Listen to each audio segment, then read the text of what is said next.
Copyright Web Novel Chapter 1, Chapter 1, Prologue Thor. Odin's son. My firstborn. My heir. So long entrusted with the mighty hammer Mjolnir, forged in the heart of a dying star. It's a worthy companion for a king. It could be a weapon for mass destruction, or it could be a tool to create, said Odin while I was just observing the other not-so-significant characters, the details Marvel put into the construction of Asgard and its glory. I have seen this so many times by now that I was no longer interested in the old man's dialogue. In fact, I had two thoughts about just skipping this section and directly jumping to where the action happened, however, no can do. I promised to enjoy the old classics without my impatience ruining the fun.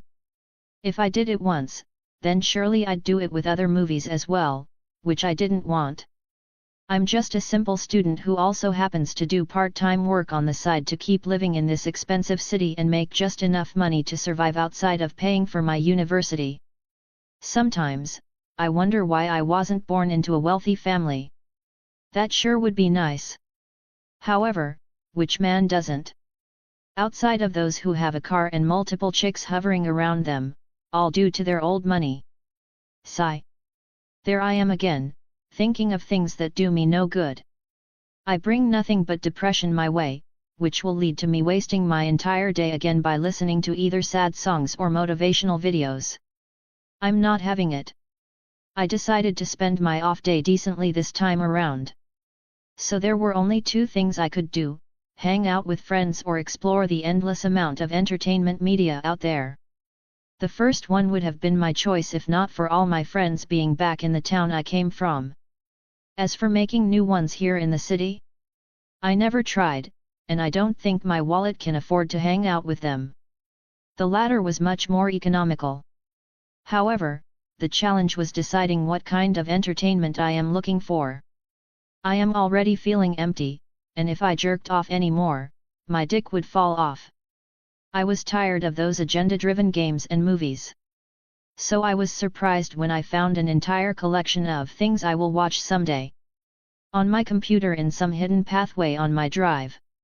If I could, then I surely would like to ask my past self why he downloaded these movies and shows if he wasn't planning on watching them. And even if he did, why hide them so deep? It's not like there was any black material in here he was trying to conceal. I'm afraid I don't know myself. And for my mental peace, I long ago stopped questioning why, even after having 4 TB of storage, I usually only have 10 GB free on the best of days. So my decent fun day turned into a hunt for those hidden files my past self hid due to a lack of anything fun to do. That was last weekend. And now I plan to use all that hard work and watch all these old movies and shows. Almost everything was available on OTT platforms, yes, but I just get confused over what to watch there. This was much easier to handle. Not to mention, these old movies and shows were miles better than the garbage they put out nowadays. As expected, I started with Marvel. I used to be a big fan back then, but after She-Hulk, I lost all hope in humanity. There were many movies and shows here that I had actually watched before, but I just felt like revisiting them. And today, I was going with Thor, one of my favorite childhood heroes besides Iron Man and Spider-Man. Even after years, I could remember these movies almost perfectly. I used to watch almost all MCU movies like a man possessed when Marvel was dominating Hollywood. Arguably the best movie franchise outside of Harry Potter and Star Wars. Maybe Fast and Furious is up there somewhere. As the movie continued, I saw Thor attacking the frost giants and then getting banished by Odin, becoming unworthy to lift Mjolnir. Ah, Mjolnir! If there was one thing I wanted besides a girlfriend only to tease my other single friends back then it had to be this hammer. Sigh, good times. Soon, Loki attacked Earth with the destroyer armor. Thor almost died, but by plot armor, he became worthy again, and the hammer came flying to him like my recent tax files. Boom! The hero started kicking the villain's ass. Good movie. Not the best in the lineup, I like Ragnarok way more than the other two, but this one also has its charm. Just as it was about to end, I saw something I couldn't remember in the movie. Stop! What are you doing? Get up! Loki shouted as he barely stopped Thor from falling off the rainbow bridge after Thor destroyed the section and caused a huge explosion. Wait a minute, isn't this the other way around? I paused the movie and pondered whether I remembered it wrong. But just as I was wondering, the video started once again. Hey! Thor, come back up! Odin appeared and tried to pull both Thor and Loki. Yes, I remember this happening, but Thor was holding Loki in the movie, not the other way around. Wait a minute, that doesn't matter. How come the video started again? I pursed my lips and hit the space bar again to pause it, but no luck. Hanged. A scowl appeared on my face. This old computer was another source of frustration in my life. I tried to move the mouse or close the window, but nothing. I was able to open another file, not sure which one it was expecting to close the current movie when another one started in the player, but to my utter irritation, it started in the background while the current movie was still playing. Great! What music? Wait, is that the Game of Thrones theme? I have that show in here. Game of Thrones theme, so that's why I hit it. Brother, let go. Let go. Thor said to Loki, who was barely holding him from falling into outer space. This was wrong. When did this happen? And if that wasn't enough, the God theme was making this unnecessarily epic. I tried to stop the movie, but the computer was completely hanged. Frustrated, I turned to pull out the power. However, what I saw put me in a daze. The switch is off? Narrowing my eyes, I double-checked it, but the same result. This was one of those moments when people start questioning reality. I blinked and, just to make sure, pulled out the cable altogether. However, the music continued. Now a chill ran down my back. Slowly turning to the monitor, I saw sparks thundering out of it and the PC. Eyes wide, I just watched as fire caught my PC, and lightning dazzled around. No! No! Thor! Loki shouted as he saw Thor falling. I, on the other hand, was too stunned to even realize I was back to watching the damn movie when it should have been out of power. On top of that, it almost felt like the entire thing was about to blow up any second now. I assure you, brother, the sun will shine on us again. Thor said, looking right into me from the screen. And then, I heard a blast before everything went blank. Chapter 2, Transmigrated Awe. Letting out a growl at the uncomfortable place I found myself sleeping, I couldn't help but try to reach out for any warmth I could find. My hands and legs moved around to find the blanket, which I usually had lying somewhere nearby on the bed. This feeling was not new. The cold and chilly air always woke me up. I had a nasty habit of getting myself out of the blanket while sleeping, you see, but today, it felt extraordinarily cold. I moved around but couldn't find any warmth or comfort to prolong my sleep. Finally, though unwillingly, I opened my eyes. I shouldn't have. The first light assaulted me, almost making me blink, not to mention the white sheets of my bed today reflected more light than they ever had in my entire existence. Wait a minute. And that was when my mind caught up to reality. This ain't my bed. This is snow. Where the fuck am I? Where is my room? I jerked up, trying to get to my feet but immediately lost balance and fell back onto my butt. Dang! The snow did cushion my fall, but I hit something extremely hard while falling back down. Motherfuck! Almost cursing, I clutched my head as pain rang inside me. It almost felt like my skull would break open. Okay, calm down, calm down. I shouted internally to myself, though doing that was extremely hard, seeing as I was in a complete wasteland filled with snow. Looking around, I noticed nothing but snow and trees. Where am I? If not for the bursting headache, I would love to take out my phone and post to others that I had traveled. At least something could come out of this ordeal. Wait, My phone. I realized and immediately searched my person to find the magical device that had enslaved modern humans. Nothing. I couldn't find it. Hell, what the hell was I even wearing? Looking down, I found myself in some sort of hard armor-like clothing. It was almost black with silver touches here and there, along with some sort of arm guards. Upon closer inspection, I could tell that they were one of those light leather armors from games and movies. What happened? My body refused to move. It felt foreign honestly, so I lay flat until at least my head stopped killing me. While I had some time in this predicament, I tried to recall what happened. How did I get here, and where is here exactly? It took some time, but finally, it clicked from watching Thor to my PC exploding right onto my face. If I survived, then this should be the hospital, shouldn't it? Once again, looking around, I didn't find any sexy nurse or fancy equipment. Hell, even if I could spot a building wall, I would have taken that as a sign that maybe I survived. But, isn't this place lacking in temperature for being hell? It can't be heaven.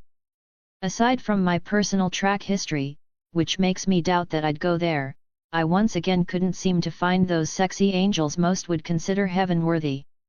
I'm probably going mad, talking nonsense when I have to check where the hell I am. Singing, I finally got up, or at least tried to. The foreign feeling came again. I lost balance and almost fell face first, but this time, I was ready. The first thing I noticed was the height difference. I was definitely much taller than I used to be. Second, I noticed the bloody place was freezing me from the inside out. I fucking need to build some fire. Shivering, I pressed down my uncomfortable senses and looked around to find wood or anything to build a fire, only to see an object of great significance lying on the ground, surely the same one that gave me this bump on my head. It dazzled slightly in the sunlight, while the excellent craftsmanship put a novel presence around the object, which I had seen countless times. Mjolnir. I blurted out, and like the hammer heard me, it slightly vibrated to my voice. Now things were really getting strange. But for me, it didn't matter. For any MCU fan, this was the time to find out whether they were worthy or not. Gulping, I took small steps forward, maintaining my balance to not fall again. After checking that no one was watching for some reason, I bent down and wrapped my hands around the hammer's handle. Whosoever holds this hammer, if he be worthy, shall possess the power of Thor. I pulled the hammer with all my strength, almost doing a somersault in the attempt, but the hammer didn't resist at all. Hell, even the usual weight I was expecting wasn't there. It felt like a toy in terms of weight. I raised the hammer high while shouting, but nothing happened. Let alone the sky darkening and thunder roaring, I didn't even see so much as a spark of electricity. Well, of course, it's a bloody stage prop. I sighed, though sometimes, acting like a kid is fun. Again looking at the hammer, I had to say the thing was surprisingly realistic. It was light, like plastic, but looked very solid, giving me enough confidence that I might even put a dent in my landlord's head the next time he asked for rent. Shaking my head, I let it go. Now wasn't the time to play around. I had to figure out where the hell I was. Letting go of the hammer felt surprisingly hard for some reason. As it fell to the ground, which I have to say again acted like a real dense weapon, I felt like I had lost something. Again shaking my head, I turned around. I had way more important things to do besides debating this sudden unhealthy obsession I had developed with a hammer. However, just as I took a few steps, I realized something. This is a wild jungle, and I'm completely defenseless. This thought immediately made me stop. I once again turned back, looking at the hammer, which also had a magnetic pull effect on me. Maybe not the real deal, but it looks sturdy enough. Better have it than go empty-handed. I muttered. After convincing myself that I wasn't making things up just to get the hammer for myself and letting my inner fanboy win, I moved forward to pick up the hammer again only to stop suddenly. Gods only know why, but my body betrayed me, and sneakily, my hand opened its palm toward the hammer, hoping for it to come flying at me. And nothing happened. Stop wasting time and get the damn thing already. I grumbled to myself and took it. Got to find where the hell I am now. Chapter 3, a different body. Okay, this might sound crazy, but I think I've become Thor. I know, crazy, right? But how else am I supposed to explain all the changes that have happened to me? At first, I was too overwhelmed to notice. Waking up in an unknown place with my body completely out of whack, my mind wasn't exactly working at full capacity. It wasn't until after I finished playing around with Mjolnir that I finally started to realize the obvious differences in my body, something I really should have done the moment I woke up. But again, my brain was not braining back then. I'm pretty sure this isn't my body. For starters, the insane muscle mass I have now would put any gym bro I used to know to shame.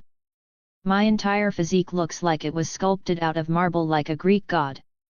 Or, well, in this case, a Norse god. In short, I'm jacked beyond reason. My hair is long and blonde now, a stark contrast to the short, messy black hair I used to have. Even my voice is different. I haven't had the chance to see my face yet, no mirrors or reflective surfaces in sight, but the absence of my usual birthmarks is proof enough that this isn't the body I was born with. At first, I tried rationalizing it. Maybe I just lost my memory. Maybe I had been working out like crazy during that time. Hair can be dyed, and voices can change over time. It would explain why I woke up in the middle of nowhere, though not the fact that I'm clearly taller than before. Then again, without a measuring tape, that part could just be my imagination. When I couldn't come up with any definitive proof, I did what any reasonable man in my position would do. I pulled down my pants and checked. And, oh boy, what a sight it was! Giving my baseball bat a run for its money, this thing's was definitely not my thing. Believe me, if there existed a situation to increase one's size, then I would know. Oh, the possibilities I have with this on my side. Case closed. This is definitely not my body. Pulling up my pants, I couldn't help but grin. If nothing else, at least there were some perks to this bizarre situation. It was yet another reason to get out of this desolate snow-covered forest. As for why I think I'm Thor, well, there are many reasons. From the uncanny similarities between my new body and Thor's to the presence of Mjolnir, it all added up. But the biggest reason? The memories of Thor slowly resurfacing in my mind, and the glowing system screen floating right in front of me. Thor template activated. The host shall have the power of Thor and beyond as he progresses through the system and earns points to upgrade one of 3 aspects of Thor by completing missions. Host attributes: godly body, Level 1 Mjolnir, Level 1 Lightning, Level 1 Base MCU. Thor is 10 across all attributes. I could only gawk at the holographic screen. Now, I won't pretend I have no idea what's going on. I've read way too many fanfiction stories to not recognize a system when I see one.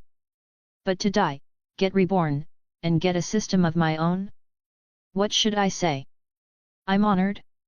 Sigh. At the very least, this confirms one thing: there's no way home for me. That thought took a while to settle in. And in that moment of uncertainty and frustration, I started noticing the changes in my mind, not just my body, but my thoughts as well. What will happen to mother and father? That was the first thought that popped into my head. And it should have been normal if my parents hadn't died when I was 10. My uncle raised me. No, I wasn't thinking about them. I was thinking about Odin and Frigga. That was unsettling. My memories were still my own, but Thor's memories were dominant in my mind, trying to merge with mine. I needed to do something to break out of it. So, I did something I never thought I would do. I picked up Mjolnir and started hammering away at a poor tree. Believe me, this is not how I usually handle stress. But right now, my first instinct was to smash something with Mjolnir. And I was good at it.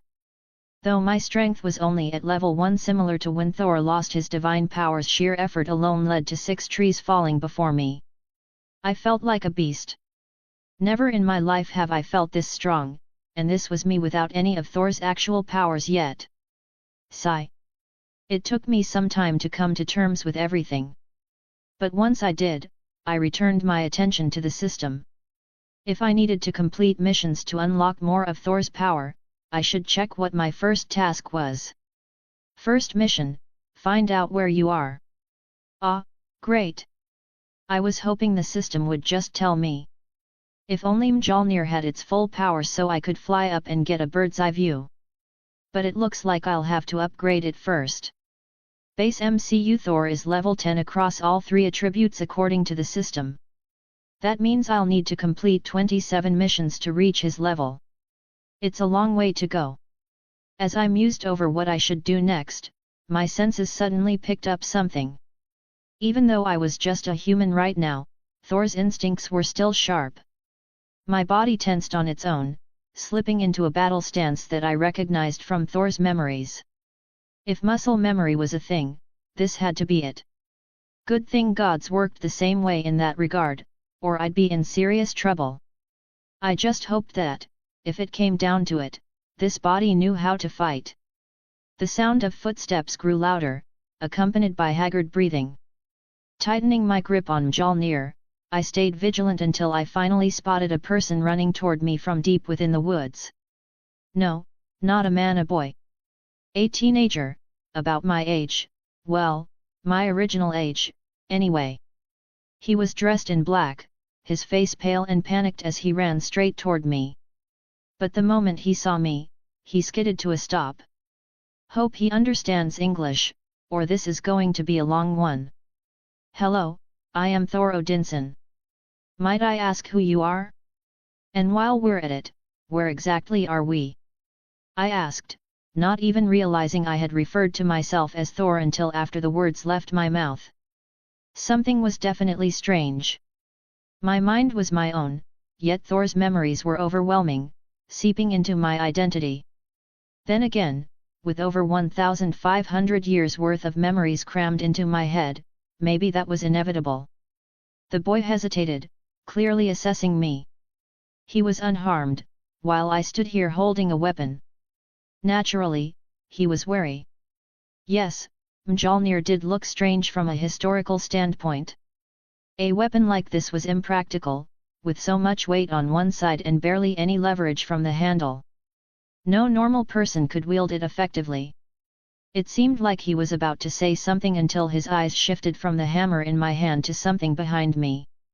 His already pale face turned ghostly white. His eyes widened in terror.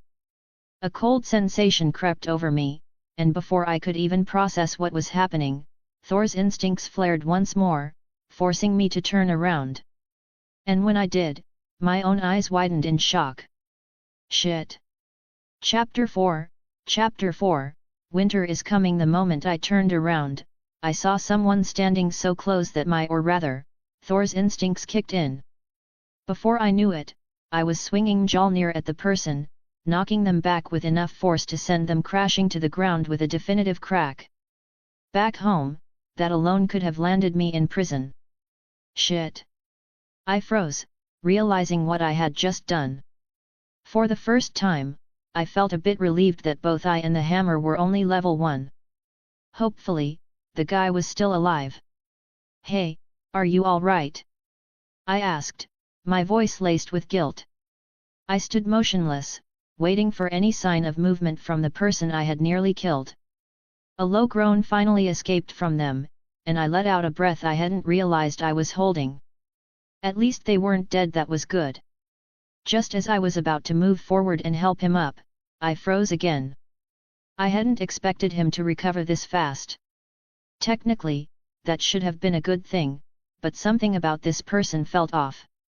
His glowing blue eyes locked onto mine, rendering me motionless yet again. Skaa! Before I could react, he lunged at me from his position on the ground, nearly making me jump back in surprise. The hell! It was only thanks to my beyond human reflexes that I managed to dodge him barely. He fell back, and that was when I noticed something horrifying, a sizable dent on the side of his head, as if his entire skull had cracked and sunk inward, yet he was still moving. How the hell is he still alive? My mind started racing. I had assumed I was in the MCU, but since when were zombies a thing there?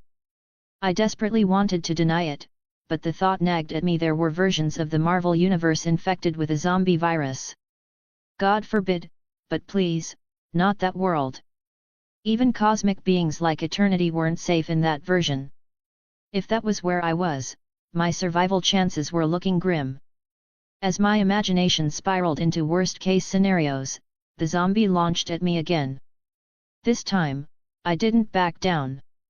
My body moved on its own, sidestepping with precision before swinging Mjolnir with full force, sending the creature flying back with another sickening crack of bones. But just as I caught my breath from that near jump scare, I saw the damn thing rise again. It won't work. They're not afraid of iron. Run! The voice snapped me back to reality. I had almost forgotten about the boy I saw earlier. At least I could understand him, so no language barrier. Skay!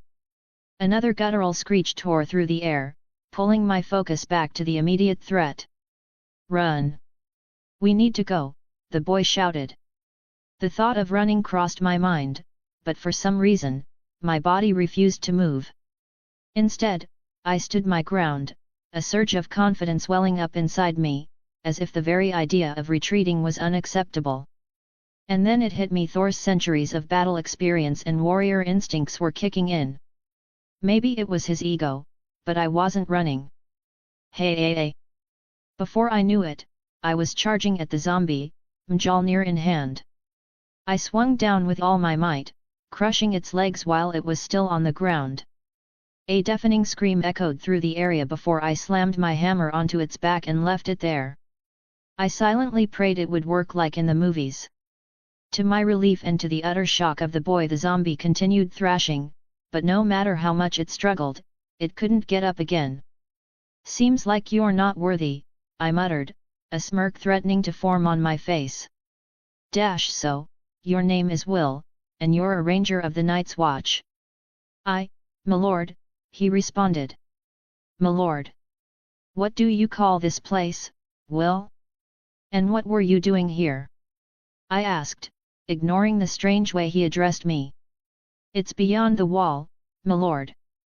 I was scouting before they found us. His nervous gaze flickered toward the tied-up zombie White Walker, he had called it.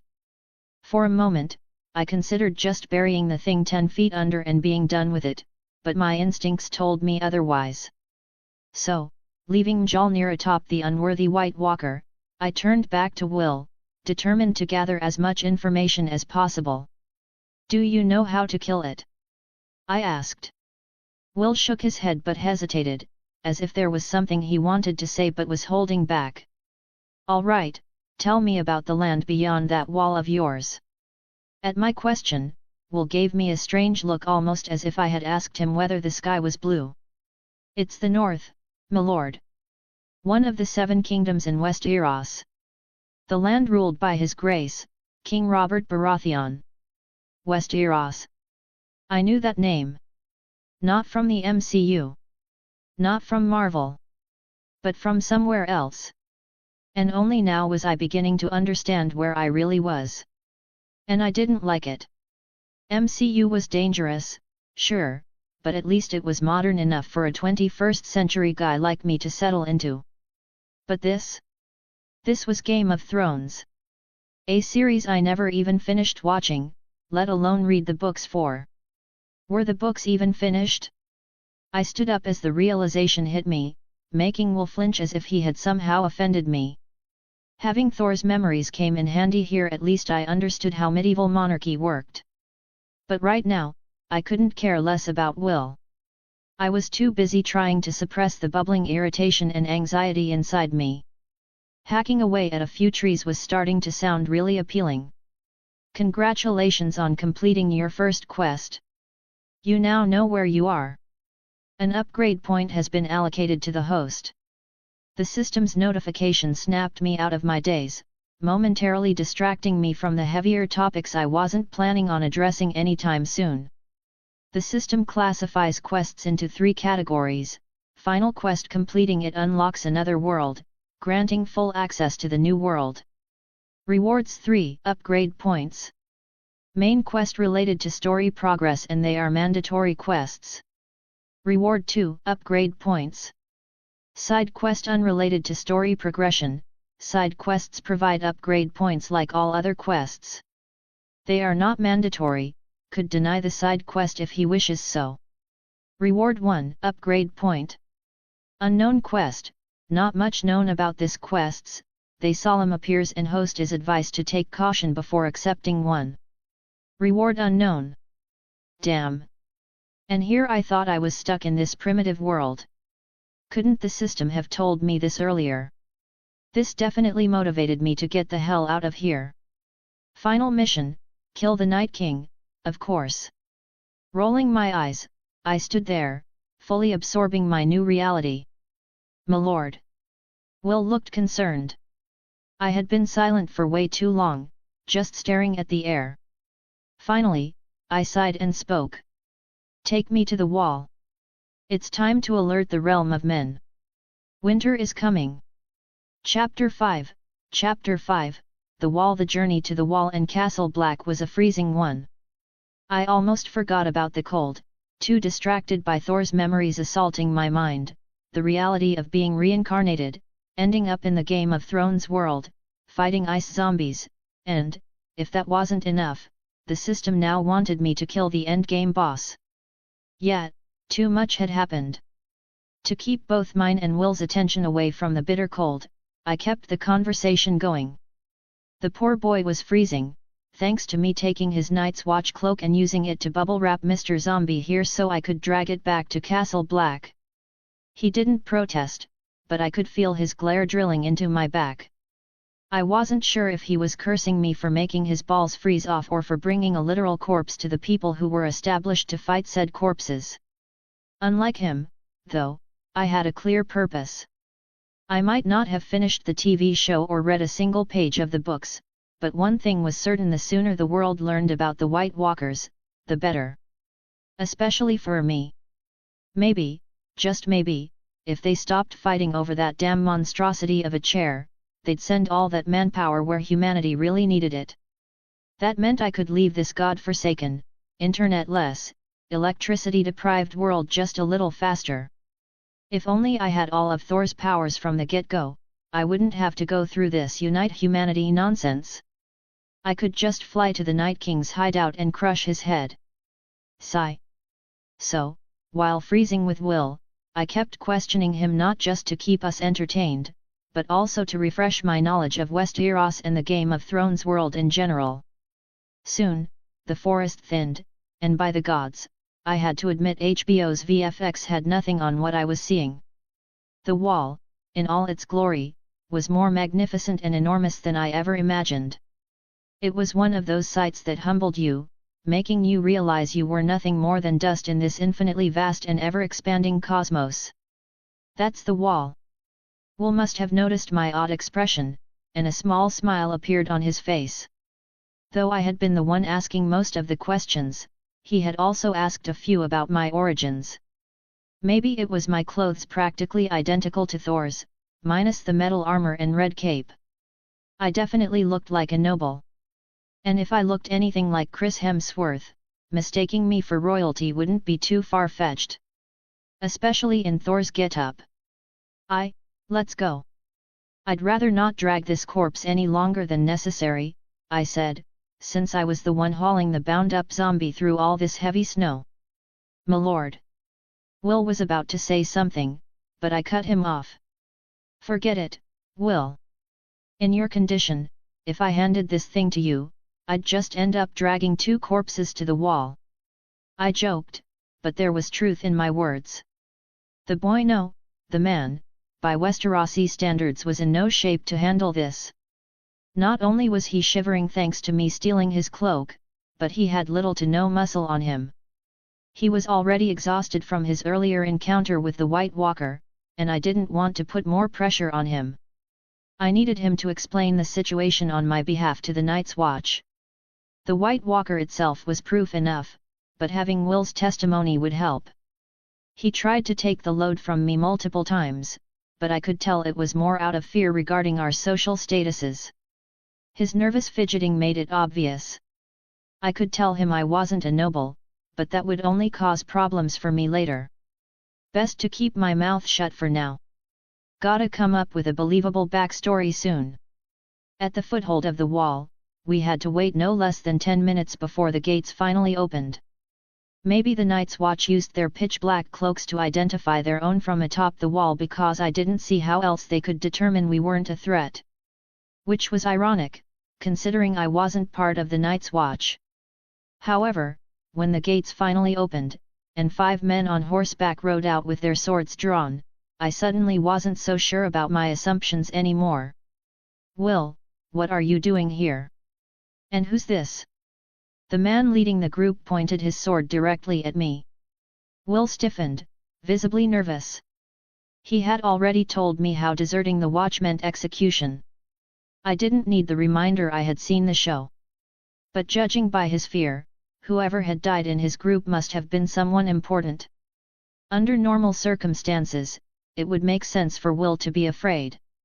But we had proof of what happened. I wasn't about to let his panicked stuttering make things worse. "I am Thor Odinson," I declared, stepping forward. "I found this ranger of the Night's Watch while I was lost in the woods. He was attacked by a White Walker. I wish to speak with your Lord Commander."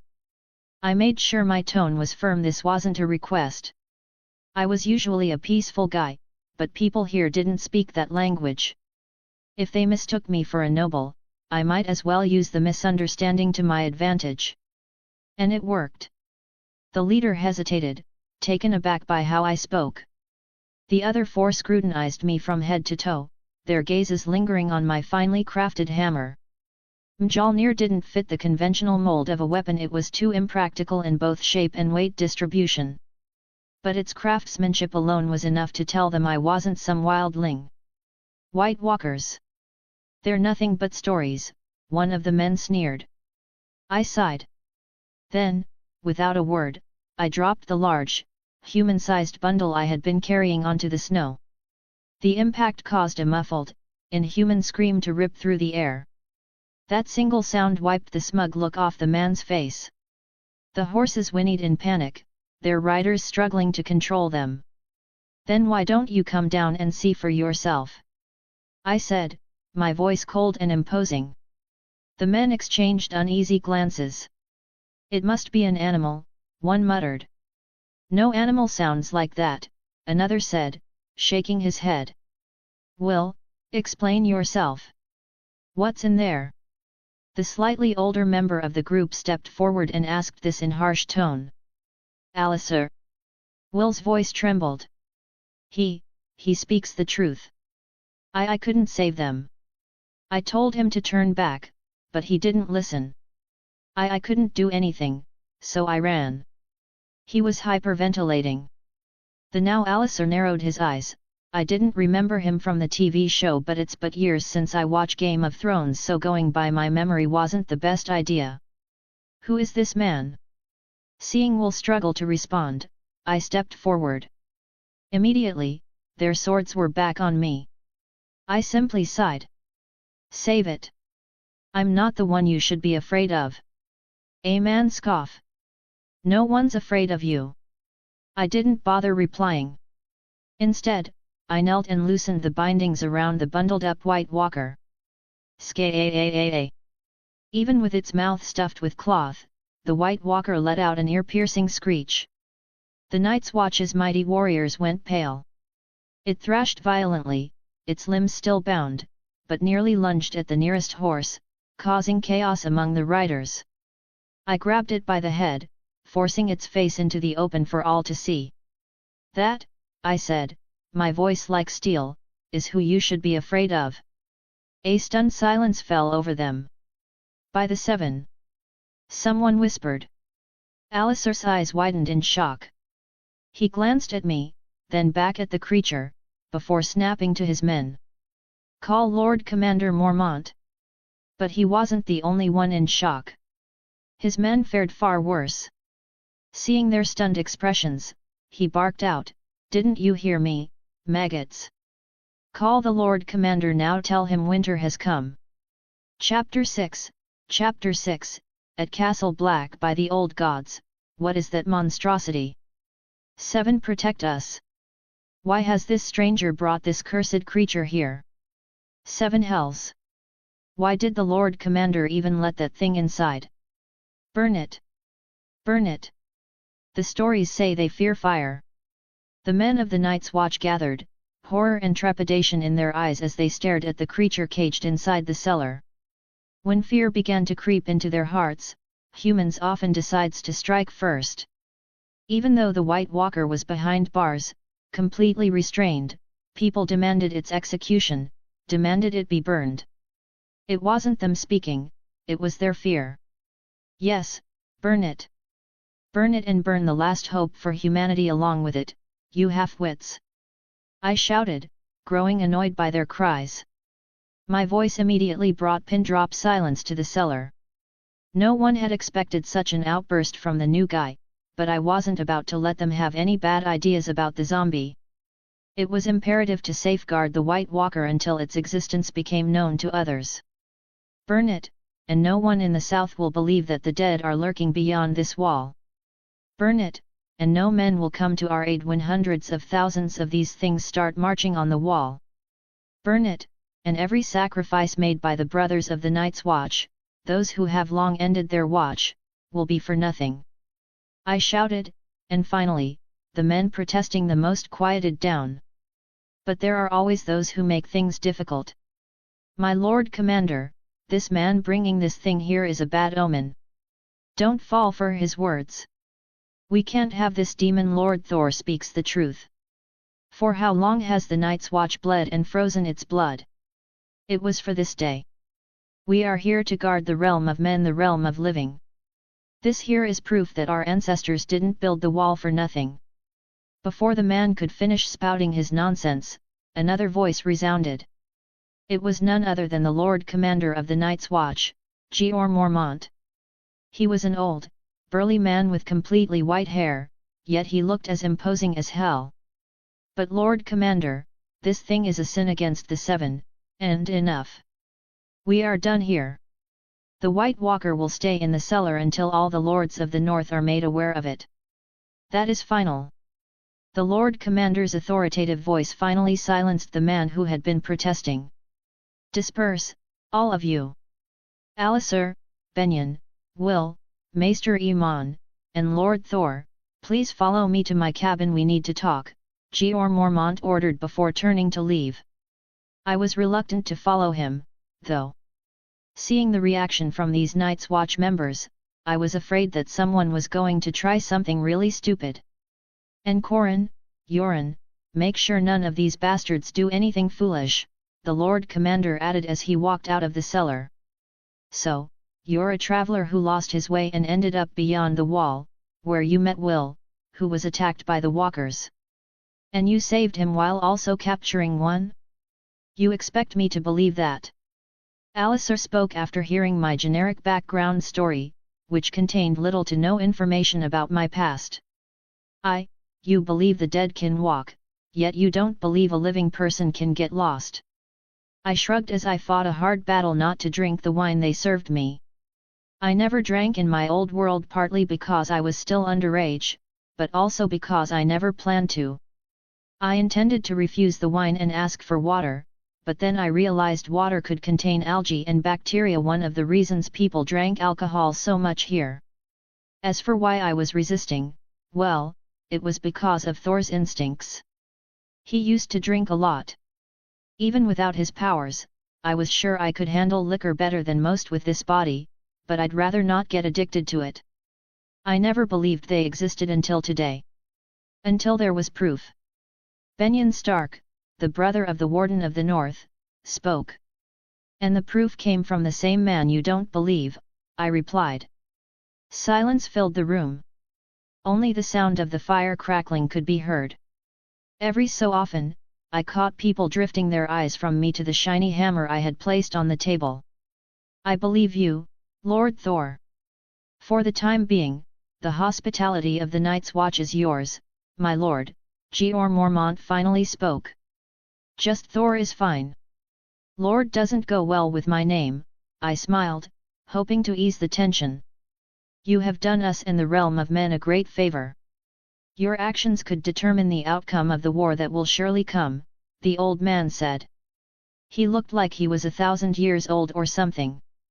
Though I didn't have much right to talk about age, considering I now aged over 1,000 myself. Thank you, Maester Iman. I nodded at the old man, not even realizing that the maester was blind. Will, what can you tell us about the walkers? Benjen Stark asked. Out of everyone, he looked the most concerned. Well, aside from Alisar, who just looked scared. That led Will to explain what had happened to him and the 2 rangers who were with him. Needless to say, there wasn't much to gain from his story, no major information that could give me an edge. However, for the others, it was informative. Swords didn't work? Then how are we supposed to fight them? Alisar asked. Test it out, once we run out of the use of that walker. Fire, heights, poison, drowning, there have to be things they fear. Otherwise, they would have long since marched on the wall. I spoke, even though I already knew that fire, dragon glass, and Valyrian steel worked against them. I couldn't just tell them outright. And the fact that I knew all 3 meant that my mind had started sorting through all those extra memories. I didn't feel like I could remember everything about the story, but this was a good start. Hell, even if I did recall things, they might be wrong. I shouldn't have read so many fanfics. I no longer knew what was real and what was made up. Yes, we have time for that. For now. The Lord Commander trailed off and looked at the black-haired man sitting to the side. For now, we need to tell this to my brother. The North has to know winter is coming, Benjen Stark finally spoke. You do that, Stark. And Maester Iman, I want all the lords of the North informed. Send all your ravens, the Lord Commander ordered. They'll never believe it. Not until they see it with their own eyes, I interjected before Maester Iman could speak. Maybe the old man had intended to say the same. Then ask them to come here. This is important, the Lord Commander decided after a moment of hesitation. He, too, knew no one would believe him. Does the Lord Commander of the Night's Watch have that much power to summon all the lords of the North? I genuinely asked. I had never thought they could do that. No, but we expect at least a few of them to show up. Even a few, once they see it, will be enough, Mormont replied. I hummed to myself. Telling them one by one won't be effective. It's not just about informing them, we also need to decide how the North, and by extension, the entire 7 kingdoms, will act against this looming threat. Oh, it's we already? What does this have to do with you? Your balls itching for glory. Alisar scoffed from the side. This Lord act wasn't going well with people who actually held power before. And somehow, I didn't even remember this irritating asshole. A character like this should stand out, right? It's we because when the dead come, it don't differentiate. They won't come after you any sooner than me just because you lack balls, you a-hole. I saw the Lord Commander and Benjen Stark about to shut Alisar up, but I beat them to it. The man glared at me. I returned the favor with zeal. And besides, it's not like I know where home is at this point, even Maester Iman don't know where Asgard is. I never heard of Westeros before coming here. So chances are I'll be getting involved one way or other. I added finally, to reduce down the tension once again. For few seconds no one spoke until finally Benjen Stark opened his mouth. Let's not be hasty here, before we send out any raven, let's inform of this to my brother. Once this known to him he gonna call all the lords of the North anyway. Agree. You should leave by dawn break. Georg Mormont agrees. Will he believe you just by your words, to the point of calling his bannerman. Maester Iman asked with doubt. Yes and no, he mostly likely will believe me, but without seeing the thing for himself, he won't be calling his bannerman. Don't tell me you intend to take the walker to Winterfell? Lord Commander asked with narrow eyes. No, gods no. Benyon immediately shook his head. Then how? You intend to bring him back here? That gonna took much time. Actually, I might have an idea about that. Seeing them overcomplicating things, I spoke up. Just as I was explaining my plan, I got this notification. New main mission, winter is coming, warn North and the rest of the kingdoms about the existence of White Walkers. Chapter 7, Winterfell. Tell me why I'm being dragged to Winterfell again. I couldn't help but whine upon seeing no sight of the ancestral home of House Stark. It had already been 2 days since we left Castle Black for Winterfell, and the journey was taking a toll on my back as well as my mental stability. There's only so much one can stare at the chilly, wide lands of the north before getting tired, after all. Because you're the one who fought the walker, captured it, and even devised this plan. It's only natural that you come and meet my brother while we discuss this grave matter, Benyon Stark replied. I definitely saw a little smirk on his face. The man was enjoying my misery. As for why I was miserable, well, it's because I had to agree when Benyon Stark asked me to accompany him to Winterfell. In any other case, I wouldn't have, but the new mission demanded that I ensure the North and by extension, the other kingdoms knew about the existence of the White Walkers. My butt wasn't liking this journey any better than my dopamine sensors. For the first time in my life, I had to ride a horse. Now, Thor knew how to ride, unlike me, and by extension, I too knew how, but doing it and knowing it were two different things. Even Thor never rode a horse after getting Mjolnir, so relying on his memories to do it was like trying to hack the Pentagon on my first attempt. However, I had time to learn on the way.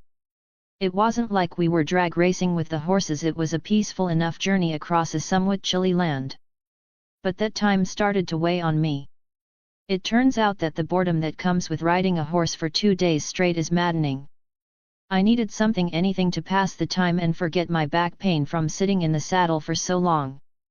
For those who have read the books, this was obvious, but not for me. I had just realized how ridiculously big the North was.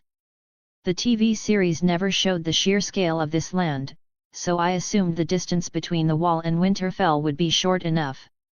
But nope. It was apparent to Benyon almost immediately that I wasn't used to riding horses for this long. He didn't voice it, but I could see him taking amusement in my plight. At least one of us wasn't bored out of his wits. I had to thank him, though the man slowed our travel speed so I could keep up. At first, I even doubted I could ride a horse at all. Unlike me, the horse didn't have a system to make it worthy, after all. But to my utter confusion, I could mount it just fine with Mjolnir as long as I am the one holding on to the hammer and not the horse. I'm still unsure how this worthiness enchantment works, but my best guess is that it detects the intent behind someone or something's actions. As Captain once said, put the hammer in an elevator, and it will still go up. Here we are. While I was busy decoding the secrets of All-Father's runic magic, Benyon spoke up.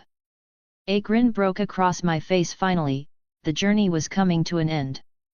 In the distance, the ancient castle of Winterfell came into view. Said to have been built by Bran the Builder, this castle had lasted over 8,000 years. Nothing back on Earth came close to this feat. And even to this day, it wasn't just standing strong, it was thriving. Magic, no doubt. I can't think of anything else that could achieve this. As we entered Winterfell's gates, I was stunned to see the entire Stark family lined up, waiting with admiration and reverence, aside from Lord Eddard Stark, of course. What's going on? You don't get this grand of a welcome every time you come here, do you? I asked Benyon, who also looked taken aback by the scene. But upon hearing me, he shot an annoyed glance. You think I would have joined the Night's Watch if that were the case, he retorted before moving his horse forward with ease. I, on the other hand, had to try 5 different things before my damn horse budged. Then I realized what was happening. They weren't here for us, but for the king. This moment was in the TV show, but I didn't expect our timing to match so perfectly. Good for me now, not only the North but even the king and, to some extent, the entire 7 kingdoms would know. Maybe I could complete the main mission right here. Benyon, what are you doing here? Is everything all right at the wall? I didn't receive any raven about your arrival, Ned Stark asked as soon as we dismounted. My back and butt silently thanked the old gods. Yes, everything's fine. But I have something important to discuss. I didn't send a raven because the matter is urgent and needed to be discussed with you in person, Benyon replied. What is it? Ned Stark asked, his expression growing serious upon seeing his brother like this. But Benyon just shook his head. He couldn't exactly say they had captured a White Walker out in the open, could he? Later, brother. First, you should receive the king and his family, Benyon said, knowing full well the storm this revelation would bring. It was better to discuss it later in private. While they were talking, I looked around the castle and the Stark family. They were all staring at their uncle in black and, more than anyone, at me. Even though I had a black cloak on, it was obvious from the rest of my attire that I wasn't part of the Night's Watch. The entire family and even the servants broke into murmurs and whispers.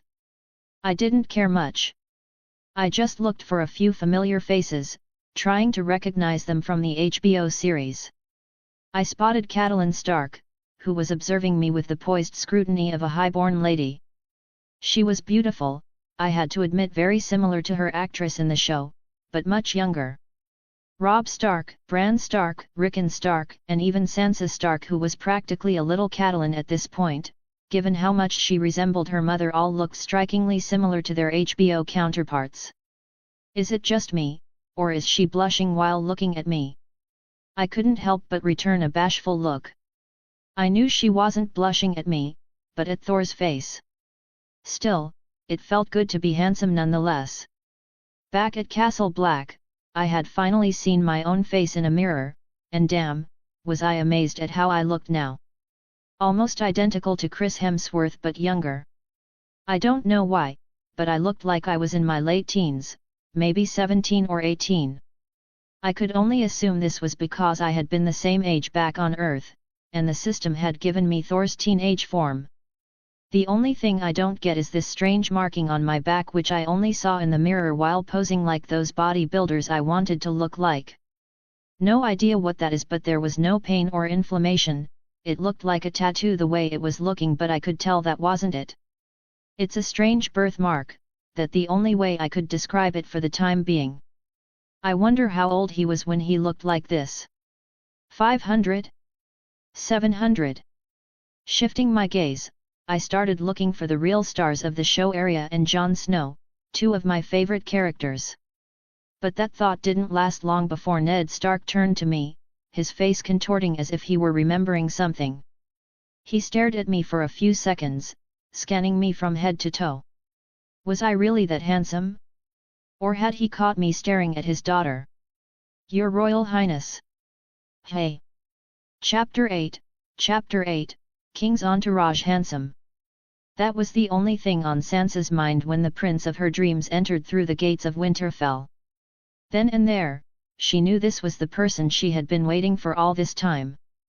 Those muscles, those long golden hair, those striking blue eyes, and by the 7, that dashing face.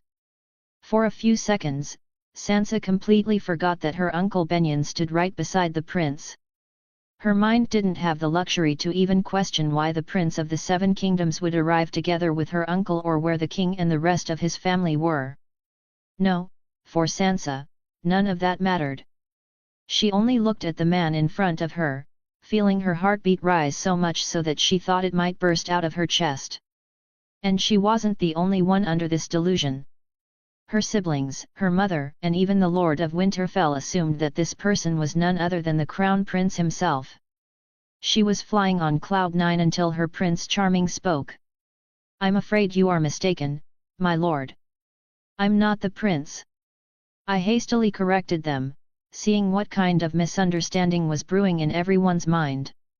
Even Benyon, standing beside me, was glaring at me like he had just suffered a heart attack. It's strange calling people my lord even after having Thor's memories. Being the crown prince have its perks like not using this silly titles. As for why I call him lord, well that what Benyon told me, and more importantly I like Eddard characters. He's among the very few characters in the story who have my respect. I really feel that if there exists one man in the entire Westeros who deserves this respect, then it him. Back to Benyon though, unlike his brother the Lord of the North, Benyon wasn't accustomed to dealing with many lords outside of the North. So, almost immediately, he believed what his brother had assumed.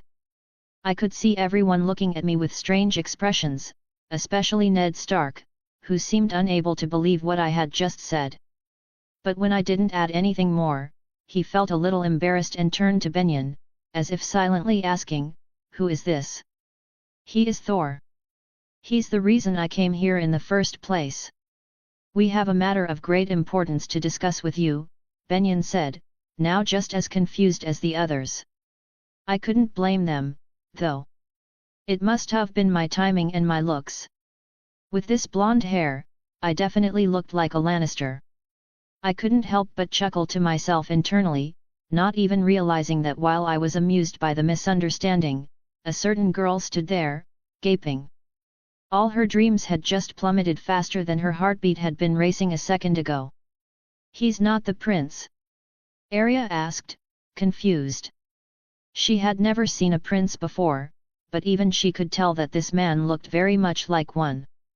She also noticed her sister making that idiotic face, the one she always had when dreaming about an imaginary knight coming to take her away. Robb was thinking the same. If this man isn't the prince?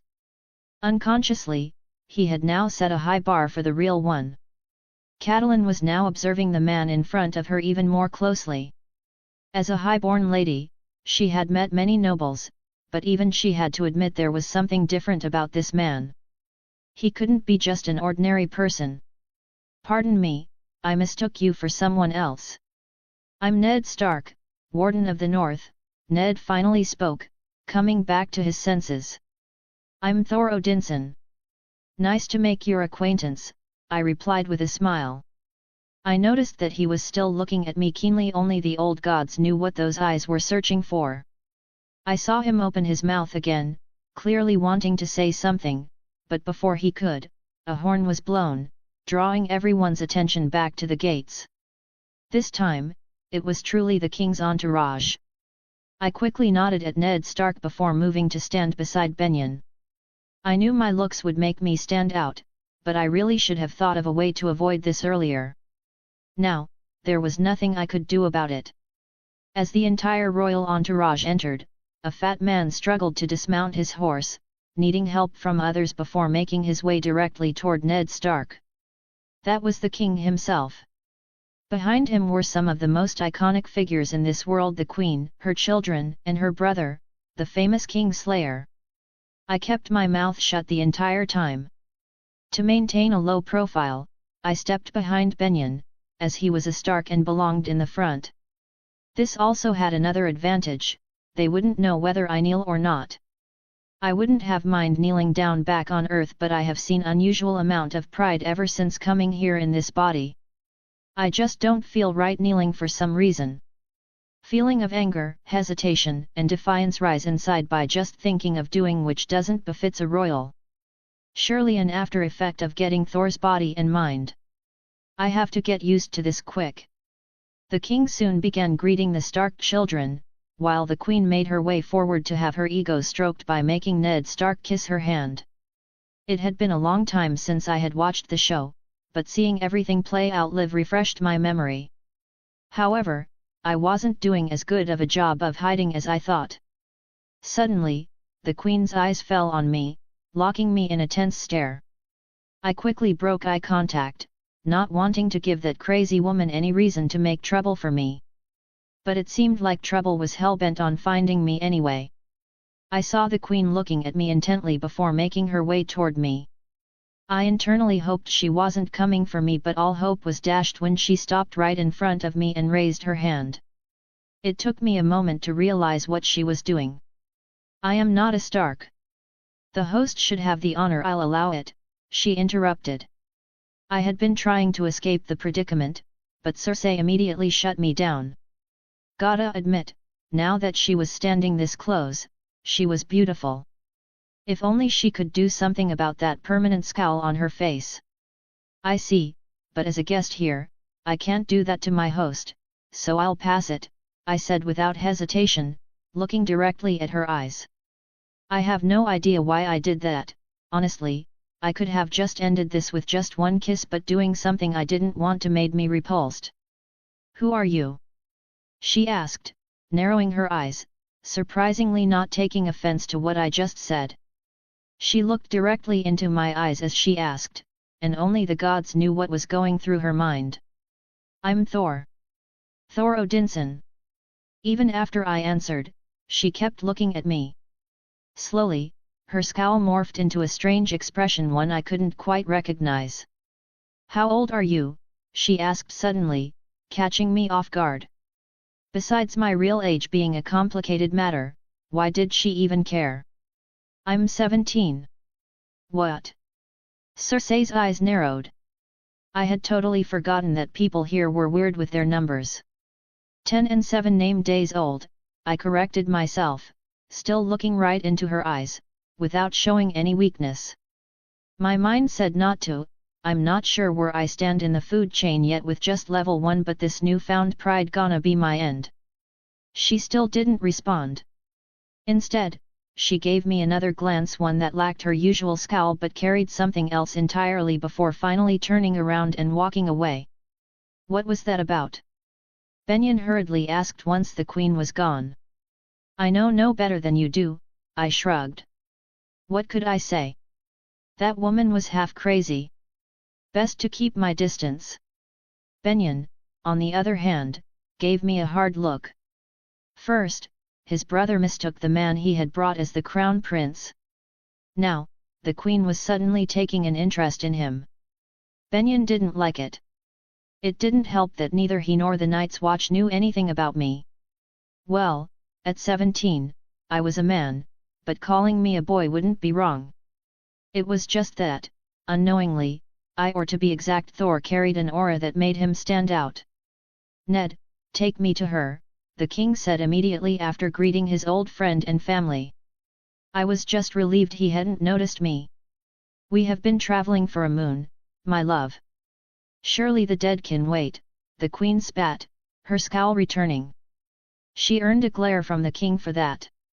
Take me to her, Ned. Robert completely ignored his wife's complaint and followed Ned Stark. Cersei looked like she was ready to murder someone.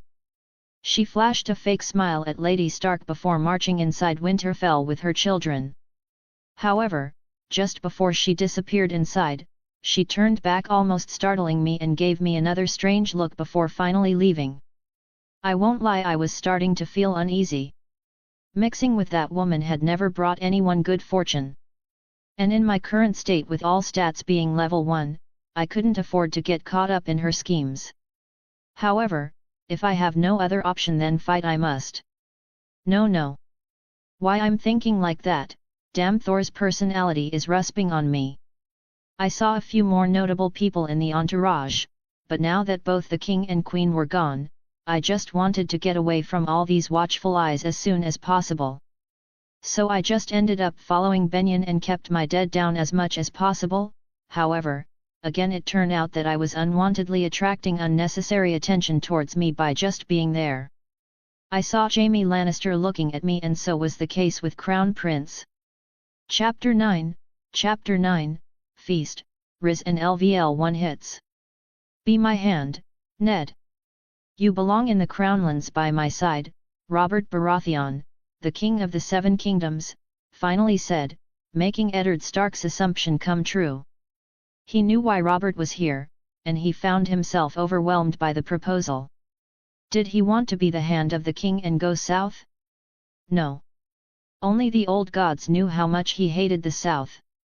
But this was his brother all but in blood and his king who was asking him. He couldn't find it in himself to refuse. So, Lord Eddard Stark kneeled, following his honor and duty like he always did. Your Grace, you honor me. I'm not honoring you. I'm asking you to run my kingdom while I whore and drink myself to an early grave. Come on, Ned, get up. We were meant to be brothers, to rule together. You helped me get the Iron Throne, now help me run it. Robert laughed and was ready to leave the Stark cemetery after meeting with his only love, Lyanna. And, Ned, we must join our houses. You have a daughter, and I have a son. This time, I'll make sure there will be a Northern Queen in the Red Keep. Robert Baratheon said, more like decided unilaterally, and walked away. Robert. That was when Ned Stark called his friend. Maybe he wanted to refuse to go south. Maybe he had a weight on his conscience regarding his bastard's true origins. Maybe he didn't want to marry his daughter into the south. But what came out of his mouth even confused Robert Baratheon. Joffrey is your firstborn. Yes. Who else could it be? Robert looked at his brother all but in blood with confusion. Nothing. Just asking. Ned shook his head. It was his imagination, after all. Why are you acting like that? A lady shouldn't play with her food, Septa said, making Sansa even more frustrated. I'm not playing. Then where is your smile? Look, the prince is looking at you. You shouldn't avoid his gaze. Give him a smile. Septa pointed at Joffrey, who was indeed looking at Sansa more like waiting for her to notice that he was looking at her. But the girl never once looked at him. Her eyes mostly remained on her food while she pretended to eat, occasionally roaming to the entrance as if waiting for someone. Sansa, finally noticing Joffrey's gaze, gave him a forced smile before pretending to be shy and averting her eyes. He pales in front of Thor, Sansa muttered under her breath, but the Septa heard her. Don't compare that Night's Watch man with the Crown Prince, Septa said in an unusually harsh yet hushed tone, making sure no one else could hear her. But it's true. Thor looks 100 times more princely than Joffrey, Sansa replied with a little heat, though her voice remained hushed as ever. Shush! Appearances can be deceiving, child, Septa pursed her lips and said, though she very much understood how her best student had developed such infatuation with a man she had just met today and had seen for less than 5 minutes. For all her virtues learned from the Seven, even she had to agree the Night's Watch man looked more princely and was undeniably handsome. But that didn't mean she could let this infatuation develop into something else. He's not with the Night's Watch, Sansa muttered, her eyes roaming once more toward the gate. She wasn't the only one. Many girls and women were disappointed by the absence of the once uninvited guest from the Wall. And the Queen was one of them. However, her reasons were different. Cersei, for once in her life, couldn't figure out what she wanted. She had always known what she wanted since childhood, and she had always gotten it either by money or other means. But today, she wasn't sure. From the moment her eyes had laid upon that man, she had been in a strange mood. Do I fancy him? She first asked herself this, and only got a half-hearted response. It wasn't often that she found a man more charming and handsome than her own brother after all. Any woman would want to have that man's company, and in that regard, Cersei found herself no different. But was it lust that had driven her to walk up to him this morning? No. There was something else, those long golden locks, that face. She couldn't pinpoint it, but she knew this wasn't just mere lust. If it were, she would have long since tried to seduce him, if not outright order him to warm her bed. She was the queen, after all, she could have anything she wanted. And yet, her heart beat differently around him. Not just lust, no, something else. And thus, she too found herself, ever so often, looking around the feast hall, searching for Thor, the man who had brought chaos to her mind for some reason. And while her eyes roamed, she saw her husband groping a wench, bringing back her trademark scowl. My hand trembled as sweat dripped from my head. I found myself sitting alone in a dark room with no light source. A candle had been provided to me, but I turned it off to stop any improvement in my impromptu training of controlling my thunder power. "Are you Thor, god of hammers?" That line had been disturbing me from the start. If the system modeled my power according to MCU Thor, then surely I should be able to use thunder even at level 1. But it was immediately evident that I couldn't. Or, to be exact, not without the help of Mjolnir. Thor had this problem in the MCU, only resolving it after losing his hammer. I thought I would be better, but I was wrong. It was very hard to concentrate thunder without Mjolnir's aid. Sigh. I let out a sigh and grabbed the hammer lying beside me, picking it up and concentrating once again. Zi. Zi. Zi Zi. And within seconds, the hammer lit up with weak yet bright lightning sparks in the dark room. "It's good, for party tricks, that is," I rolled my eyes. This level of thunder was better suited for charging my phone on the go, not for fighting. It's at best could be used like a shotgun. I was slightly disappointed. Only slightly though. I expected it to be weak. It was still at level 1, after all. By level 10, I should reach base Thor's starting level in the MCU. So, power wasn't the issue. I just had to add points by fulfilling tasks. No, my real disappointment came from not being able to use lightning without Mjolnir. By MCU Thor's standards, this was normal. He was never able to control his powers without his hammer. In this case, being modeled after base Thor was a limiting factor. I had to learn to use lightning without Mjolnir myself. I just hoped it was possible. If it was limited by the system itself, then I'd be so mad. But my estimations said it shouldn't be. The power had always been in Thor, he just didn't know how to use it. I didn't intend to be like him. Right now, I might possess the power of Thor. I knew I was strong, but how strong? How strong is level 1? It's human level? Enhance human? I have to figure this out. So, after finally getting some free time, I locked myself in this room and started training, willingly missing the feast. Hell, I wouldn't have gone even if I was invited. It seemed that after getting that little bit of attention from the Queen, even Benyon was wary of showing my face in front of the king's entourage. He, too, didn't bother inviting me. Well, good for me in the end. I sighed and tossed the hammer aside, going back to my training. But there was no improvement. Grr. Suddenly my stomach roared. Protecting to get something to eat. I can't help but sigh again. There was no shortage of food in Winterfell for their guests, but it's usually something a modern man with a modern taste palette like me would eat only in the most dire of times. Today was different though. There was a feast going on. I most likely wouldn't get food like this after today for a long time, I guess. With great power comes great hunger as well. Chapter 10, Train and Bets. Ha! Ha! Whoa! How long is he going to continue that? Someone asked. Don't know, he's been at it since morning, another replied. I just tuned out their murmurings. At first, it was disturbing, seeing them all looking at me like I was an animal in a zoo, but after 4 hours of non-stop practicing, I no longer had the energy to think about them anymore. Last night, I tried my best to use lightning without the hammer, but all I could get out was a single spark, and that was only when I was getting angry at my useless attempts. And though anger has always been a source of power for Norse and Greek gods, I do not consider it an improvement.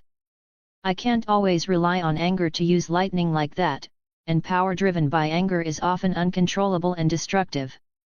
I felt like banging my head against a wall when my stomach started protesting harder, and sleep was making me dizzy amidst nothing but failure. So, after that one spark of lightning caused by my anger, I just fell back onto the bed, deciding to leave the matter of lightning for the time being.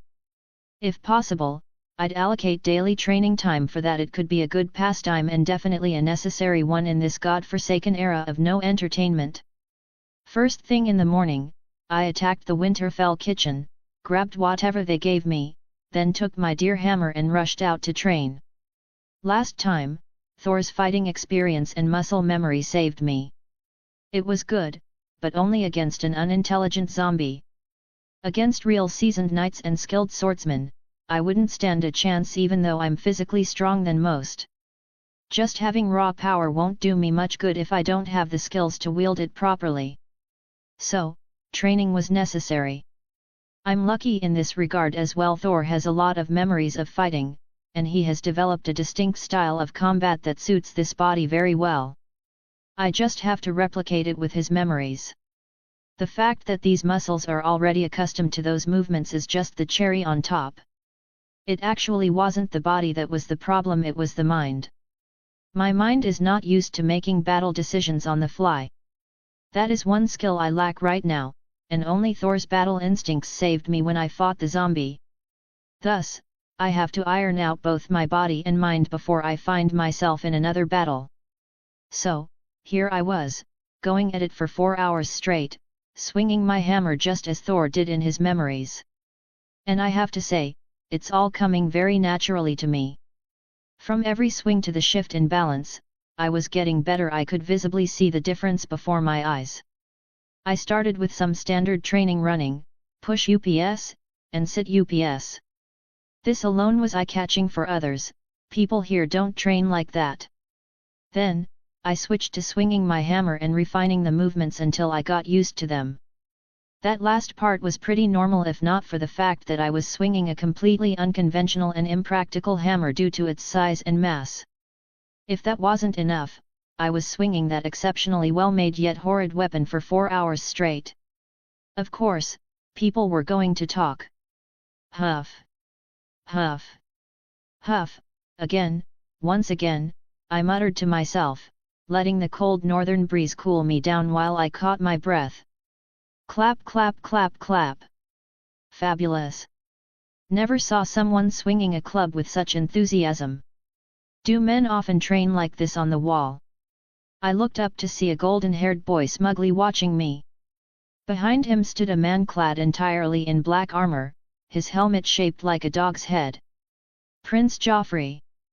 I had been trying to avoid the Lannisters, but it seemed that was a fool's errand while living in Winterfell alongside them. So, maybe I have to give them a reason to avoid me. I'm not from the wall.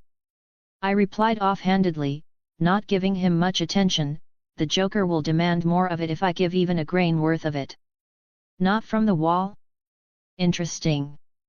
So, where are you from? Certainly not from the wall. Hey! Tell me, do people often use this kind of toy to play around in from where you're from, calling themselves warriors? Joffrey asked with a gleam in his eyes. I could see from miles away that he was looking for trouble. Sigh. No, none except me. It shows. Joffrey laughed while looking at me. I have seen this. Characters often tries to do this in Game of Thrones.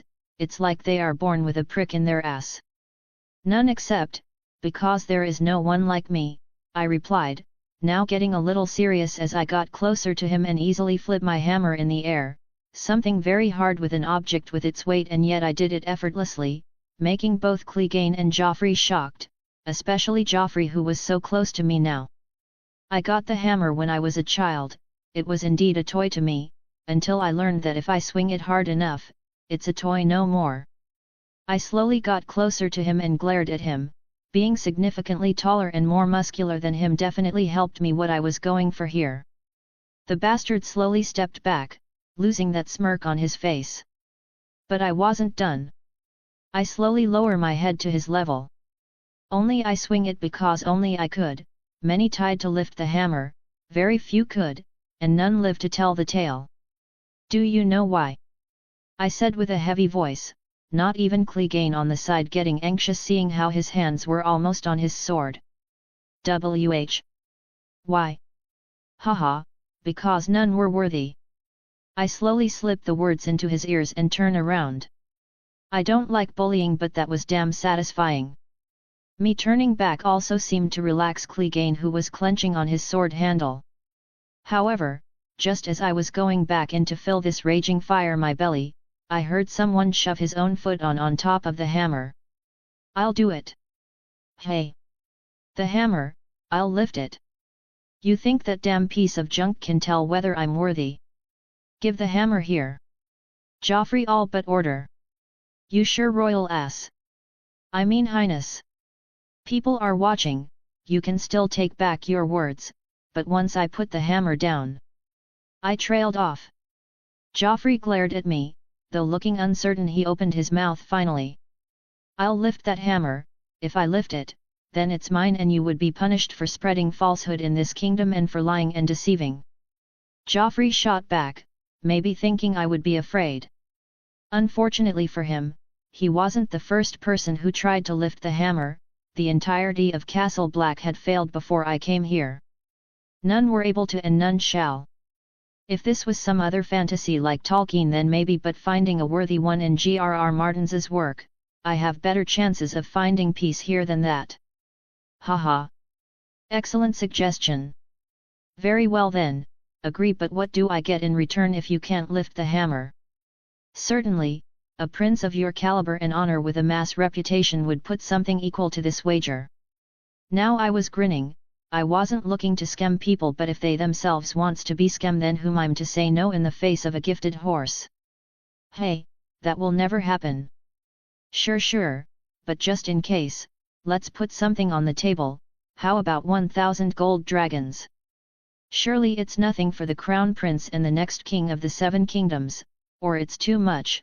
Should I lower the amount? Clegane on the side looked at me with narrowed eyes, he wasn't getting what was going on. Yes, the hammer should be heavy by the look of it, but not so much that the prince can't lift it, and a 1,000 gold dragon.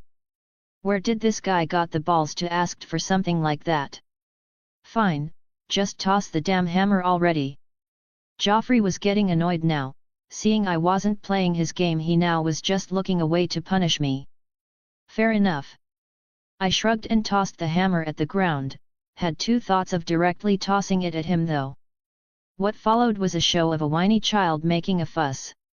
Joffrey bent down and tugged the hammer only for drag himself immediately down at the sudden jerk. He fell down to the ground while I kept on looking at Clegane. Joffrey then went to use 2 hands and with all his power he attempted to lift the hammer only for the hammer to not budge an inch. Even the hound was surprised at this. People around us started to murmur. Why it won't move? Joffrey shouted, not finally fussing about the situation. Don't worry, you're not the first one who has tried to move it, and certainly you're not the last one who will fail. I shrugged and bent down just to easily pick up the hammer in front of him, making him confused and looking at me like I was a ghost. 1,000 gold dragon. I reminded him as I waved my have and was ready to take my leave. However, the horrid creature once again started making noise. What did you do? It's not possible. You cheated. Joffrey shouted. Looking around I realized that we have gathered quite a bit of audience here. Sigh. Cheated? How? I already told you that none can lift it beside me. As you see, I didn't lie. So how do I cheat? You did something. There is no way I couldn't lift the... Joffrey started to get frustrated, the usual response when things are not going his way. And just I said you can't lift it, no one can. I didn't lie. I don't see how I cheated. So. I shrugged, seeing Joffrey not having much to say. I was ready to take my depart when finally he said something which stopped me. Stop, this ain't over yet. He glares at me. You want coins, right? Fine, you'll get your coins. Fight him. If you beat him then you get to take you coin. He said with irritation as he pointed at Clegane beside him. Another wager I see. I looked at Clegane and pondered. Though I don't want to do what this spoiled brat tells me, but it's a chance to test out my current level. Thor level 1 is good and all, but how much is that level 1 exactly? 10% of Thor? If base Thor was state to be level 10? My assumptions are good and all, but they don't account to much without testing out my real strength. Fine, I'll fight. But the wager should be equal, I lose and you pay me nothing. But what if I win? What then? I asked. I'll double the coin. Joffrey didn't care, he just wanted to see the man in front of him beaten. Nay, 1,000 will suffice, but I could use a little chat with his grace, King Robert. Grinning I put forth my condition. Chapter 11, Never underestimate level 1. I could use a little chat with his grace, King Robert, I said, waiting for a response. The mention of the king stunned Joffrey. I could see his erratic behavior calming down. Finally, as the murmurs around us grew louder, he felt the pressure and shouted. Very well. Come on, get on with it. Joffrey's glare was back. Didn't expect him to agree. Though there was always a chance he'd go back on his word, whatever. I could definitely use a talk with the king. At the rate things were going, it didn't seem like I would be able to speak with Ned Stark anytime soon. Benjen didn't even try yesterday, and even today, I hadn't heard any news from him. So, I had to push matters on my own. To fulfill the first quest, I needed to expose the White Walkers to the Northern Lords and the South. The North was easy enough. Even if Ned Stark didn't call all the lords before leaving for King's Landing, the Night's Watch could always try to gather the Northern Lords. As Lord Commander George Mormont said, even if one came, it would be enough. The others would eventually believe through word of mouth. However, that process was slow, and it was the only reason I had come to Winterfell. Now was the time to make good use of that. The Hound drew his sword and pointed it at me. I raised Mjolnir defensively.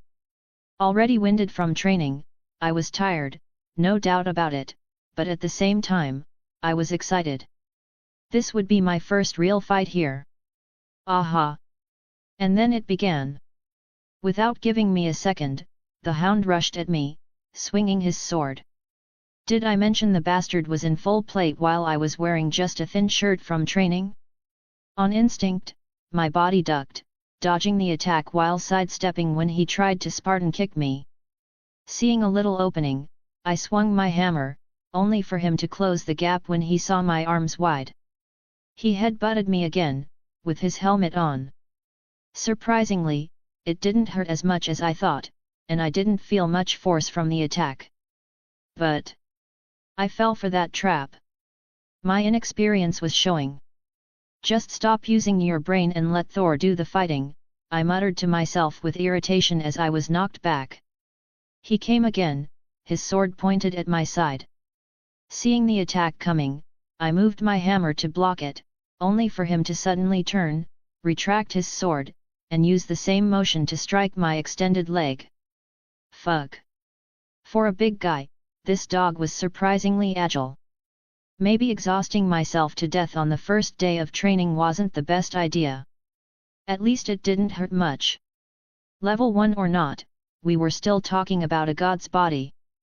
I quickly created some distance, deflecting a few jabs he sent my way before he closed in again, going for my exposed side.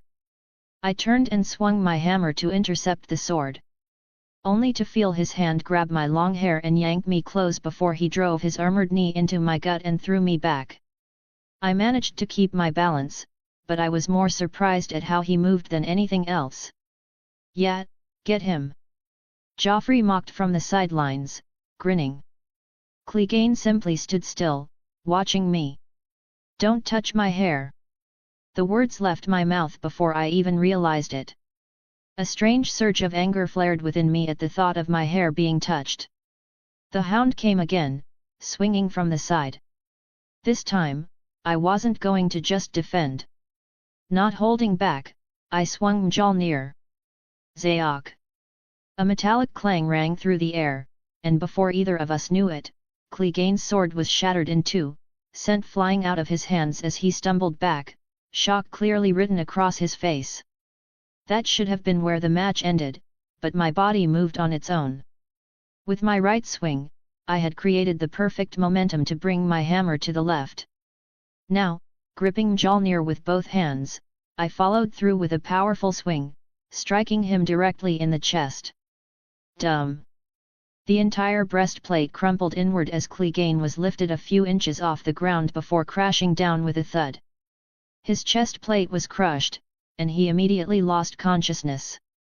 The sheer force of the impact had sent him flying nearly half a meter back before he hit the ground. The murmurs stopped. The prince was gaping at what had just happened. I wasn't any better. Slowly, my eyes shifted from the fallen man to the hammer in my hands. It still felt easy to lift, its weight perfect. But suddenly, it felt like I was holding a mountain. Was it the hammer, or was it my own strength? Perhaps both. I couldn't say for sure, but one thing was clear. From now on, I would never underestimate level 1 again. What are you all looking at? Call for the maester, I spoke before turning to leave, though not before reminding our dear, stupid little prince of our wager and what could possibly go wrong if he didn't deliver. A little healthy dose of threatening never hurts anyone. More importantly, I now had a certain idea of where I stood in terms of power. While I had used my full strength with one hand to break his sword, I had held back when I struck his chest, even with both hands. I didn't want to kill him. Out of all the characters in Game of Thrones, Sandor Clegane was one of the more decent ones. Yet, he had done bad things, but ultimately, he could be considered good overall. Not to mention, killing him would have overcomplicated things for my plans. It was surprising how easily I thought about killing someone when I had never done so before. But I spoke like this because I had Thor's memories. He had done it so many times that I felt like I could do it just as easily, without hesitation. Is that a good thing, or should I be concerned? I had no idea. For now, I just knew one thing: I had to figure out exactly what my level 1 body was capable of and how much of what had happened was my own strength versus Mjolnir's magic. Chapter 12, Meet the King. I heard he beat the Hound, Arya muttered to her sister as they, along with the others, stood watching what was about to unfold. Be quiet, Sansa chided, worry clear in her eyes upon learning the news. At first, a big smile spread across her face. Hearing how strong the person she liked brought a certain unknown pride to her. But that joy was immediately squashed under the realization that she was already spoken for Joffrey. If that wasn't enough, her sour mood turned to heart-palpitating worry for her knight with the shiny hammer when she learned that Thor had been summoned by the king. Now, she was just praying that nothing bad happened to Thor and that the king would show mercy. Maester Luwin, how is Clegane? Ned Stark asked, a complicated expression on his face. When he first heard that Thor and Sandor had fought, he wasn't overly concerned. As long as the royal family wasn't disturbed, other matters could be sorted out easily. But when he learned that Thor had not only beaten the Hound but had also shattered his chest plate and broken a few of his ribs, he immediately rushed out. He'll live, my lord. He just needs a little time to heal, Luwin replied, his gaze turning toward the man responsible for the injuries. What do you have to say for this? Ned Stark turned to me and asked. Good thing I held back on the last attack, I shrugged. Hearing this, the others were dumbfounded, and Ned was clearly getting angry. Ha ha ha. However, that was when laughter broke out.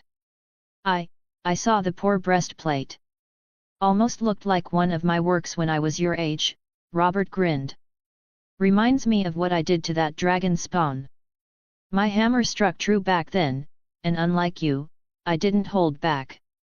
The entire armor was crushed in, and his ribs were shattered. Robert grinned wider, reminiscing about what he did to Rhaegar at the Trident. It was clear that he wasn't angry. The way he was drinking said it all. He didn't even want to be here in the first place, he was more or less dragged along. You almost mortally wounded one of the king's entourage. What do you have to say for that? Ned Stark ignored his friend and turned back to me. First, it was a spar, we weren't fighting for real. Second, I wasn't the one who asked for the spar, it was your Prince Joffrey who wanted to bet with me and asked me to fight his dog. And third, I told you I held back. He wouldn't have lived if I hadn't, I replied, looking him straight in the eyes. Lies. He attacked me, and the hound tried to save me. Joffrey spoke up, opening his dustbin of a mouth again. There were too many witnesses for him to lie, and I was sure Ned Stark already knew what had actually happened. Cersei stood beside her little lion, and by the look of it, she didn't even know what was going on, but she was going to take her son's side anyway. And what reason would I have to attack you? I looked at him with slight irritation. His expression showed he had a million excuses lined up, but I didn't let him speak. And let's say I did want to attack you. Do you really think you would be standing here, breathing, completely safe and unscratched, if someone like me who put your dog in the nursing room was after you? A silence spread across the room. My gaze locked onto Joffrey, and he didn't dare to say another word. Don't try to twist the facts, you, Cersei started, stepping in to defend her son. Enough, woman. We all know what happened there. Half of Winterfell was watching the fight. For God's sake, Robert interrupted. Like Ned, he already knew the truth. It wasn't hard to figure out. Tell me, what were the terms of the fight, and what led to it? Robert finally asked, glaring at me. Your son couldn't lift my hammer. I told him no one could besides me, but he didn't listen. He challenged me, claiming he could, only to fail just like everyone else. I saw a chance to make some profit, so now the crown owes me 1,000 gold dragons, I said with a smile. Robert's eyes moved to the hammer I was holding. This was the first time he had actually looked at it. When he heard that someone from the wall had beaten the hound, he was intrigued, so he came along. But the moment he laid eyes on Thor, he felt something strange. For starters, the boy just turned man was incredibly handsome. More than that, Robert saw his own past in him. He wasn't that handsome back then, no, but the powerful build, the hammer at my side, it certainly didn't help that teenager even resembled him to some degree, with almost the exact same blue eyes. No wonder Ned asked me about my firstborn. He mused. But there was more than just appearance. Even the nonchalant attitude he had reminded Robert of his younger self. Now, he was quite interested in the strange hammer. Robert had more experience with a hammer than anyone here, maybe even more than Winterfell's smith, Mycon. He could see it was exceptionally made, but at the same time, it looked impractical. However, the deformed iron breastplate before him said otherwise. Now he was really intrigued to see the boy, know the man use the hammer in a real fight. He wanted to ask more about it but restrained himself. As I explained the situation, Robert became more and more amused. Wait a minute, you mean to say that the hound is lying in bed with half his ribs broken just because he messed with your hair? Robert asked, raising an eyebrow. I don't like people touching my hair, I shrugged. Ha ha ha ha. You're a funny lad. Fine, the matter is settled, Robert announced. But Father Joffrey immediately protested, only to shut up when Robert glared at him. Cersei, standing beside him, also wanted to speak up, but she restrained herself. Earlier, she had merely been trying to support Joffrey, not going directly against Thor. Even she didn't know why, but she didn't want to take any hasty actions. She had strange emotions regarding the handsome teenager with long blonde hair just like her family and piercing blue eyes like his pig of a husband. This reminded her of something which she didn't want to remember. So, what did you want me for? Robert finally asked when most of the people had left. Just to see what we brought from the wall, I said, turning to Benyon, who was now glaring daggers at me. Of course, before coming here, he had given me an earful that almost turned into full-blown shouting when I told him why I had done all this in the first place, to meet the king. From the wall. Robert looked at the cage placed in front of him by Benyon. Even Ned seemed confused, giving his brother an inquisitive glance, but Benyon just looked at him as if to say, "You'll know soon." "What is it?" "A proof that winter is coming." Chapter 13, Threat Beyond the Wall by the Seven. What have you put in my drink, Ned? Robert all but choked as Benyon carefully placed the item he had brought and finally lifted the cloth covering it. Haha! I swear by my hammer, it's not the drink. I, for some reason, had a smile on my face, seeing two of the strongest people on this continent gawking at the thing in front of them. The two of them surely resembled real brothers by how they looked right now. Though I knew better than to take this as a laughing matter. By the old gods, Benyon, what is this? Ned Stark finally came out of his stupor and asked his brother, who stood beside him with a grim face. The others weren't faring any better either. Understandable, since currently in front of them was a pale blue, severed hand of a White Walker, thrashing around, hitting the small cage restraining it, and making those horrendous noises like nails being scraped against certain surfaces, sending shivers down one's spine with its high-pitched screeching. Inside the room stood the king, Ned Stark, Jaime Lannister, Tyrion Lannister, and some other important figures. I had made sure they were all here to learn the truth as soon as possible. I had even considered bringing the Queen, just in case she assassinated Robert like in the show. Someone in the South needed to be aware of the White Walkers. But ultimately, I didn't bother. That woman was the kind who would let the entire continent burn if it meant gaining any advantage. Her brothers were much more suited to attend this meeting. This is what I've been meaning to talk to you about, brother. I would have brought it up immediately if not for the sudden arrival of the king's entourage. I told Thor to wait a little while, but it seems like he made all that fuss just to get your attention, your majesty. Benyon sighed, particularly giving me a glare. And waste this excellent opportunity to make the Seven Kingdoms aware of the looming threat beyond the wall? Not on my watch. I replied, speaking to no one in particular. Seven hells, now's not the time for this. Explain, what is this sorcery? Robert Baratheon looked at the hand thrashing inside the small iron cage meant for ravens, and a chill went through his spine. He had a very bad feeling about what he was seeing. Yes, forget about other things and just explain. Ned Stark asked his brother again. He had an idea of what this could be, but by old God and the new he didn't dare believe it. A few days ago, a small ranger party left Castle Black to investigate wildling activities. We didn't hear from them for days. Then one of the lads returned with Thor, carrying that thing wrapped and tied up on his shoulders. Benyon paused. And it's not just the hand I brought. The entire dead body is still kept in the cellars of Castle Black, roaring and eager to eat anyone foolish enough to unbind it and step inside the cellar. I added, making the others take a sharp breath. For confirmation, they looked at Benyon, who only nodded. When they reached the wildling camp, they found all the wildlings slaughtered, torn to pieces.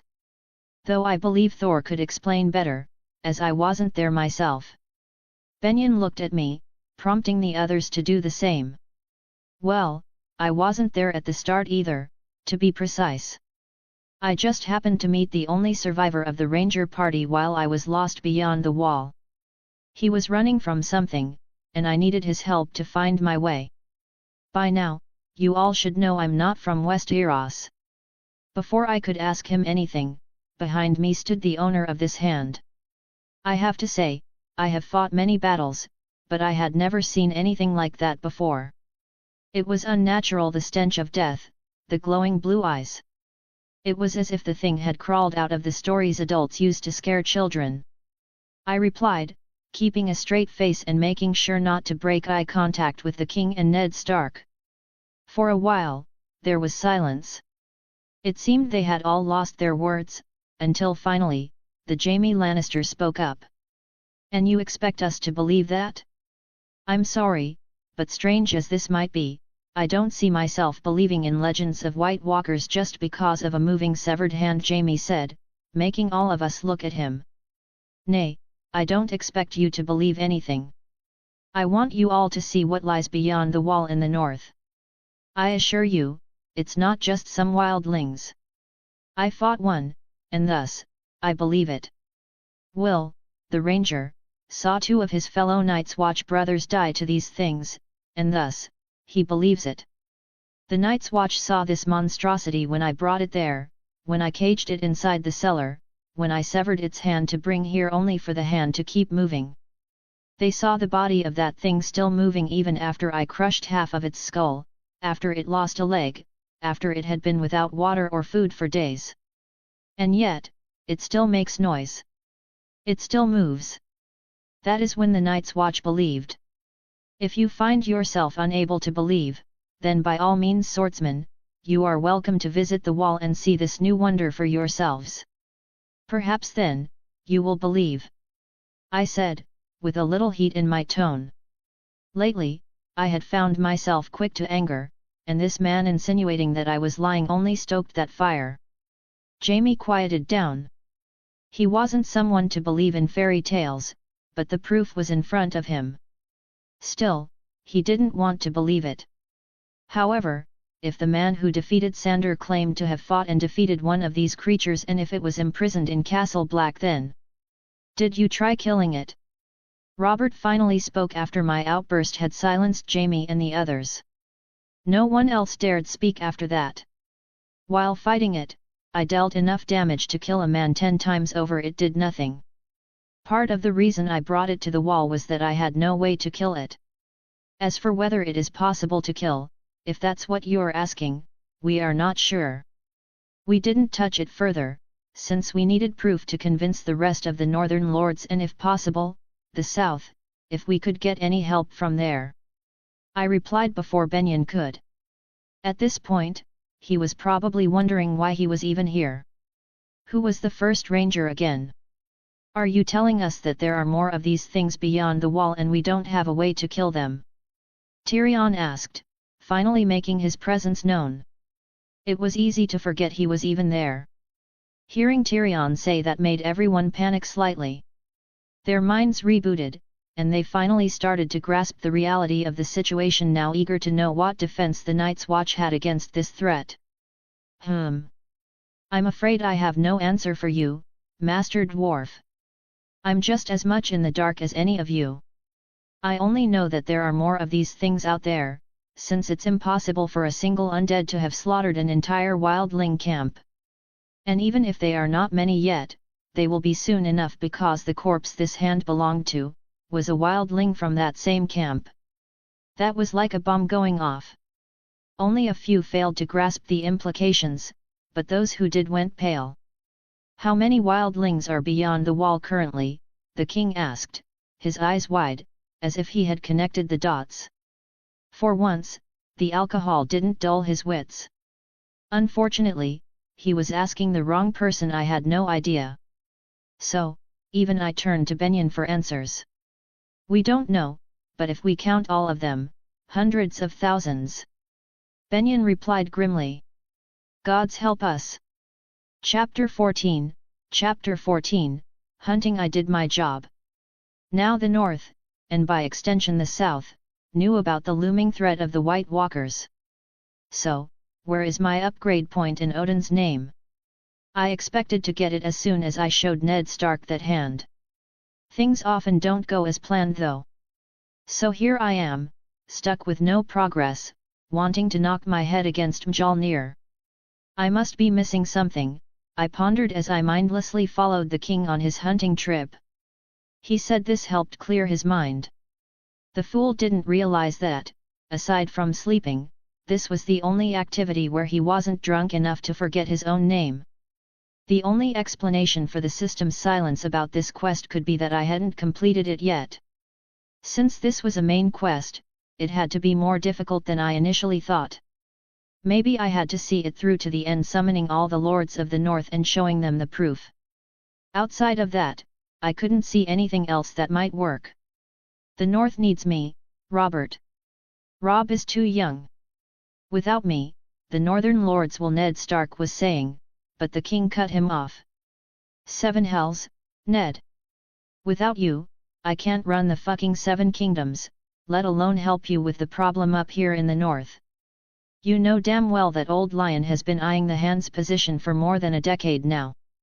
I'm surrounded by those fucking gold heads. The whores in King's Landing know more about the kingdom than I do. I got no one I could trust there. I need you there, Ned. You have my word the North will get all the help it needs when the time is right. I'll take charge myself. But that will never happen if that old lion becomes the hand. Even as king, I can't handle everything. Robert's tone was heated. They had been bickering ever since I forced them to face reality. If Ned stayed, the North would have a strong leader when the time came, not to mention that the South might avoid war altogether, and the king might even survive. That was far more favorable for fighting off the White Walkers. That was the reason I was here, accompanying them on this hunt. Besides the fact that the king himself had asked for me, I had another reason. Bran, Ned Stark's second youngest, was soon going to see something he shouldn't and suffer the consequences. His situation could force Ned Stark to stay, whereas in the books and TV show, he still followed his honor. But maybe, this time, with so many reasons in his favor, he wouldn't. As for why I was here, it was to ensure nobody could blame me for what happened to Bran later on. Catelyn Stark realized that the Lannisters were behind Bran's fall from the tower by finding a strand of blonde hair at the scene. And hell would freeze over before they mistook it for one of mine. Yet, I felt bad for not saving the child, but it was important for the realm. That's what I told myself until Thor's pride surged out. What kind of god would I be if I had to sacrifice a child to save the realm? Until I draw breath, not even a strand of his hair will come to harm, blah, blah, blah. My mind started coming up with all sorts of reckless justifications. This time, though, I suppressed the feeling. It helped that I only realized all of this after coming out here to hunt with the king. There was no way for me to return to Winterfell in time anyway. Shush! Everyone crouched down, making me the only one unaware of what was happening. Looking forward, I saw a stag. Alright, we're here to hunt. With all their bickering, I almost forgot. Joffrey, come here. Take the shot. Robert Baratheon called out his firstborn. The boy was carrying a crossbow. Of course, he missed, and we had to chase after the damn stag for another 20 minutes. Good thing he was keeping his distance after what happened earlier, or I would have given him another reason to. Have you ever hunted before? Robert asked. Yes, but not for food. You don't look like a lowborn from wherever you're from. What were you back home? Robert eyed me, assessing my looks and mannerisms. A VIP customer for all the wine and cup makers. Ah ha ha ha ha. Smart lad. Didn't see you drink much, though. Coming here gave me enough reason not to. I replied, though what I really wanted to say was that meeting him was the reason. Robert Baratheon was much like the fat Thor from Endgame, a man who had lost everything and now drowned himself in drink and whores, stumbling his way to an early grave. Worry not. Even if you can't find your way back, you're always welcome in King's Landing. I might even knight you if you're really as good with that hammer of yours as others claim. Robert laughed, patting my back. Soon, we found the stag, and this time, they didn't give Joffrey a chance. Meaning, we caught it. I stood back, uninterested, until I heard something. Did you hear that? I asked. Hear what? That. I pointed in the direction of the noise, but they all seemed oblivious. I knew I wasn't mistaken. It might not have been shown much in the MCU, but Asgardians were superior to humans in every way, senses included. A sudden growl shattered the calm, alerting everyone. This was the perfect time to say I told you so, but I refrained. Instead, I tightened my grip around Mjolnir, ready to fight. Get back! I shouted as whatever it was came directly at us. Then, we all saw what we were facing. A mountain bear, someone shouted. The bear roared as it broke through the foliage. Run! I shouted, seeing how close the king and others were. The bear was charging straight toward the stag's carcass, likely drawn by the scent of blood. It rushed at Ned Stark and Robert, who barely had time to react. The beast knocked Ned aside and pinned the king to the ground. Save the king. Protect the prince. Joffrey had gone pale, too terrified to utter a word as he watched his father pinned beneath a massive bear. The king's guard tried to distract the beast, but the bear had already chosen its target, the biggest one. Just as it was about to sink its teeth into Robert's soft, juicy belly, a powerful hit knocked it back. Me, of course. Without hesitation, I closed the gap and swung Mjolnir with full force, slamming it into the bear's side. The impact was so strong that the beast was thrown off the king, roaring in pain from the blow. It struggled to rise, its upper right limb badly injured. I didn't waste a second. Gripping Mjolnir with both hands, I aimed for its head. Haa! I roared and brought the hammer down, crushing the bear's skull into a paste of bone, flesh, and blood. And just like that, the fight was over. Ned Stark and the king stared at me in shock. What? I asked, raising an eyebrow. 7 hells. Tell me that bear took more effort than that undead, or we're all fucked, Robert muttered, now wondering if the White Walkers could be easily beaten outside. Killing them was an illusion if I was this much absurdly powerful. Don't know. They all went down in 2 hits. I shrugged and effortlessly grabbed the bear by the fur, dragging its carcass toward our horses with one hand. What are you looking at? Your king just got attacked by a bear, help him! I shouted at the gawking men. The journey back to Winterfell was filled with talk of how I had killed the bear with a single swing of my hammer. Of course, they checked the corpse's head, and the more they saw, the more disbelief filled their faces. Being the MVP of the hunt, I was surrounded by people the entire way back. I barely had any free time until we arrived in Winterfell. The moment we entered, I expected some commotion regarding Bran. But to my surprise, nothing. Bran was fine. The Stark family was fine. And that's when it hit me, did I miss something? Chapter 15, A Request. What did you say to Jaime? Cersei stormed into Tyrion's room, her voice so heated it could melt a dragon. That a man has another sword that isn't made of steel and shouldn't be shy about using it. Maybe give our dear father some heirs of Casterly Rock, bastards though they may be. Something is better than nothing, right? Tyrion was startled to see his sister there. He had been drinking and almost choked, though that was still better than her catching him doing other things he was infamous for. Cersei restrained herself from walking up and slapping the imp. What did you say to him that made him agree to go to the wall with you? She asked again. She was frustrated. Once Robert went out to hunt, she finally had a chance to spend quality time with her brother, only to find that Jaime wasn't in the mood. What about her mood? Before she knew it, Jaime had taken his sword and gone out to train. What was that about? She had tried to seduce him, but nothing. He had been disturbed for a few days, but only now did she realize how much. Then, out of nowhere, he announced that he would be going to the wall with Tyrion, of all people. Really? This is the first time I'm hearing of this. Tyrion understood what was going on but had no intention of telling his sister. The 7 only knew what kind of drama she'd raise after learning the truth. Cersei doubted Tyrion. He was the first to bring up the topic. It had to be the imp who convinced her Jaime to go with him. Cersei narrowed her eyes, irritation building. She hadn't had it for over a month, and it was getting on her nerves. Now she learned she wouldn't get any for who knew how long because her idiot brother had decided to play Night's Watch Ranger.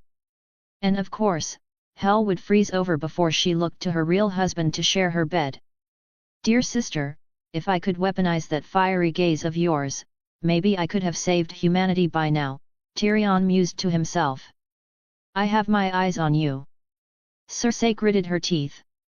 But knowing she wouldn't get anything out of the monster she had to call her brother, she spat and turned around.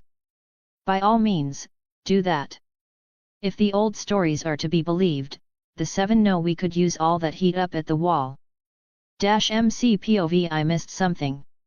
I knew it but didn't realize it until now. Will was the reason the Starks found their dire wolves in the story. They had to go out to execute him. I hadn't seen any wolves here. The butterfly effect. I didn't think it would be apparent this soon.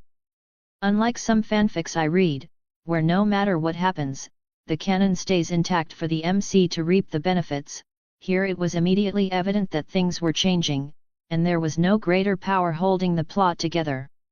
No dire wolves. Bran didn't fall. Will survived.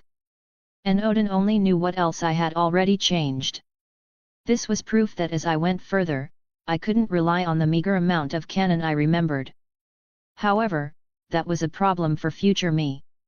My current problem was that Ned Stark had ultimately agreed to be the king's hand. I had hoped Bran's fall would stop him, but I guess that wasn't happening now. Thor. Suddenly, a voice broke my concentration. Looking up, I saw Benyon calling me. My brother has called for you, Benyon said as he readied his saddle. You're going somewhere. I looked around and noticed Benyon wasn't the only one. Many people were preparing to depart, even two of the Queen's brothers were in the group. We're leaving for Castle Black, Benyon replied, looking a bit apologetic. What? When was this decided? Why wasn't I told? I haven't even readied my damn horse yet. You. Sigh, you should talk to my brother before doing that. Believe me.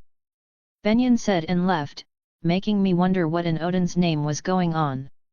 So, I made my way directly to Ned Stark's solar. As soon as I entered, I noticed he was completely alone, most likely waiting for me. Lord Stark, you called for me? I asked. Yes, Thor. Come, sit, he said, and I did just that. Ned Stark didn't immediately speak. He took his time before finally opening his mouth. I still haven't shown my appreciation for what you did for the North. Without you, we might not have known about the threat of the White Walkers until they had grown much stronger. For that, the entire North is in your debt, Ned Stark said, making me nod unconsciously. Think nothing of it, Lord Stark. Surely you called me here for more than just gratitude. I have a request for you. You must have heard that I'll be going south soon to take the position of Hand of the King. Yes. I replied, already thinking about what he could ask for. Only one thing fit the bill. I want you to accompany us there, Ned Stark requested. There it was. I knew it. But why would he suddenly ask a stranger like me? May I ask why you want me to accompany you? Sigh. Starks don't fare well in the south. I will take a few of my men with me, but I still worry about my children's safety. Sansa, Arya, and even Bran will be going with me. I want you to look after them there, Ned Stark said, looking at me with an earnest expression. To me, this reason sounded weak. If he needed protection for his children, why not take more guards or simply just not take the children? At least he could avoid taking both Arya and Bran. There was something else he wasn't telling me. Is that all? I asked firmly, looking him directly in the eyes. No, that's just one part of it. The reason I asked for you is that I don't have anyone there to help me. Forgive me, but I cannot disclose certain information as it could be dangerous for the source. However, I need someone to run some special errands for me. Someone strong and sharp. You are the best person for the job. Ned Stark's words made me wonder what he was talking about. Since when did he have any errands to run? Then I remembered he must have received that note from Lisa Oren about Jonaran's murder. Of course, I knew the truth about who really killed Jonaran. And you choose me over any of your trusted men because you're an honorable person, I can tell. Not to mention, you seem well aware of how to deal with highborn lords and ladies, Ned Stark replied, taking me by surprise. Did I really give off that vibe? But when I put myself in Thor's position, it wasn't that hard to imagine. I see, and I refuse. I refused almost immediately. Hey? What reason do you have to refuse? The same reason I asked you to stay back. The wall. The North needs a leader right now, and you are that leader. If you leave, who will your bannermen rally behind when winter comes knocking at the door? I'm not from this land, and this place is not my home, but if the old legends are true, the fight won't be between kingdoms or men, it will be between life and death. I have to take part. By staying behind, I might be able to help the Night's Watch somehow. And that's exactly why I believe you, Ned Stark said. Benjen told me you wish to fight the White Walkers despite having no ties to them or this land. That is exactly why I need you in the south. I don't wish to go south more than you do, however I have to. Why? Because you king commands so. I asked with a hint of distaste. Yes. He nodded. Well, he's not my king. I shrugged. For a second Ned Stark narrowed his eyes, but seeing my eyes no wavering, he sighed. It's not just king's order, North alone can't hold on if winter truly comes. It's not just fighting the White Walkers, North has to be ready for a long winter. Maesters and Citadel claims that this is the longest summer, lasting 9 years, and after a long summer comes a lasting winter. North can hold on to few years of summer, but any longer and we will starve. We can't fight the undead when empty stomach. Ned Stark said. And for all purpose I have to say that I almost forgot about the condition of North in this all ordeal. He was right, just massing fighting power won't do. North has to get ready for a long winter as well. Surely the king will help if you ask. I asked with serious look on my face. Yes, he will, at least he will try. Robert's claim to the throne is only stable because of North, his own house and his alliance with Lannisters. Currently in King's Landing, majority of power has already been shifted to the Lannisters. If I don't go there, then the hand's position falls in their hands. Though they might be alliance, but I don't believe in those lions. Because the winter is coming, it's crucial that the King's Landing stay stable right now. I have to go. And I sure could use someone like you there. Ned Stark state, making me fall into critical thinking. He wasn't wrong. I didn't even think whether North alone could fight against the Night King or not. North will need help, men, power to food. And to get that help, it's crucial that it gets backing from King's Landing. And while I was thinking this, a notification appeared. Side quest, Wolf's Companion. Go south with Ned Stark and help him. Note: side quests are optional. Host could choose to accept or deny side quest on his will. I'll be slowly adding additional chapter in my Patreon. If you like the story, then please consider supporting me. Chapter 16, Towards King's Landing. What are you doing? Suddenly, a voice broke my concentration. My breathing was labored, and the heat was killing me.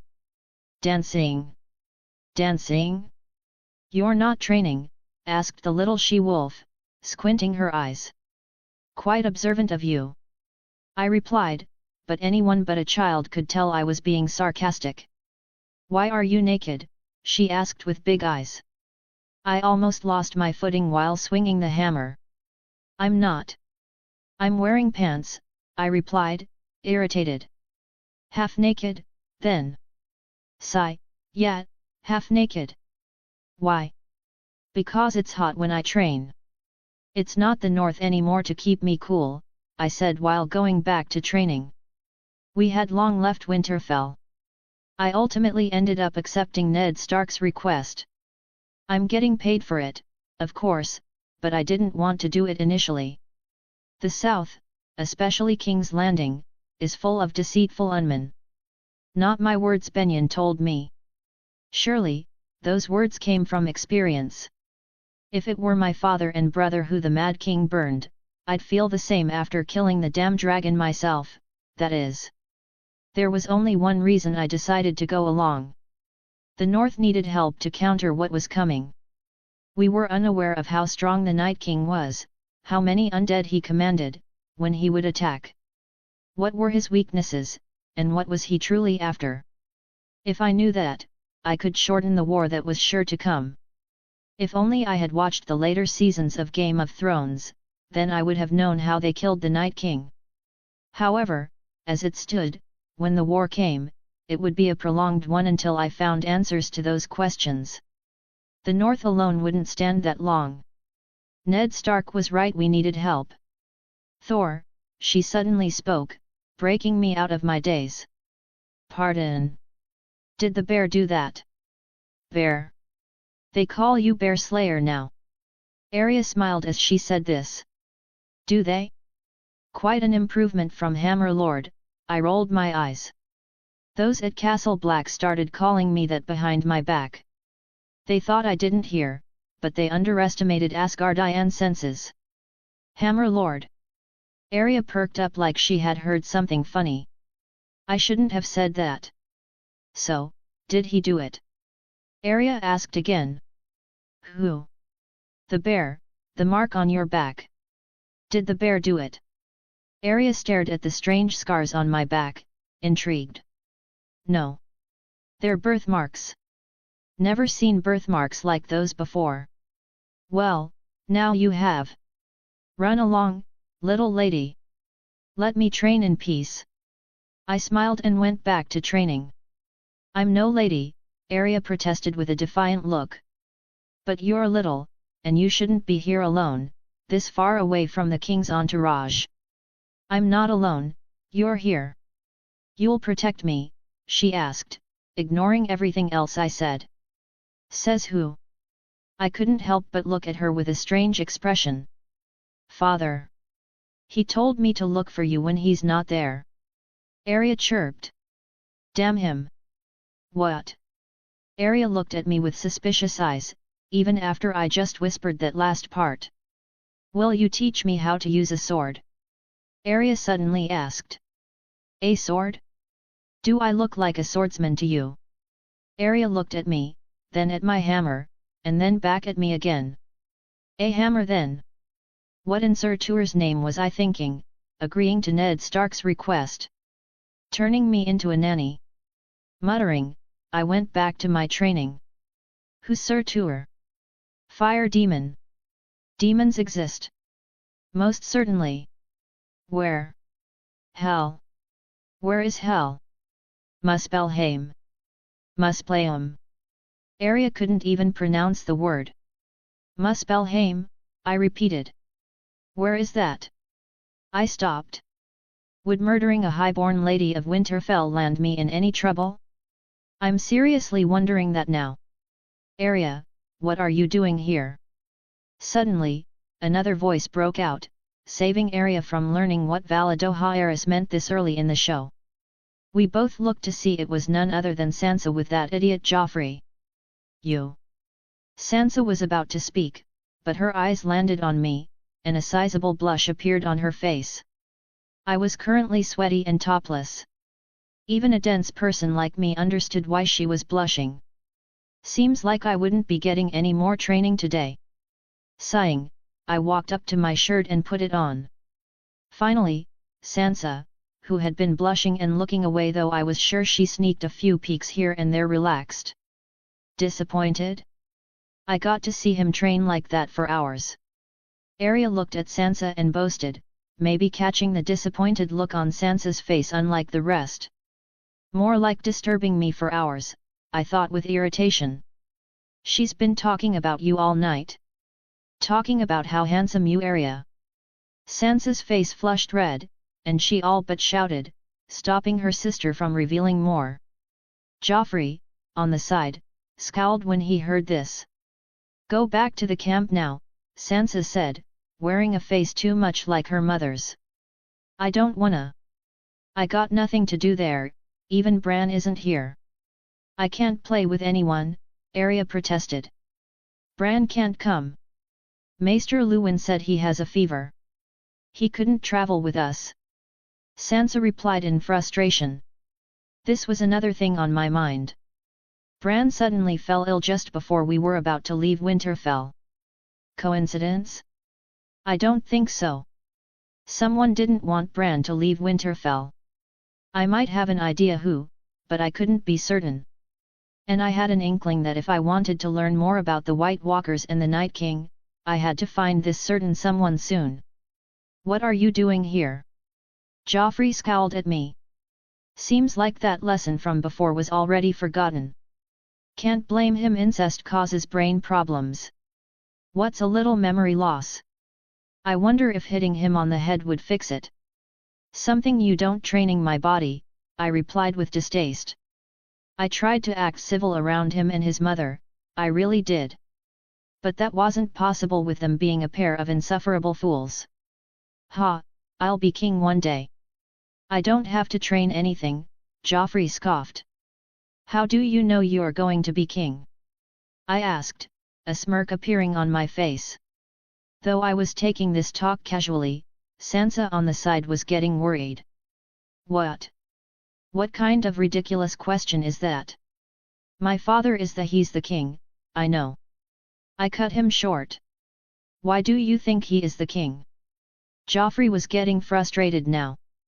He wanted to lash out, but he remembered what happened last time. His memory wasn't that bad. Because he took it. He killed the dragon and took the Iron Throne. Exactly.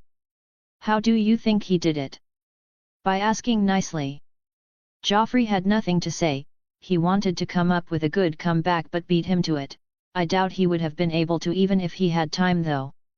He fight his way though. He was an warrior. I wonder what would have happened if he was like you, let me tell you what. You'll be royally fucked up. And he was shut completely, though his face looked like he was about to throw with most unlogical fuss the loyal child could. You can't talk to me like that. I'm your prince. Joffrey shouted. No. You're not my prince. Your mother is not my queen. Your father is not my king. This is not my lands and they are not my people. And make no mistake, I'm not afraid of you or your royal status. You'll face pain so insufferable that dead would look like mercy, so make sure you keep your distance.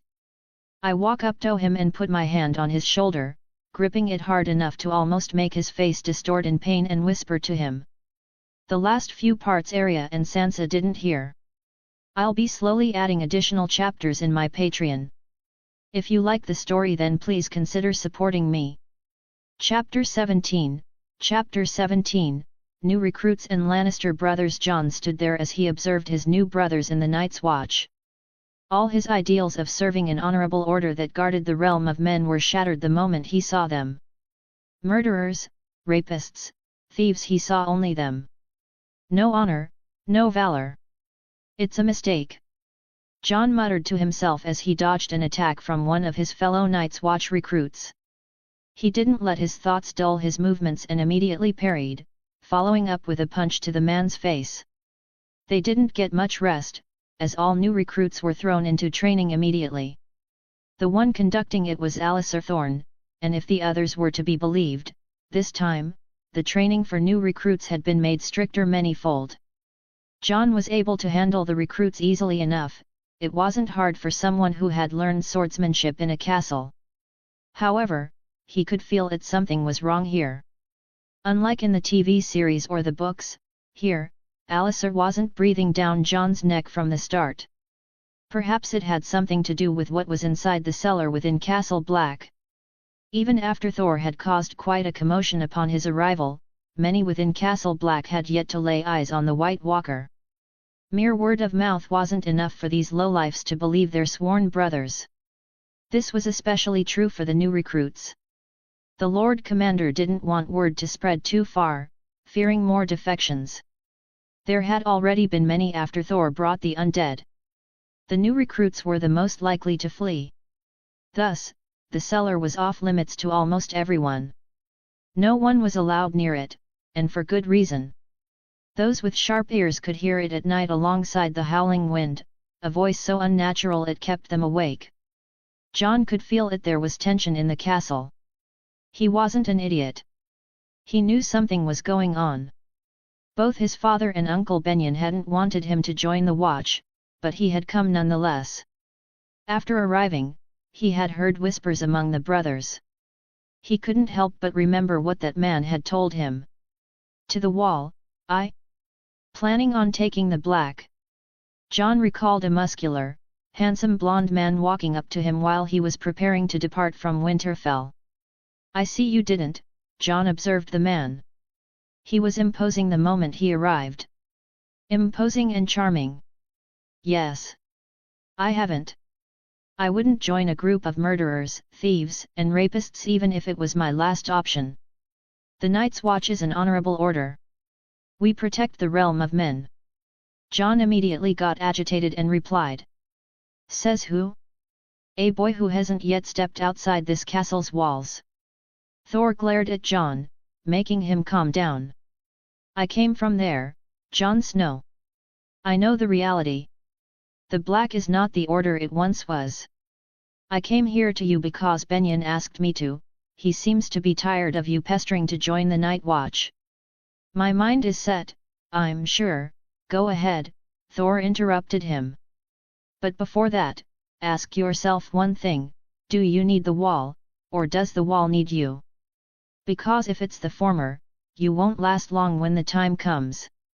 Thor had turned away after saying those words.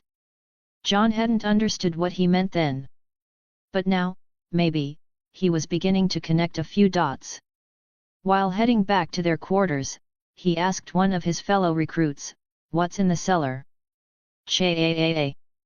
A terrible sound rang out in the dark cellar, sending a chill creeping beneath their skin. The dull, damp walls seemed to vibrate every time the creature from hell let out its unnatural scream. "By the seven, what are we looking at?" Jaime Lannister muttered in disbelief. He had known what to expect when he decided to come to Castle Black. He hadn't believed the old stories, even after seeing a severed hand move on its own. However, now, he had no choice but to accept the truth. He had never claimed to be a man of knowledge. He wasn't well studied, nor was he always right. He couldn't call himself wise. But for once in his life, he was disappointed to realize he had been wrong. In front of him stood a spawn from hell itself, just as described by that man. Thor had warned them, but Jaime hadn't believed him until now. Cersei hadn't been happy when he announced his trip to Castle Black, but at least now, he had a good reason to justify his actions. That's a White Walker. The first of its kind seen in thousands of years.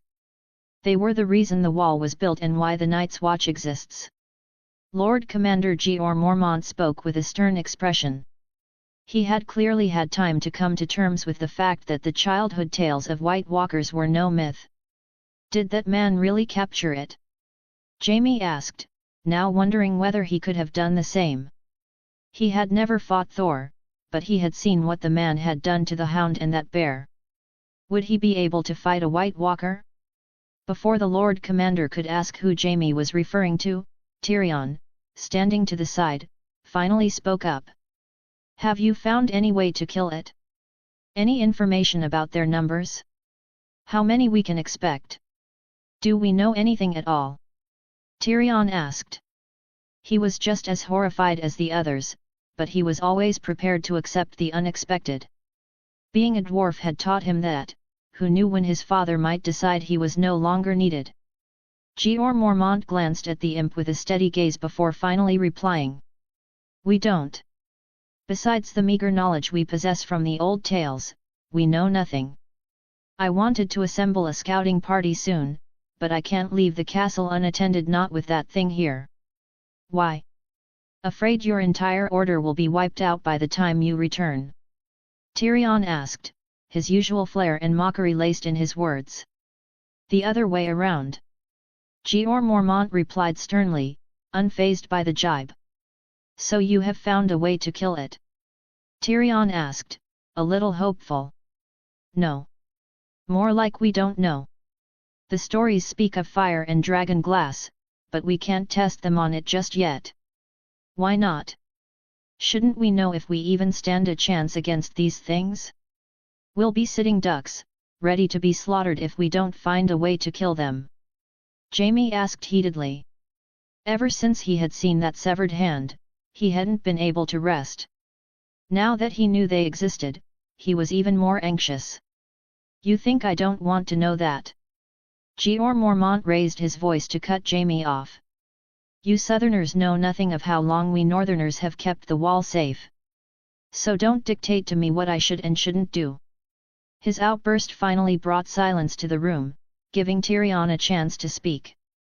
"I agree," Tyrion said, making Jaime glare at him as if asking whose side he was on.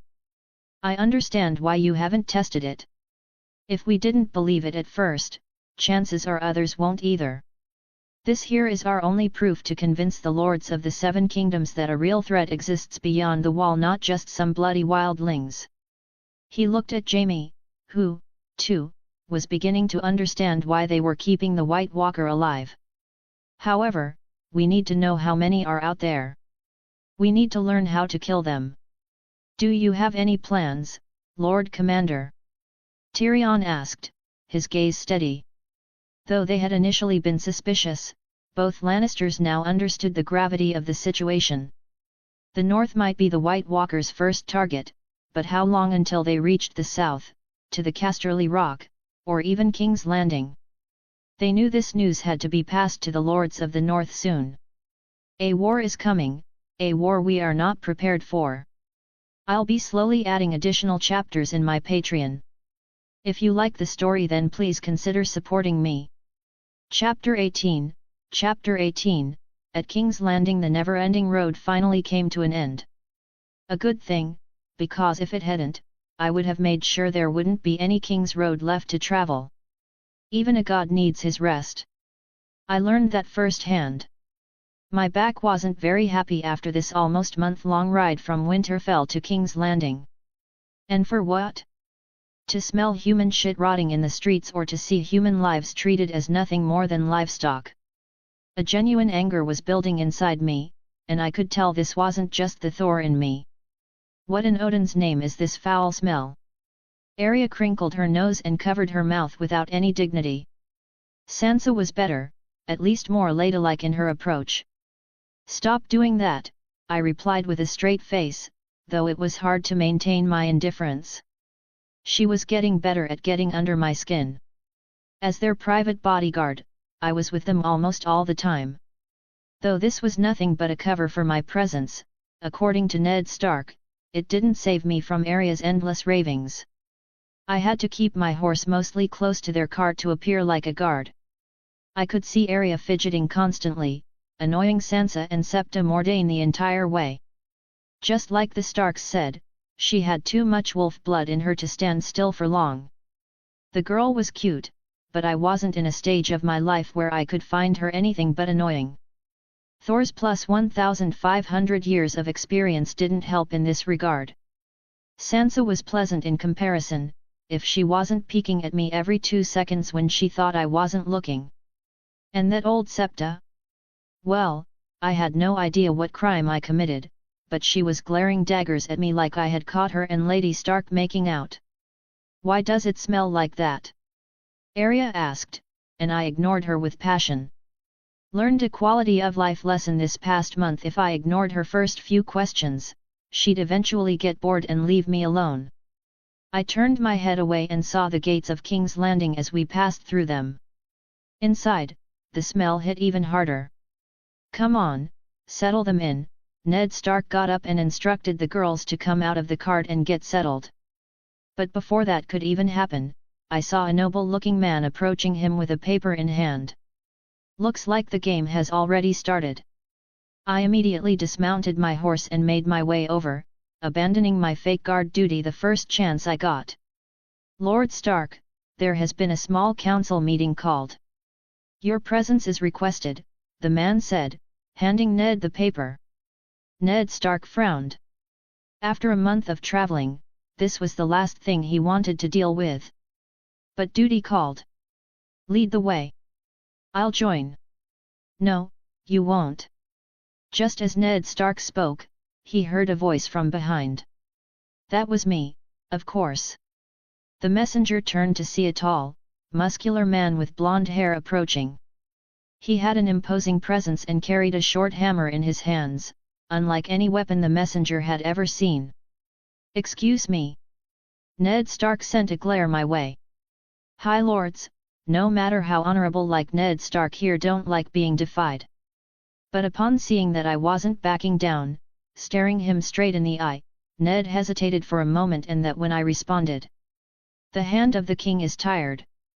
It's a long way from Winterfell to King's Landing. Tell the council he'll join them once he's rested a little, I said directly to the messenger, much to his disbelief. Well? Go tell them, I deepened my voice and spoke with authority, nearly startling the man. Even Ned looked momentarily taken aback. The messenger immediately nodded and sped away. What are you doing? Ned Stark's anger flared, but I had no intention of backing off. Exactly what you asked me to do, help you play the game. Here's the first rule, play it on your own terms. Don't listen to a damn thing others say, most of it will be lies.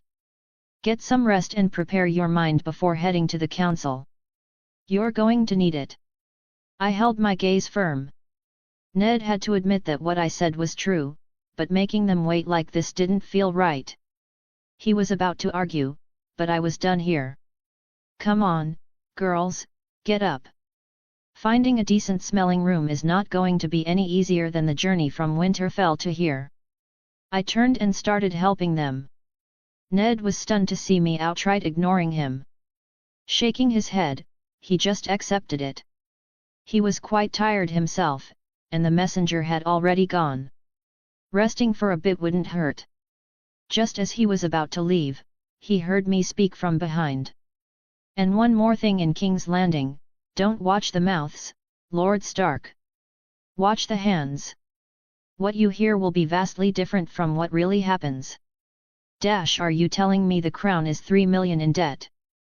Ned Stark was shocked upon learning of the extravagant tourney his friend was planning in his name. But what shook him more was the actual state of the kingdom's finances. I'm telling you the crown is 6 million in debt, Peter Baelish corrected with his usual smirk. How did this happen? Ned asked, disbelief evident on his face. Only now did he realize how he would have reacted if he had gone to the small council meeting without taking a moment to rest first. It's the king's job to spend the money, while the hand arranges it, Baelish replied. I refuse to believe Jonathan would have let this happen. Ned immediately defended the man who had been a father to him in all but blood. Lord Arryn gave wise and prudent advice, but I'm afraid his grace doesn't always listen, Grand Maester Pycelle said with a weary tone. Counting coppers he calls it, Renly added with irritation. Eddard Stark sighed. I'll talk to him. The kingdom can't bear this expense. He realized now that he truly needed to be prepared for these small council meetings. Unlike in the books and TV series, the condition of the capital was more important to the North in this version. Stark's personal interests were tied to it. If he expected the capital to aid the North in times of trouble, he couldn't let things spiral out of control. Maybe I should get Thor involved. He seems to have a good grasp on ruling and administration. Only the old gods know how the capital will help the North in this condition, Ned thought with irritation. One more thing, Lord Stark. King Robert has personally said to allow the man you brought with you to take part in the tourney, Varys said. What man? The one who beat the Hound. I'll be slowly adding additional chapters in my Patreon. Got 5 additional chapters in Patreon. If you like the story, then please consider supporting me. Chapter 19, Bran's awake. Damn, another miss, Bran cursed under his breath. His mother had told him not to swear, but he couldn't help it. No matter what he did, he couldn't seem to hit the target. The bow and arrow just weren't made for him. How is Arya so good at this? Bran pouted, pulling another arrow from the quiver before resting it on the bow and taking aim. Just as he was about to shoot, he suddenly heard a sound. He looked around but saw nothing. He was alone in the training range. His father, his 2 sisters, even Jon, had already left for King's Landing and Night's Watch. Rickon was the only one left for him to play with. Ignoring the earlier sound, he pulled the string of the bow again, taking aim, only for the sound to return. Once again, there was nothing there. But this time, he decided to check where the sound was coming from. As he ventured further, it led him to a dark corner of Winterfell he didn't even know existed. Hesitantly, he moved forward, only to see a bird sitting on top of a barrier in the shadows. A raven. A three-eyed raven. The moment Bran looked into the raven's eyes, he felt his consciousness fading. Lightheadedness assaulted him. What's happening to me? Wait, who are you? No, wait, Bran shouted, and that was when his eyes shot open. He jolted upright, his breathing ragged, and found himself in his bed, surrounded by two people. He looked into the face of his mother, who had been sleeping next to his bed but suddenly awoke with a start at his outburst. Bran! The moment she realized who had made the noise, her eyes widened in shock at seeing her son awake. How are you? Are you feeling any pain? Do you need food? Wait a minute, let me call Maester Luwin. She almost stumbled, too overwhelmed by the sight of her son waking up. Even Maester Luwin had been unable to determine what kind of fever Bran was suffering from. At one point, his body had started heating up uncontrollably, and he no longer woke up after falling asleep. At first, they thought it was just a normal fever, but after her husband left, Bran's condition had worsened. She had prayed to the Seven for hours to protect her son, sitting beside him day and night. Gods be good, she whispered, checking his temperature. He was normal now. Wait here, I'll call Maester Luwin. She hurriedly stood up and rushed out.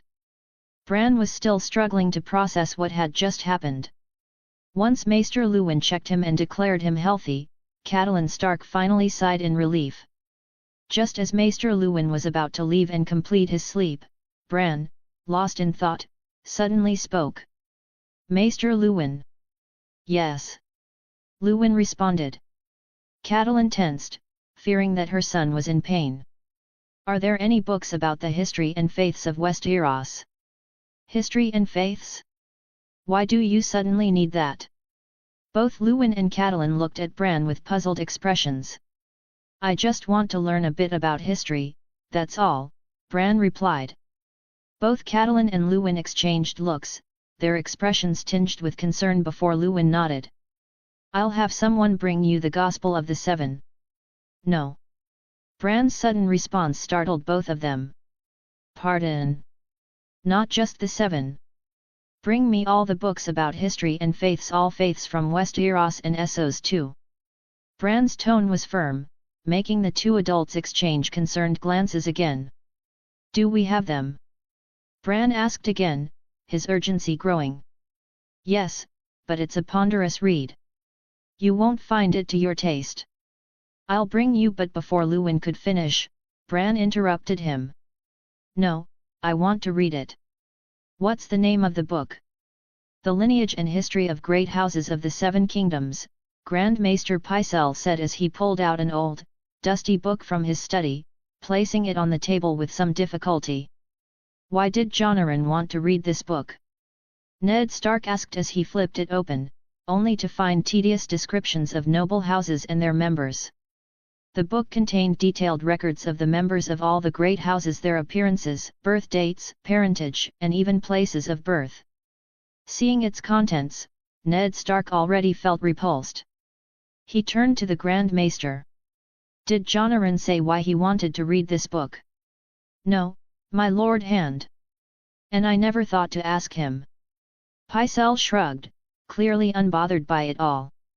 Unlike in the main story, where Ned Stark was bogged down by council duties, delaying his investigation into Jonaran's death, here, he had begun investigating immediately.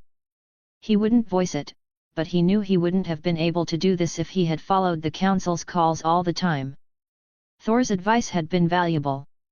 So, after the very first council meeting, he had gone straight to Pycelle and obtained the book.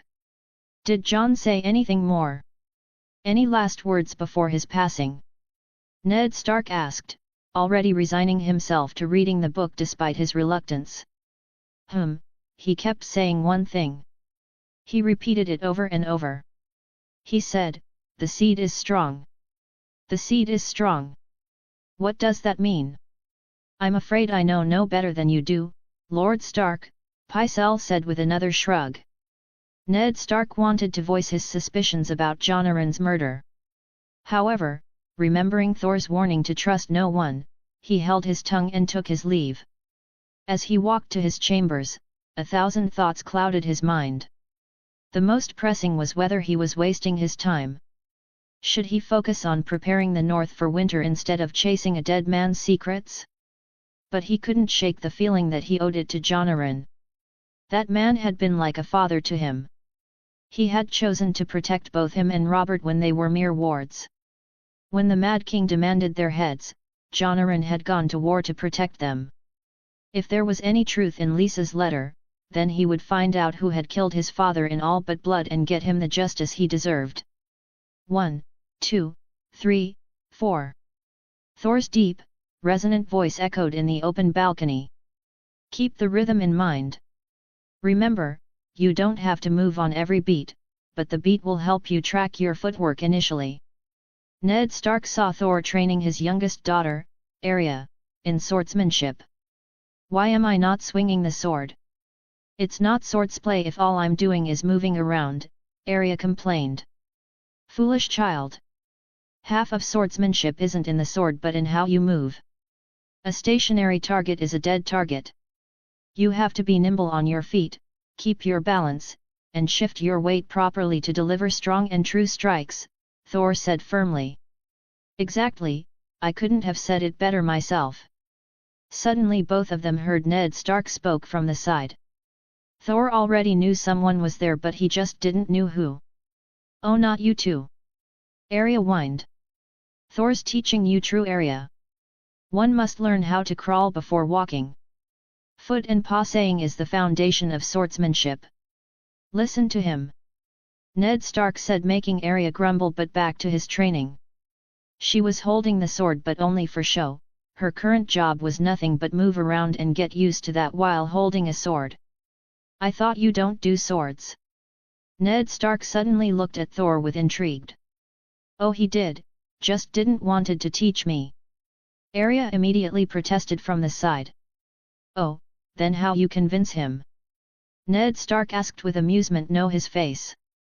Easy, I'm to let him alone and not disturb him outside our training hour unless it's an emergency. Arya repeated why Thor drilled in her as a payment for teaching her. Shush, don't let you do the same training on mud.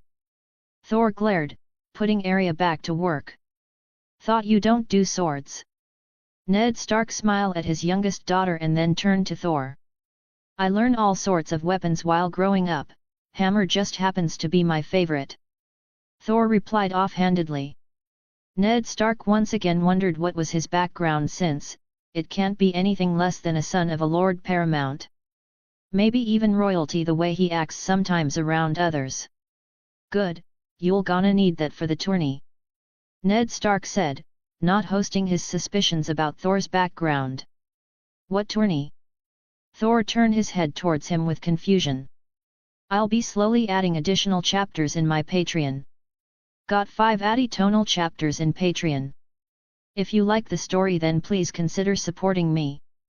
Chapter 20, Chapter 20, A visitor at night. In the dark of night, the door of the room slowly opened, silence broke slightly when a person slowly entered. He didn't move immediately, he waited, observing whether his target was awake, suspicious of his presence. But upon seeing no movement, he slowly inched closer towards the bed where his target was sleeping peacefully. Without making any noise, the man took out a dagger from his backside and unsheathed it, looking to end this in a single strike. But just as he was about to strike, he felt someone catch his hand. The darkness in the room didn't allow him to see who this person was, but he immediately reacted, wanting to get free and, if possible, silence this person. However, no matter what he did, the grip was so strong that he couldn't even budge his hand, let alone free it. Before he knew it, another strong arm grabbed him by his neck, choking him and lifting him up. Panic finally started to settle in upon seeing his life in danger. He started to thrash, but to no avail. The grip of the man was like iron bars holding him down. Oh, wait a minute. Suddenly, the man holding him said to his confusion, and he felt the grip loosening. Huff, huff. He started to take deep breaths. That few seconds of struggle for air had almost left him breathless. I have something better than just choking you, the man said to his horror. He tried to move again, but his neck and hand were held down too tightly by the man that even a single inch of movement felt like a Herculean task. For a few seconds, nothing happened, confusing him, but he was glad nonetheless. It takes some time. I'm still new to this. He heard the man say, confusing him even more, until he felt a sharp pulsing sensation in his entire body. At first, it was nothing more than a mere trembling, but then his body went beyond his control, shaking like a ball tumbling down the staircase. Pain so unimaginable ran inside him that he lost the little voice he had while his mind went numb. It was like lightning had struck him. His eyes went bloodshot before he could see the face of the man who killed him, handsome and imposing, staring down at him with those blue glowing eyes like a deity. Me mercy! That was the only thing he could utter at this sight. Very well, he replied, and with a cracking noise, his misery was over as he died with a simple break of his neck. And as the man died, I could only see his lifeless form in my hands. It was so easy to kill him, just inserting more pressure where I was holding him by his neck, and it broke. This was the first time I had killed someone, and I didn't know what to feel. I thought I'd feel disgusted, repulsed, anything that would be normal for a teenager from Earth who had never killed before. But all I felt was indifference. Thor has killed more than the days I have lived, but it's supposed to be him, not me. So why this level of mental calmness and indifference? A conflicting feeling rose inside me, only to die down almost immediately once my eyes narrowed onto the assassin sent to kill me. I don't like killing, but if that's the only way to survive, then I won't shy away from it. I'll be the god of thunder if this world forces me to be one. My voice steeled, and I finally let go of the man's body. I was lucky the assassin decided to come when I was practicing my lightning manipulation. My Asgardian senses picked up the man's approach the moment he was outside the door. Leaving the matter of what to do about the corpse for the time being, I bent down to pick up the dagger that the man had used. Valyrian steel, I muttered as the rippling patterns on the dagger's blade appeared under the moonlight. Quite an assassin he must have been to carry something like this, or perhaps he just had a generous patron. I muttered, realizing there was only one known Valyrian steel dagger in the entire story. Seems like someone royal needs me gone. Haha, coward. I shall keep this. Sometimes a hammer alone is not sufficient, after all. As for how I should return this favor, well, all in due time. At least I learned today that my lightning could kill, and that's without using Mjolnir. Littlefinger, the spider, the queen, and that idiot Joffrey. I don't see anyone else besides these four having any reason to assassinate me. Both Baelish and Varys don't have any real enmity with me as of now, however, ruling them out from the equation would be foolish. My main suspicion still lay with Joffrey and Cersei, though considering both as one wouldn't be wrong either. Now comes the real question, what should I do about this? By the old me or the new, this enmity can't be forgotten, but acting against them openly could lead to a fallout between the North and the South. If a war starts, then the North won't be getting any support during the long winter. Can King's Landing even help the North? I pondered to myself. I knew that the capital's treasury was empty and that it had a huge debt to the Lannisters and the Iron Bank. Ned Stark made that clear the last time I asked him. In this situation, Robert wouldn't do anything besides adding more numbers to the wall, which, without supplies that the North would lack even to feed its own people, would only turn out to be a liability. In case war doesn't start like it did in the story, the North's problems would still remain unattended. Ned Stark, even as Hand of the King, has no power without substantial money in the capital. Of course, the Lannisters could help, but would they? Hoping for aid from the likes of Cersei and her siblings was preposterous. Regarding the Lannisters' wealth, only Tywin Lannister, the Old Lion, could make a decision. Would he listen to his children? Most likely not. Only him acting on his own accord could solve this situation, and even that is unlikely. He wouldn't believe in White Walkers until he saw them himself. Even if he decided to help, which is a big if, he would definitely put forth conditions that would break the Seven Kingdoms economy for years to come. So, staying here in the lion's den is as worthless as I previously thought. And yet I had to come because if any of the Starks died here, a war would be inevitable. The North can't entangle in a war right now, not on my watch. Now that I know there won't be any significant help from King Robert, my first objective should be to take all the Starks back to Winterfell, unhurt and unscratched. But how? Thor. Just as I was thinking to myself and playing with the new toy I got from my friend last night, I heard Ned Stark call me. Yes, I'm listening. I want you to find anything you can about Jon Arryn's death. Just like you said, there are a lot of eyes on me, I can't do this myself. Ned Stark said with a serious tone. Why are you suddenly interested in him? I asked. I didn't like where this was going. Because I feel there was foul play in his death. I can only get answers here. You have other men. Why must you send me? Send Jory, he's competent. He is, but he don't know how to play the game unlike you. Part of the reason I brought you is because I knew you can handle it. I don't know how, but you seems you have knowledge and experience on how to handle this matters.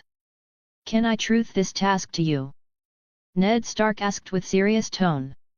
Are you forgetting that there is far more concerning things than an old man's death? I know the man was dear to you, but you can't overlook your other duties for this. The entire North right now depends on whether you can bring some help for the war to come. I didn't answer him, but rather asked a question of myself. Sigh, I'm looking into it. Robert haven't given me much to work with here. The trees sure is empty. In this condition even the king can't provide much assistance to North. Ned Stark frowned. He too soon realized that he might not get any help from the south at this rate. Now he found himself caged, not sure where to go. I so much wanted to yell at this fool to just go back, but I restrained myself. There was no reason for violence. Knowing Ned Stark's personality, he won't listen me. I have to create a situation where he is forced to go back. Suddenly I saw the big book he had on his table like thunder. An idea struck my mind. Thousands of thoughts ran in my mind and I knew that this was the best answer to my troubles. Very well. I'll find about his death, though Arya might not like me stopping her training this soon. You might and well find a good trainer for her. The girl has her heart in learning sword, you should nurture it. I said and stood up, making Ned Stark fall into contemplation whether he should look for a teacher for her youngest daughter. That's a fancy dagger you got there. Just as I was about to leave, he called from behind. Apparently he too saw the patterns in the blade, not to mention the dragon bone handle, which even I just recently found out. A friend gave it to me. It was last night, in fact, came in the shade of dark when I should have been asleep. Unfortunately for him, I wasn't. Ned Stark immediately frowned. He understood the implications all right. Where is he? Sewers. Ned Stark frowned further. Don't worry, he has found his faith, now he only follows the light. I'll be slowly adding additional chapters in my Patreon. Got 5 additional chapters in Patreon. If you like the story, then please consider supporting me. Chapter 21, Chapter 21, Handsome Foreigner and Rude Seer Knight. How are you faring here, my dear? I assume the capital is to your liking. Cersei asked the Stark girl. If it were up to her, she would never let a primitive girl from the north marry her Joffrey, but she couldn't do anything about it. It was the king's will. Yes, your grace. Sansa, who was called over to have dinner with the queen, could do nothing but nod her head. It wasn't that she didn't like it here, but it wasn't any better than Winterfell either. She had no opinion regarding this.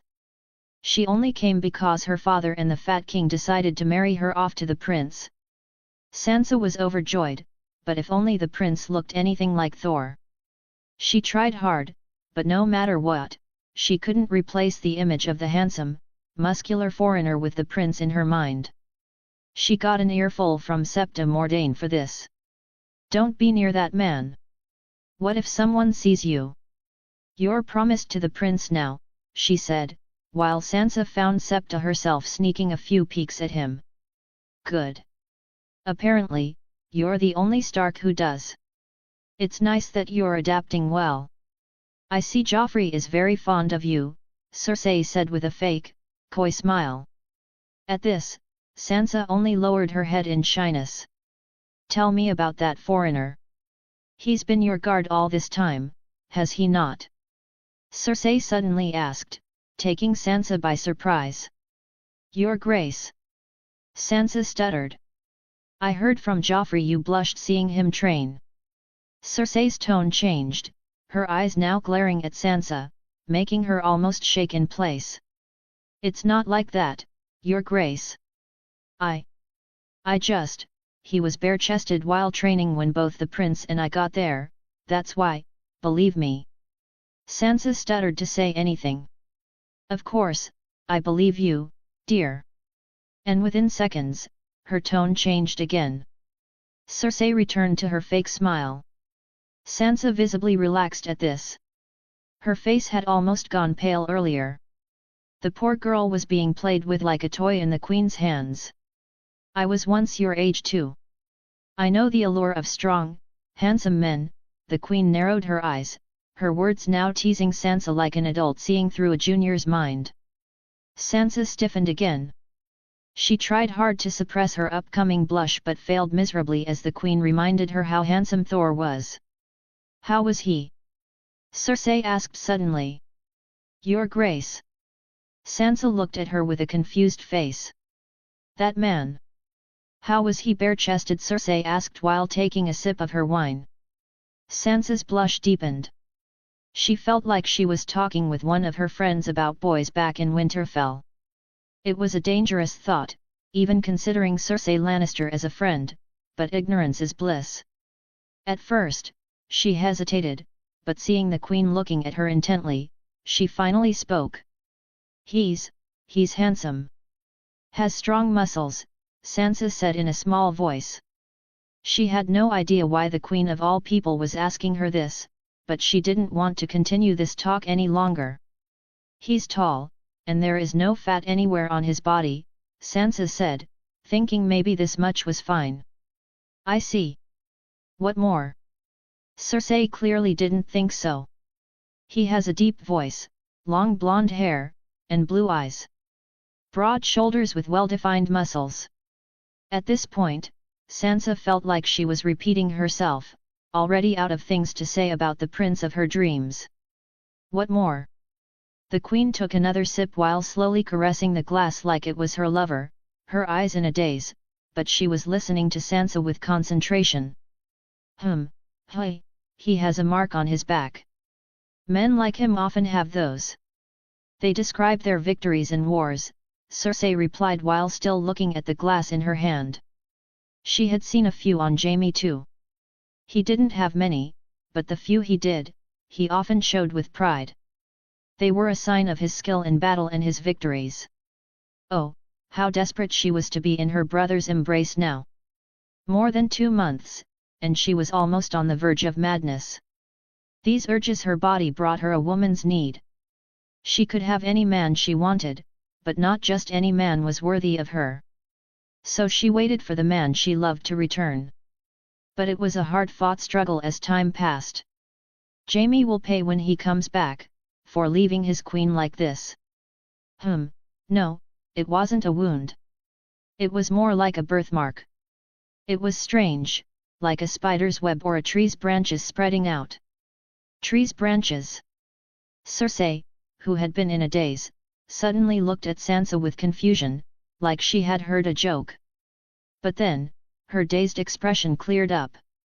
Sansa, my dear, could you explain that mark in more detail? Cersei asked. MCPOV your Sirhu. I asked a blonde man who seemed to be preparing for the upcoming tourney. He was currently at the justing field, measuring the field distance with his foot. Hugh didn't even look at me, just waved his hand before moving forward. I saw the man who ignored me with a little resentment, but since I was here to ask a question, I calmed myself down. Anger wouldn't do me any good here. I have some questions I want answers to. I walked up to him again and spoke, finally making him stop and look at me for the first time. I could see a little surprise on his face upon seeing me, then his eyes went to the hammer I carried. "I'm sorry, you're Seer?" he asked, maybe thinking I was someone important. Only now did I realize that looking good had several advantages. "I'm no knight. I want to ask you some questions about," I started, but he cut me off midway. "Oh, well, you see, I am one. And I'm busy, so later." He ignored me again and kept moving. Maybe a little rashness is needed to deal with his kind. I hadn't even realized my hands clenched at Mjolnir. A smile appeared on my face for some vile reason. This man here was Jonaran's squire and a recently promoted knight. Maybe that where his haughty attitude comes from. Knowing the plot has its advantages, I didn't needed Littlefinger's help to find him. Even after not remembering his name or his looks, I found him by just looking for Jonaran's squire. Ned Stark wanted to know what happened to Jonaran. Well, he'll get to know it, but on my terms. I'll have my revenge with whoever sent this dagger to me, but not right now. Besides, I'm not certainly who exactly sent the assassin outright, having some very strong presumptions.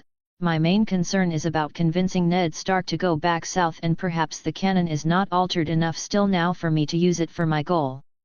I heard you were participating in the tourney. I can't wait to see your skills in action. It's been a while since I fought someone worthy.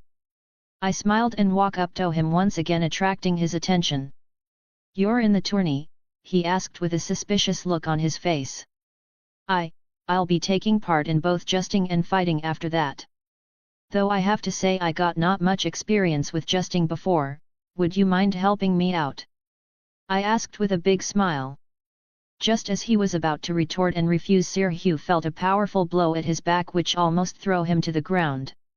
He looked at me like I just hit him with the hammer, but as his eyes went to my hammer he realized that all did was to slam his back with my other hand. What in the seven is this strength? Hugh now felt uncomfortable seeing my left hand went from his back to his back neck, grabbing it firmly before I said, "Let get you a drink, in the name of our new friendship," I said with hearty laughter before practically dragging the man along with me to the corner. Away from prying eyes slamming him to the wall, I grab him by the mouth before stomping on his toe, earning a delightful wave from the man, which I of course muffled by blocking his mouth. "Do you know what you're do?"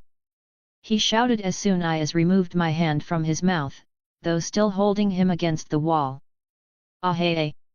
He let out another yell when my foot found its way to another of his toe. "You'll speak only what I want to hear, or you still have 8 more finger before I break the ones in your hands." He looked at me with pain and fear-filled eyes before nodding.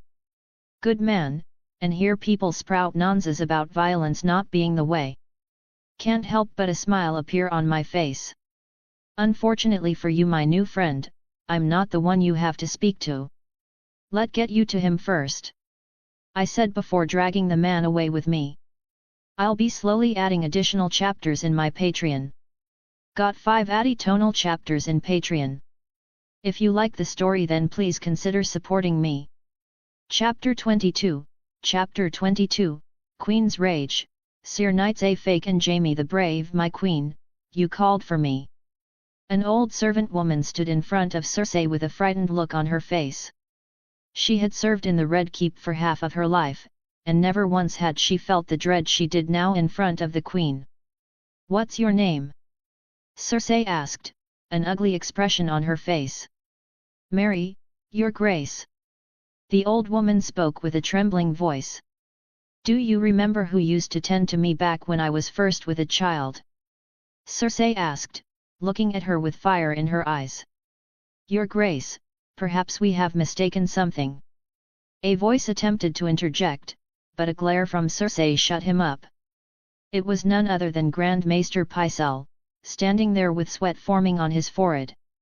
"Why, yes, your grace. Besides me, there were 2 more maids who looked after you back then," Mary replied, stuttering.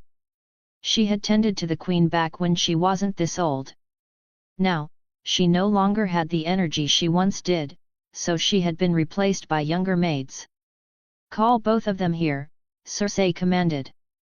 "Your Grace, they are no longer here. Mila died a few years ago. A fever took her, and as for May, she left King's Landing a long time ago." Mary spoke hesitantly, unsure why the queen was so angry, but praying to the seven that she wasn't the target of her wrath. As soon as she finished speaking, silence spread through the room. Circe looked at her with piercing eyes. "Where?" Mary didn't respond. She didn't know. "Where did she go?" Circe asked again, raising her voice. I don't know, Your Grace. She didn't tell me before leaving. I don't know." Mary kept her head down, clenching her skirt, trying to look smaller. Only the seven knew how she had found herself in this situation. For a few seconds, no response came from Circe before she finally asked, "Do you recall why she would have left? Any particular reason?" This time, her voice was calm. Mary immediately started recalling everything she could. Your Grace. I do recall her quitting her job here long before she left. We used to live near each other. After she left, she had no job. She struggled, and soon she had to leave the city." "What more?" Circe wasn't satisfied with only this much. I can't say for sure, but there was gossip that she slept with a noble and got herself pregnant. That's why she left her job. I can't be sure, but when she left, she had a babe with her only a few months old." Mary stuttered, recalling everything she could. "Is that all?" Circe asked. "I swear to the seven, Your Grace, I don't know anything else." Mary was now trembling. The longer she stayed, the more she felt like she was in a lion's den, being stared down by a lioness. "Get out!" After a long pause, Circe spoke, and Mary was happy to rush out as soon as possible.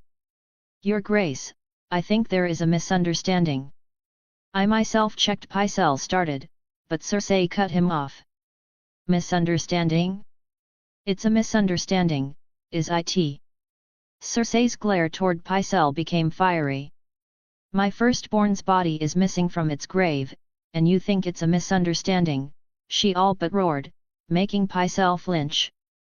That morning, the queen had suddenly called him, interrogating him about her firstborn.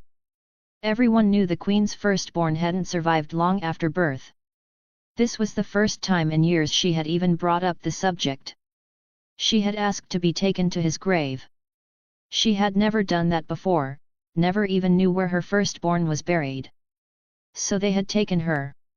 Then, strangely enough, she had wanted to dig up the grave. Even for a woman like her, this was too much. But it was the queen's order, so they had done it only to find the grave empty. "You gave the body of my dead child to that bloody whore to bury. I want her. I don't care how you bring her before me. If you don't, I swear, Pycelle, I'll have your head on a pike and everyone in this damn castle if I don't find out what happened to his corpse." "What are you looking at? Go find out. Where is my child?" "Here he is." Ned Stark was startled when his study room's door opened without a prior knock, and he saw Thor drag a man in, his face covered. "Who's he?" Ned Stark looked at the man. Not recognizing him, he turned to Thor. "Jonaran's squire. Recently knighted just after his death. The seven have been kind to him. He just acquired a full plate steel armor, castle forged. Fits him like he was born for it. Lovely craftsmanship." Thor spoke with his usual smile, but Ned understood the implication. "You were John's squire?" Ned asked Hugh, who remained silent. He knew who stood before him, but if he opened his mouth, things would turn out badly for him. "Speak. We are all friends here. No need to be shy," Thor encouraged while placing his hand behind the man's neck. Ned saw Hugh visibly flinch. He wondered what Thor had done to the man. Maybe putting him on this task wasn't the right decision, Ned thought, but soon shook his head. This was necessary, and he knew it. Tell me, what do you know about Jon's death? Ned Stark asked in a calm tone, while Thor sat a little further away, playing with his newly acquired dagger in front of Sir Hugh, just to apply more pressure. I don't know anything. He was fine that morning, and then suddenly, the fever attacked him. It all happened so fast that Hugh was speaking when Thor threw the dagger. It missed Hugh by only a hair's length and dug into the wall. Apologies. Been a while since I used a dagger. Thought I could use some practice. What do you say, Sir Hugh? Mind helping me out? I'm sure you'd be pretty good at it. Ned Stark was about to interject, but Hugh spoke. I didn't do it. It wasn't me. It had nothing to do with me. Hugh sputtered. Nothing to do with what? Ned Stark seized the opportunity. The poison. I don't know how he consumed the poison. I swear to the Seven, my lord, I am innocent. Hugh stuttered, and Thor smiled, retrieved his dagger, and left. Make sure no one sees him here. He'll be targeted soon enough. As a friend, it's my responsibility to find him safe passage out of here. Castle Black, this is madness, what are you thinking? Tyrion all but shouted, seeing his brother and probably the only family he cherished going out to give away his life. Not if it's works. Jaime shrugged with a charming smile. You'll be freezing your balls off beyond the walls, searching for those things while not even knowing how to kill them. Works or not, this is maddest. If father knew this.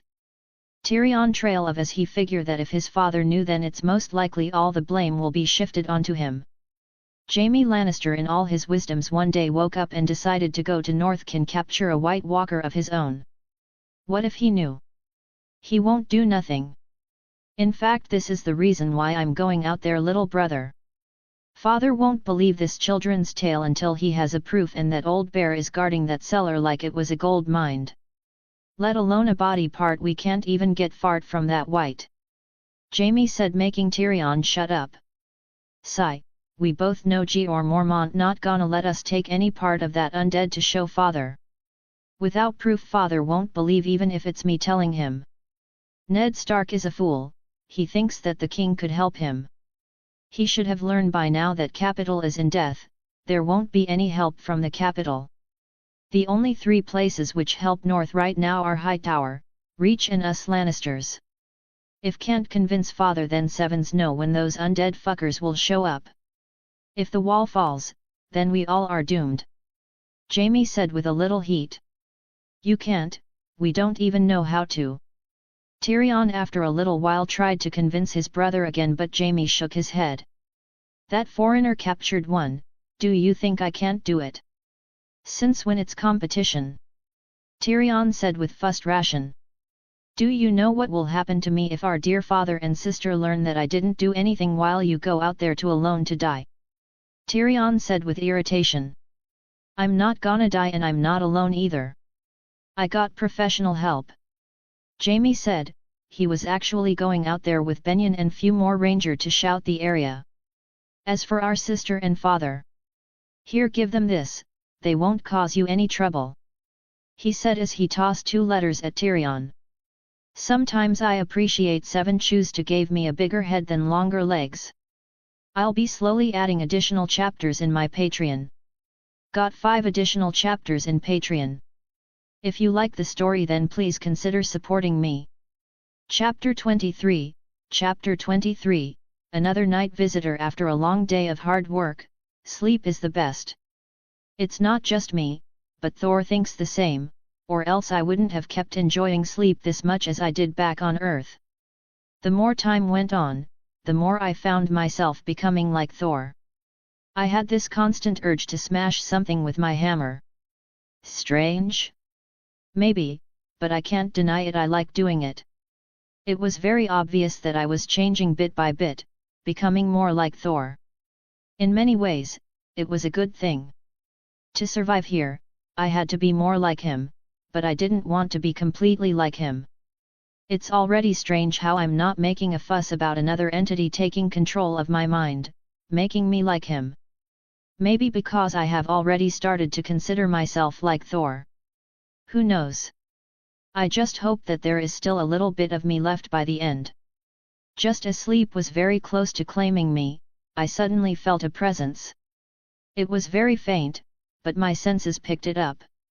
I all but shot open my eyes and bolted up, my hands instinctively finding my hammer before I turned toward the person who was standing in the shadows, coming into my room at night. Who are you? Another royal assassin. I bolted out of bed and pointed Mjolnir at the man hiding his face in the shadows. Just 2 days ago, an assassin had come to kill me, and now here we are, another one. Cowards, all of them, killing a man in his sleep while hiding behind the shadows. I tried to control it, but my anger slightly leaked out in the way I was glaring at the man. A man has not come to grant you the blessing of the many-faced god, replied the man as he stepped out from the shadows. He looked ordinary, but if what he said was anything to go by, then no one could tell how exactly he looked. Many-faced god. Out of all the faiths in both Westeros and Essos, this one was the most dangerous. All its followers were assassins who could change faces and kill anyone for the right price. A gift is what they call it, they say it's a blessing from their god. An annoyed look appeared on my face. I didn't like this kind of underhanded way, or maybe it was Thor's influence. Only demons call killing a blessing. Yours is no god, I said with anger. A man does not question the many-faced god. A man only follows what the many-faced god asks of him, he replied in a calm tone. That was another thing annoying about them, they talked funny like this for some reason. I just shook my head and glared at him, looking around but finding no one else but him. There was no need to talk sense to him. These followers of their faith don't listen to reason. Why are you here if not to give your so-called god's gift? A request. A man is imprisoned and needs freeing. Our god lead us to you, O champion of the storm god. Assist a man, and a man shall return a life for a life. All right, that was even harder to understand than his earlier annoying talk. I pondered for a little before it finally clicked, he was talking about Jaqen Hagar. But what is this nonsense about being the champion of the storm god? I have heard about the old gods, the seven, the Lord of Light, even the horse god and the drowned god that those Dothraki and those plundering Greyjoys worship, but this was my first time hearing about this new god. For the time being, I didn't bother asking about it further or denying it. I was rather interested in the offer he was talking about. A life for a life. That could help me quite a bit, though I didn't like pulling underhanded tactics like those cowards hiding in shadows. However, maybe I could ask for something else. I don't need a life, but I could use a name, I replied as I took out the dagger and showed it to him. You might not have brought any gift for me, but before you, there was one. He had a face and a dagger. Find out who sent him, and I'll think about your offer. The faceless man stood there, contemplating something before he asked, no blessing. Not even touching. You just bring the name, I'll prepare a gift for him myself. He thought a little more before finally nodding. The god will consider helping a man, if a man brings him a name, he said. Quite a reversal of roles, but it was what it was. The god? Now I was getting a little curious. How much did he know about me? The fact that he came to ask for my help was strange as it was, but maybe his talk about his god leading him wasn't a lie. You have my word. Vala Morghulis, he nodded. Vala Dohaeris, I nodded back. And just like that, he was gone. Sighing, I was ready to go back to sleep, but that was when I heard a system notification. Status Godly Body, LVL1 Mjolnir, LVL1 Thunder, LVL1 Available Upgrade Points 1 Current Ongoing Quests Final Quest, Kill Night King. Main Quest, Winter is coming, let the North and by extension South know about the danger of White Walker. Ready North for the upcoming winter. Side Quests, Wolf's companion. Travel with Ned Stark and help him out. Protect Starks in the south. Revenge, find and kill the person who sent the assassin after you. Tourney, win the tourney and establish your valor. Amen, free the faceless man from the castle dungeons. I read and grumbled under my breath. More side quests. Part of the reason I accepted participating in the tourney and hadn't acted against Joffrey yet was because of this side quest. Well, I won't deny that I wanted to fight in the tourney myself. I might have done it even if I didn't get a quest for it. The quest was just another reason I accepted it. The urge to fight in this body for me was almost like a masturbation addiction from my last world. It's hard to control, so if I get to crack some skulls and get paid for it, then it's a welcome change. The upgrade point just made it a sweeter deal. As for acting against Joffrey, well, in that case, I did hold back because of the quest. The quest states that I have to find out who sent the assassin.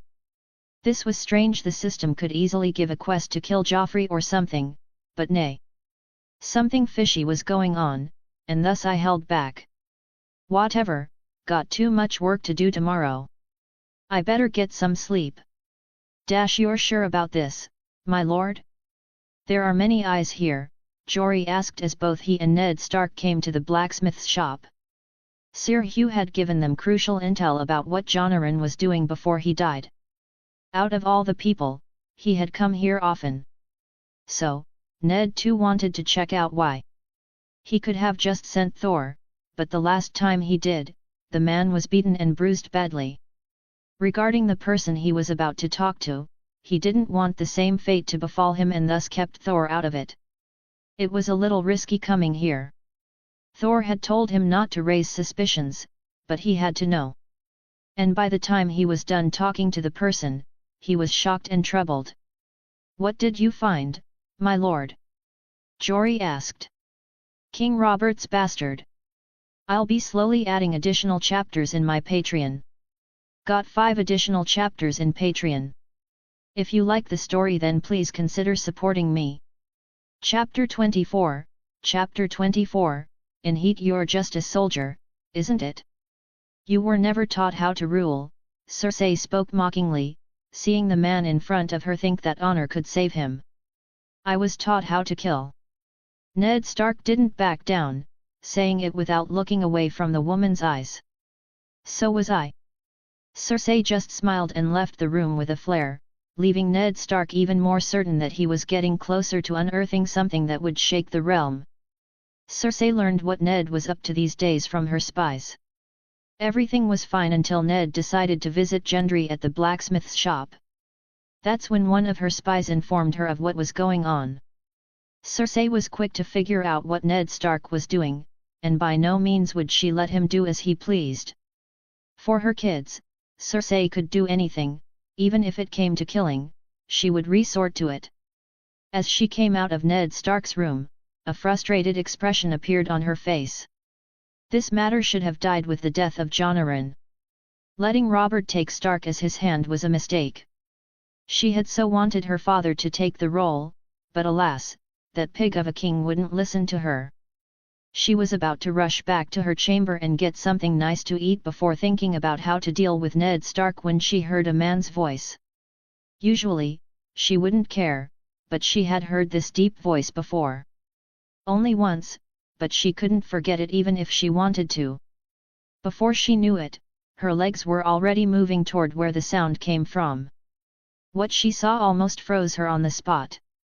There was an incredibly handsome and muscular man doing pull ups on some sort of makeshift rod. Bare-chested. Every time he pulled himself up, his muscles moved like mountains shifting on the surface of the earth. He was sweating, the air in the room was stuffy and hot, and his scent filled the space. Cersei gulped. Unknowingly, her legs came a little closer. No matter how she tried, she couldn't take her eyes off that strong, muscular back, which felt like every muscle was made of iron.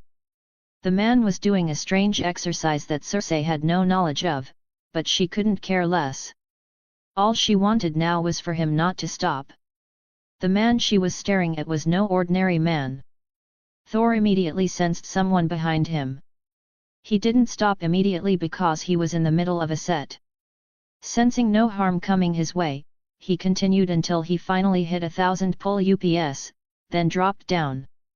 As he turned back to see who it was, he saw the queen rubbing her neck like she had a bad sore. There was sweat on her forehead, and she looked slightly dazed. "How may I help you?" Thor asked, making Cersei immediately stop her wandering hand. Good thing she had only reached for her neck and thighs. Only after hearing his voice did she realize who this person was, the foreigner. And by the 7, he was magnificent. It might have been months of sexual tension without any relief, but she felt her insides getting hot and moist. There stood a tall, muscular, handsome god of a man, topless, sweat glistening on his body, looking directly at her like she was his prey.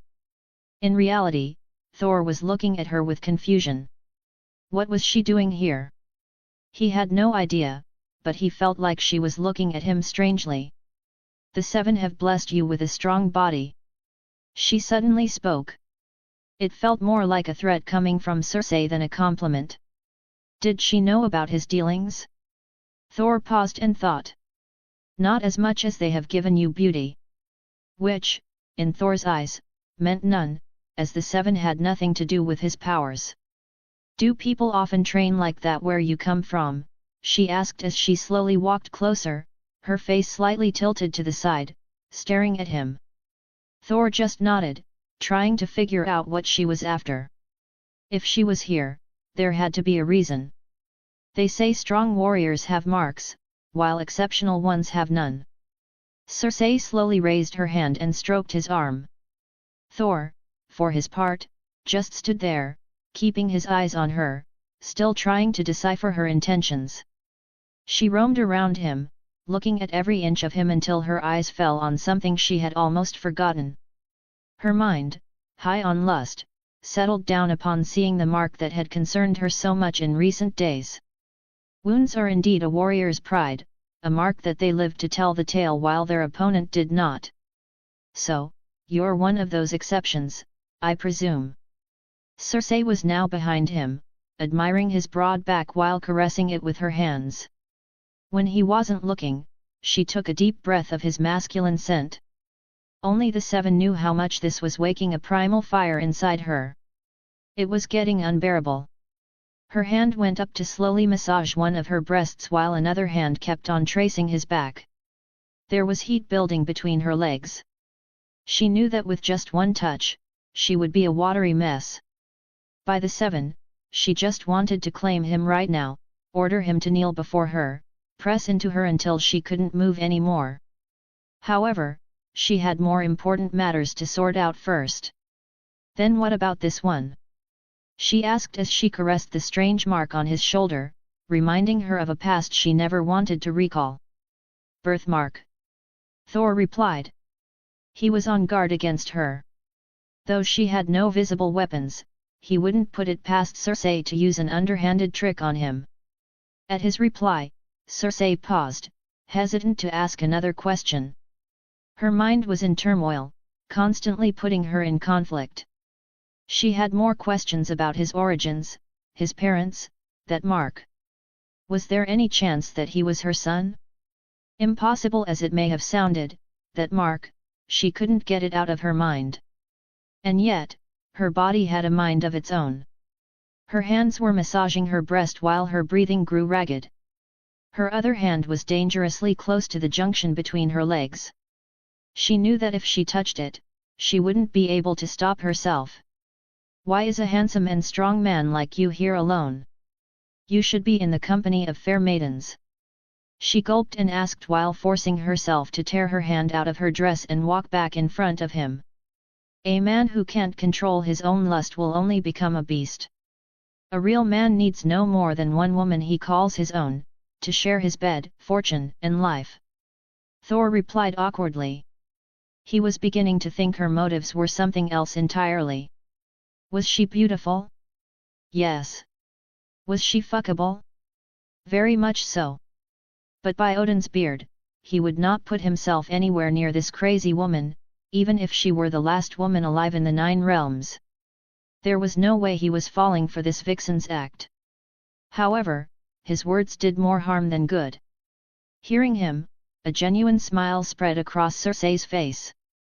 This felt like a smack in her husband's face. Then maybe you should start finding that one. Don't hesitate to come over if you need any help. I'll be more than willing to provide all you need. She was now dangerously close, making Thor recoil slightly. He was very close to pushing her away. No need. I'd rather not disturb you. Thor's eyes hardened as he said this in the coldest voice he could muster. It didn't work. If anything, it excited Cersei the wrong way. She suddenly felt an imposing aura from him, and it turned her on even more. Nat, if it's you, then she said, her finger tracing across his chest while she bit down on her lips. Then, I'll allow it. She turned back. If Thor didn't know better, there was an extra sway in her hips as she exited the room, throwing one last sultry glance his way. Thor just stood there, his mind recalling her touch and her face. He was getting aroused. This was bad, really bad. He understood now what she was after: seduction. Why? He had no idea, but he wouldn't allow it. Train harder. Meditate more. Don't let her win, he muttered to himself. To the grind. I'll be slowly adding additional chapters in my Patreon. Got 5 additional chapters in Patreon. If you like the story, then please consider supporting me. Chapter 25, Chapter 25, The Lioness and the History Text. Cersei was having one of the worst hangovers she had ever experienced. Last night, she might have given her husband a run for his throne in drinking. I ran.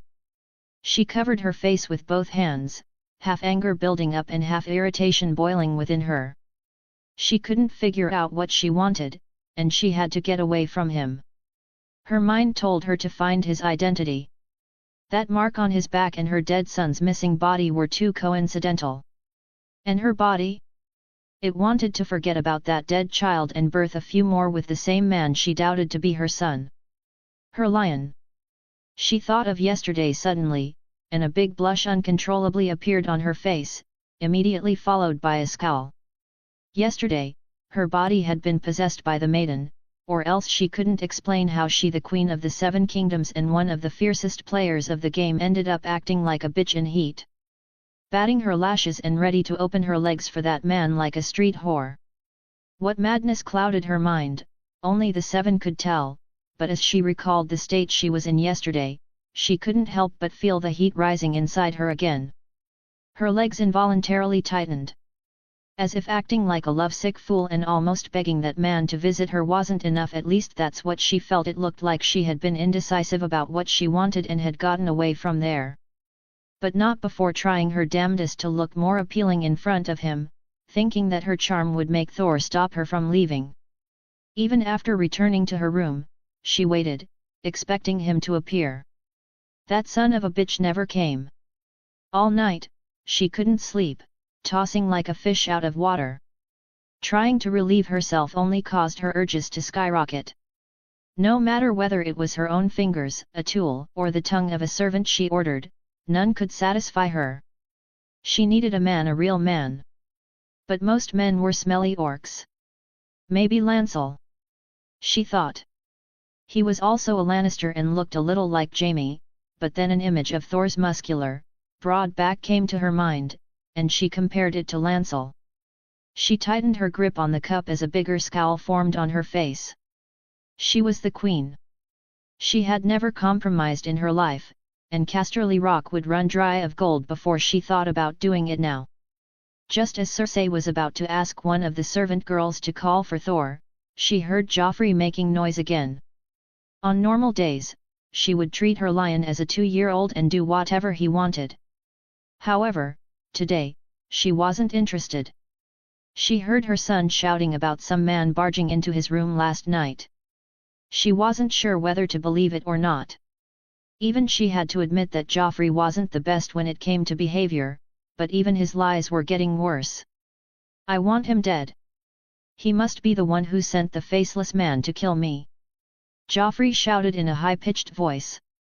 What? She just shook her head. Joffrey didn't even know that faceless men only took assassination missions and nothing else. Sighing, she went back to her thoughts about Thor. She wanted answers about him, his background, but she no longer wished to see him again. It felt humiliating to seek him out after he hadn't come. Oh, he'll come. I'll make sure of it. Her inner lioness roared. But for now, she planned to maintain her distance, or she might get all flustered and horny around him again. Never again. Thinking about it, she had only one option: try to gather whatever information she could through Sansa. Invite Sansa to lunch. Make sure you prepare something she likes, she ordered the same servant girl whose tongue had made her night bearable. Winterfell no. But why? I'll be completely safe there. Mother, I have to go. I know something out there is calling me, Bran said, but even he didn't have much hope that his mother and brother would agree to let him go further north. Because it's dangerous. What are you thinking? That's not a playground, Bran, Catelyn said, irritation building up. Her second youngest hadn't been the same since waking up. Maester Luwin said it was a miracle of both the old gods and the new that the boy had woken up at all. She had much to be grateful for, but he was different. No longer running around, playing, climbing. He was calm, almost always buried in books like he had found some lost secret in them. And then, suddenly, he came up asking to go north.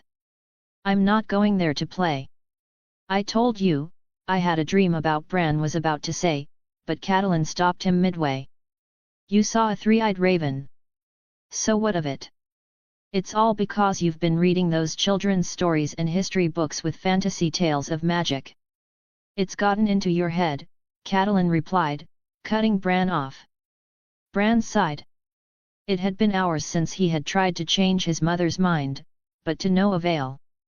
He knew this would happen, so he turned to his brother Robb. Technically, Robb was the current warden of the North, so if he ordered it, Bran could go. However, that possibility was unlikely. And Bran was right. Robb just looked at him with amusement before turning his face away. He considered this one of his brother's many unreasonable demands.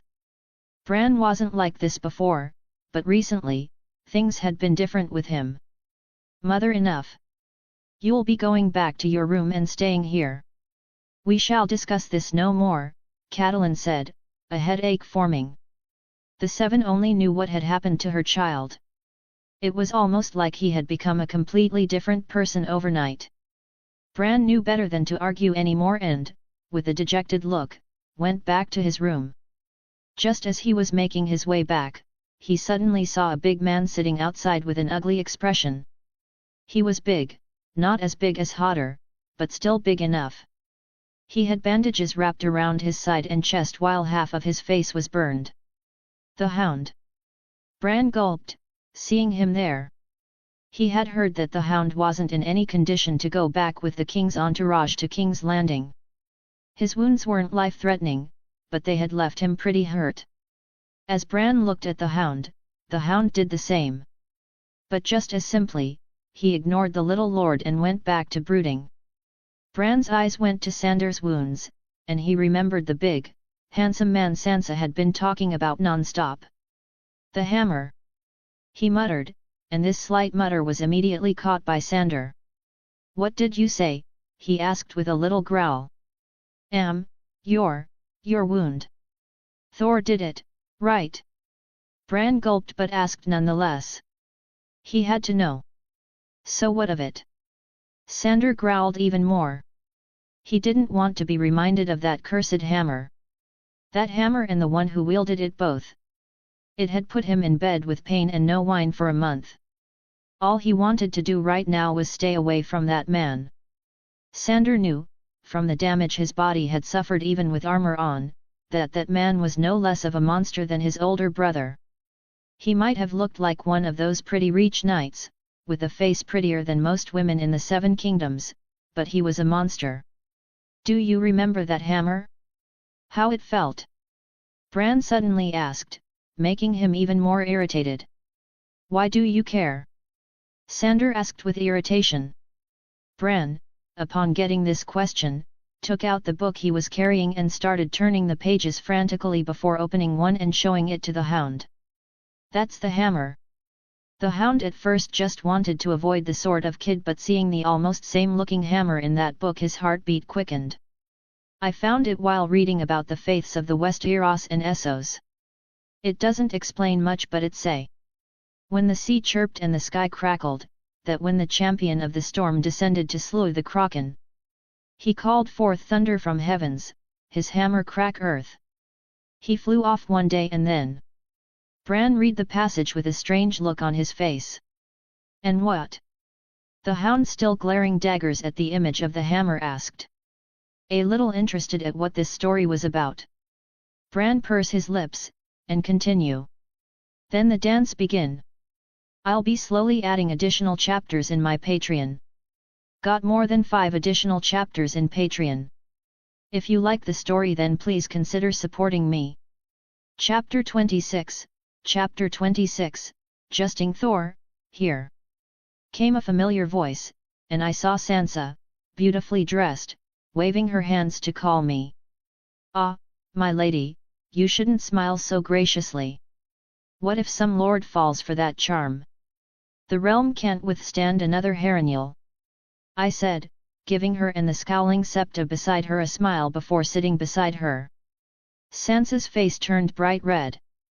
The poor girl failed hard to counter the blush creeping up to her face. It's always fun to tease others, especially beautiful girls. Why should I fear anyone?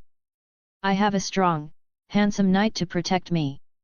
You'll protect me, right, Sir Thor? Sansa pushed her blush down and asked with a coy smile. At least she tried to act like a confident young woman. It was cute but not convincing, seeing her barely looking into my eyes before the blush returned. Maybe she was trying to model after the queen. She's spending an awfully long time with her lately. This kind of makes me worry a little about her. I'm no knight. But rest assured, as long as I am here, no harm shall come to you. You have my word, I said with a little smile, to which the girl blushed and put her head down, avoiding my eyes. I avoided the glare the Septa was throwing at me, Arya on the side sneakily trying to lift Mjolnir and failing hard, and looked away to where both the king and queen were seated. But the moment I looked there, both my eyes and Cersei's connected. She was looking directly at me. I was trying to maintain a low profile, and yet she found me. What is she up to? I tried keeping tabs on her after that day but couldn't find much besides that recently she made a big fuss about something. It's been days. Start the damn tourney already before I piss myself, shouted King Robert, who sat beside her with a cup of wine in his hand, face completely flushed. I really don't know what these people were thinking, making him the king of all people. I could only blame the Westerosi people and their infatuation with bloodlines. Father, in this case, was correct. Most men are retarded. Damn, now I'm even calling him my father. Our memories are mixing to the point I can't distinguish between which ones were mine and which were given to me. Oh well, there is no reason to think about it anymore. I'm Thor now anyway. Back to Robert. He became the king not because he won the war. He wasn't the only faction in the war, nor was he the one leading the rebellion mainly. He became king because somewhere in the past, his ancestor married a Targaryen, giving him a few drops of dragon's blood, for which people in this continent are ready to bow down and lick his foot. Ned Stark would have been a better king, not very good at the game and highly vulnerable without much power in the south or alliances for that matter, but a good king nonetheless. I wonder if I ever go to the MCU, could I become the king of Asgard? I couldn't help but muse. After a long wait, finally, the day of the tourney arrived.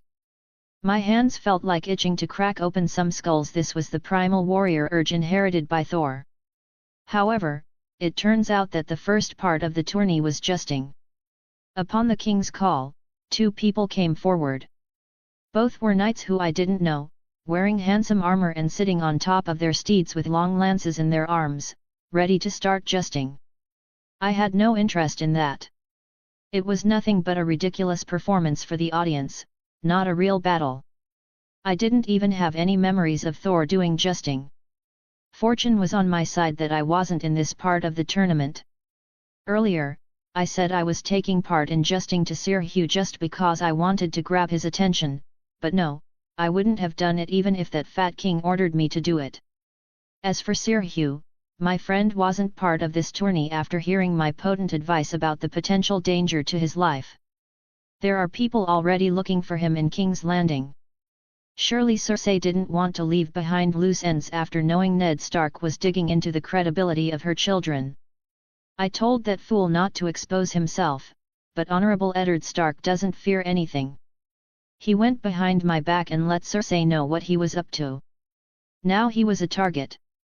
I had Hugh hidden for the time being. I can't say whether the mountain killing Hugh in the show was an accident or a planned assassination, but I didn't want to take any chances. I still have a use for my friend after all. As I thought about Cersei, I slowly tilted my head to see she was still looking in my direction. Odin knows what was going on inside the head of that vile woman now. Seduction didn't work on me, so what's she gonna do next, hey? While I was distracted, the first jesting match ended. One of the knights was dismounted on the first run.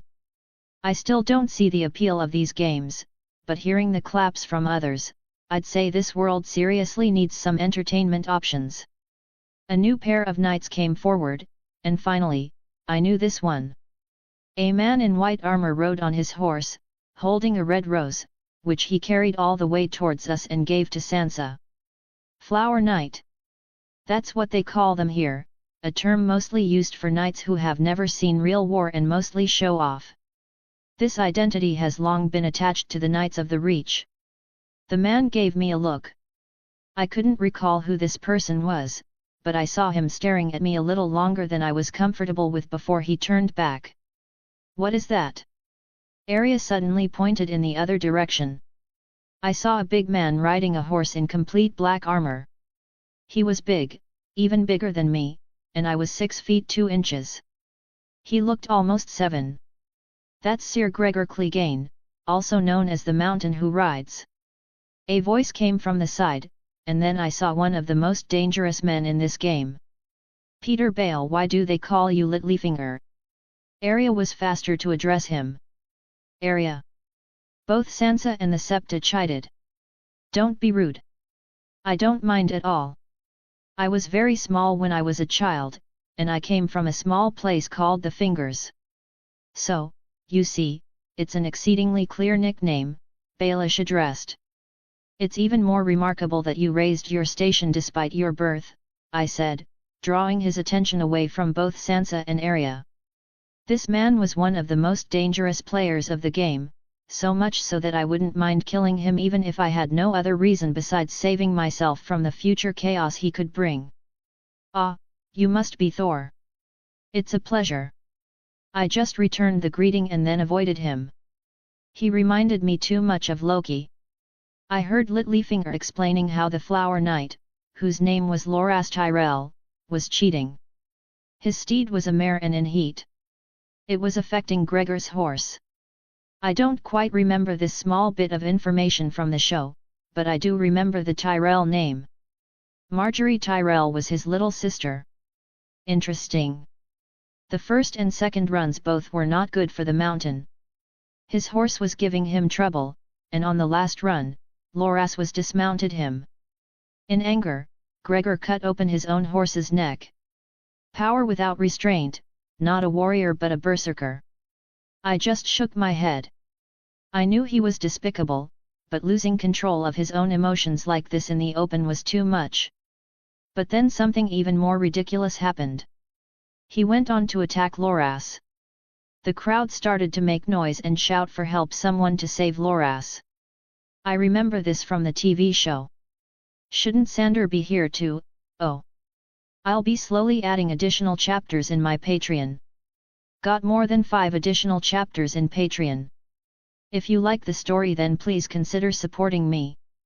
Chapter 27, Chapter 27, Break the Mountain. Clang! Krieger almost felt his sword being torn from his grip. The impact of whatever had struck his blade was immense, making him stagger 2 steps back. His hands felt slightly numb, and he was sure that if he hadn't been holding on tightly enough, the sword would have flown out of his grasp. Seems like the knightly code is lost on you. Attacking from behind, even if it's an enemy, is considered dishonorable, let alone in a friendly competition such as this, I said as I raised Mjolnir towards the mountain, who looked at me with a mix of shock and disbelief. No, you must save Thor, or the mountain will kill him. Sansa turned to her father, who had just recently arrived and sat beside her. Grabbing onto his arm, she pleaded desperately. Hey, it's fine. Ned Stark looked at his daughter with a complicated expression, then turned his gaze to Thor. Maybe letting this handsome man guard his daughters wasn't the best idea. Both Cersei and Robert, watching from the side, were intrigued by the fight. Robert, more than anyone, wanted to see Thor in action. Cersei, too, but for entirely different reasons. Other lords and ladies who had seen Thor for the first time murmured among themselves. Is he a Lannister? 7 hells, he's handsome. Did I see that correctly? He pushed back Krieger. The mountain took a few seconds to regain his balance, but his anger only grew. Gripping his great sword tightly, he charged at the man who had dared to stop him. Seeing the brute force attack coming, I easily predicted its trajectory and dodged with ease. All that training, trying to adapt to Thor's fighting style, had done me a lot of good. Surrender now, and you have my word that you won't be harmed, I said casually, effortlessly fidgeting with Mjolnir in my hand like it was a toy. When no reply came and he launched another attack, I sighed. Very well, you don't have my word. Honestly, I had been hoping for this outcome. Get out of here, I told the Flower Knight before turning back to Krieger, who was already swinging at me. Krieger was strong, but he lacked the agility of other knights. As his great sword came down, I swung Mjolnir back, colliding the hammer directly against his blade once again. Clang! The sound of iron striking iron rang out, sparks flew, and just like that, Krieger's attack was not only blocked but he was once again thrown off balance by the sheer force of the impact. I, on the other hand, barely felt the blow, holding the heavier weapon. Taking advantage of the opening when his front was mostly exposed, I moved in with lightning-fast reflexes and raised my leg. HAAA! A powerful Spartan kick sent Krieger tumbling backward until he lost his balance entirely and fell to the ground. A slight dent was visible on his armor where I had struck him. I'd advise you to stay down. You're only unharmed because I wanted to test that kick on someone. Or perhaps you're still alive because you're wearing armor. I said with a little smile.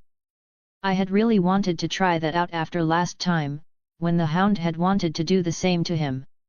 He had dodged, of course, but the Hound's brother wasn't as lucky. By the 7, did you see that? Who is that man? He looks like a Lannister. But even for Lannister standards, he's handsome. Ned Stark watched with a complicated look on his face. He didn't mind Thor being that strong. In fact, he was relieved to have someone that capable guarding his daughters. However, there was also the fact that Thor was the only person to have fought an undead. He had said it was easy enough, and now Ned was beginning to understand why, and that wasn't good for the realm. Not everyone is Thor after all. Will North survive? Ha ha ha ha. I knew that lad was a warrior. Oh, you should have seen me when I was his age, cracking skulls and fucking whores. I would have broken that mountain with a single strike. Ha ha ha. King Robert, instead of stopping the fight, ended up laughing heartily. Cersei, on the side, kept her eyes locked on Thor, refusing to blink. Her mouth was slightly parted, and her lower lip slipped between her teeth. Good, no one was paying attention to her. It was becoming unbearable to suppress these urges now. Once again, the crowd broke into murmurs at the incredible feat Thor had accomplished.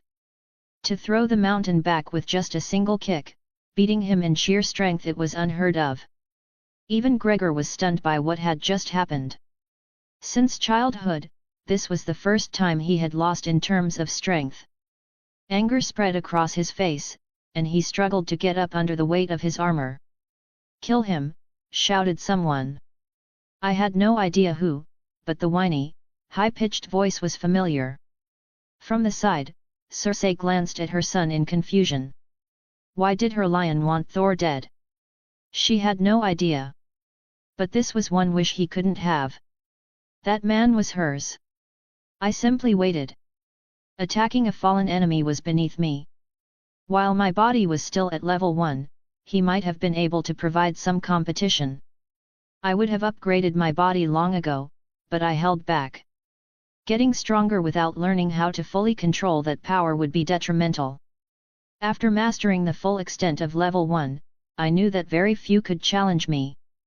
With my current strength, it was apparent that either I didn't know my MCU well or those Marvel guys underestimated Thor's real power. Then again, what could you expect from a company that turned someone like the Hulk into comedic relief? Sigh. Anyway, I'd stay at level 1 for the time being and learn the ropes. I had a feeling that once I leveled up, it would be pretty hard to find a real challenge to test myself.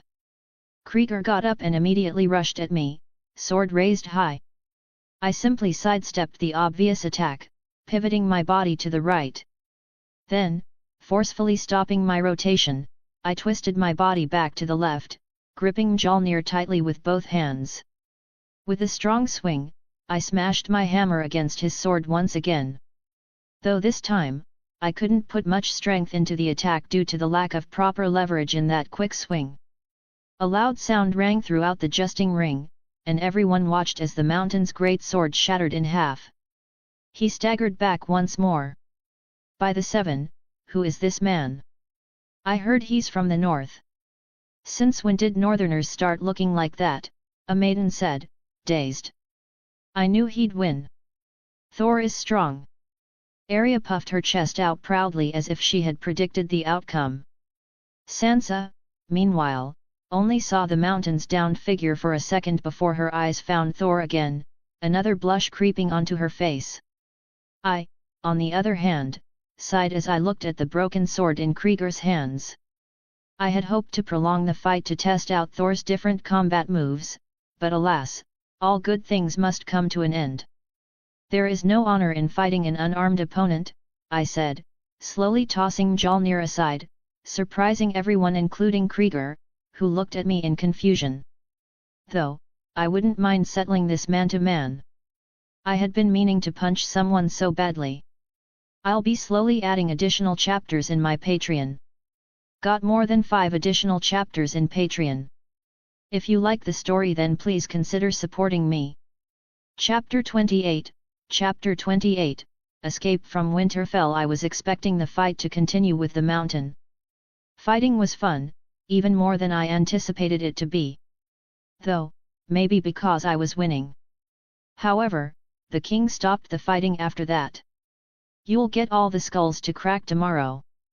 Gosh, I feel my blood rushing, seeing finally someone using a hammer in a tourney. The king laughed and patted my shoulder, to which I just remained indifferent. After that, we took our leave from the jousting. Good, because I wasn't looking forward to meeting those highborn lords coming to socialize with me. Bunch of leeches, all of them. If they were expecting me to lick their arses just like everyone else, then forget about 7. Even 70 of those gods wouldn't prevent those asses from lighting up in a fight. Why can't I use a hammer like you? I can't even lift it. Arya asked with a pouty face as I escorted the girls back to their rooms. Believe me, child, you're not the only one incapable of lifting it, I said, but saw Arya looking at Mjolnir with hot eyes. Apparently, she too wanted to break swords with a hammer. You're learning the sword dance from your new dancing teacher, right? Focus on that, it will serve you well. I sighed. Never seen a more headstrong girl than her. Even Sif back in Asgard was better. Sif had to work extra hard to get recognized as a warrior, being a girl and all, but she did it. I'm sure Arya would find her path soon enough as well. She might be the only Stark in the entire pack whom I wasn't worried about. Others, though, they were a troublesome bunch. I looked at Sansa, who was walking a little behind us with Septa, occasionally glancing at me. The girl was too green for this place, and so was Ned Stark. Can I use a hammer when I grow up? Arya asked with hopeful eyes. Sure. As long as you grow up big and strong. For that, you have to eat more, train well, and rest plenty. Remember the Turtle Hermit way. Turtle Hermit. Arya was confused. Ha ha ha, never mind. Just make sure you focus on your dancing lessons. I laughed and kept going. The king has called me to dinner tonight for some reason. I have to find something good to wear. I thought of skipping it. However, there is one person whom I wish to meet at this gathering. Winterfell. The room door opened, and a small foot stepped out into the darkness of night. It would be very soon that dawn would break, and then he'd have enough light to travel. However, if he wished to leave Winterfell successfully, then he had to leave now.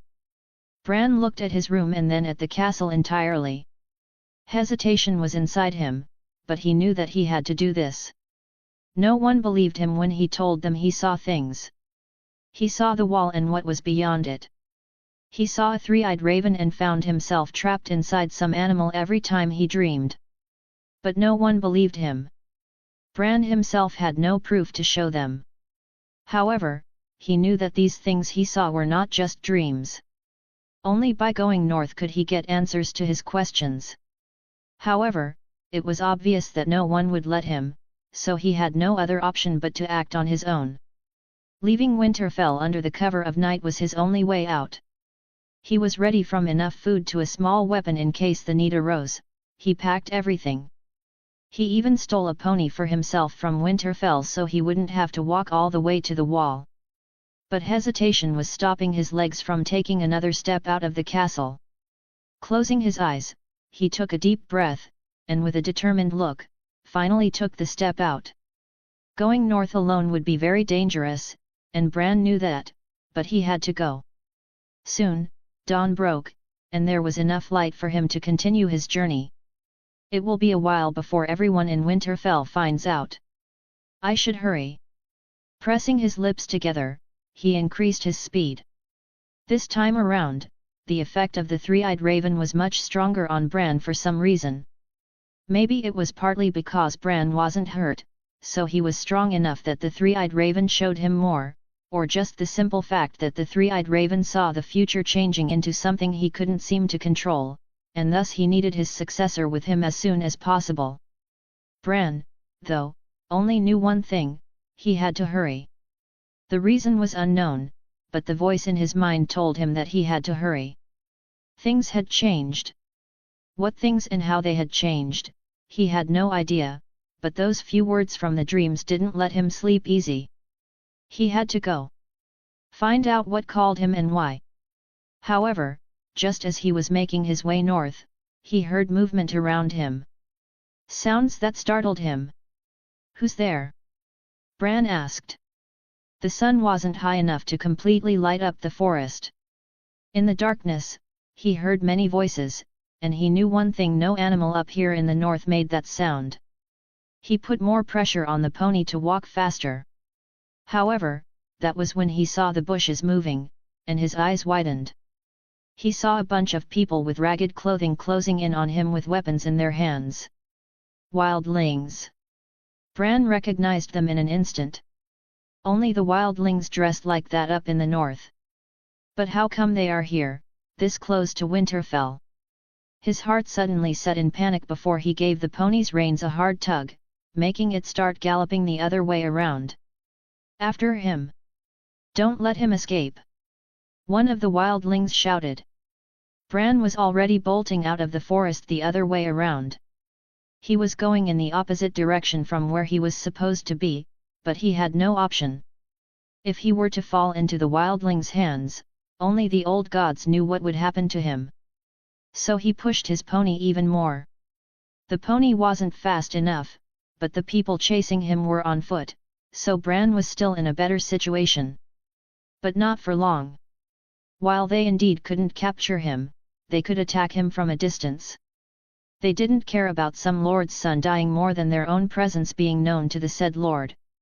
One of them notched an arrow and hit the poor pony, making Bran fall down, and the pony let out a painful scream. No. Bran was hurt but still rose to his feet to run. He knew he couldn't let them catch him. This would not only endanger his life but also involve his family if those wildlings knew who he was. Minutes of running felt like hours for the little boy before he was out of breath. The wildlings were closing in on him, and he couldn't hide with his ragged breathing in hopes that they wouldn't find him. So, behind a tree, he hid from them. He felt them coming closer and was just trying to keep his breathing under control so they wouldn't hear him. "Find the boy. He has to be here," shouted one of the men.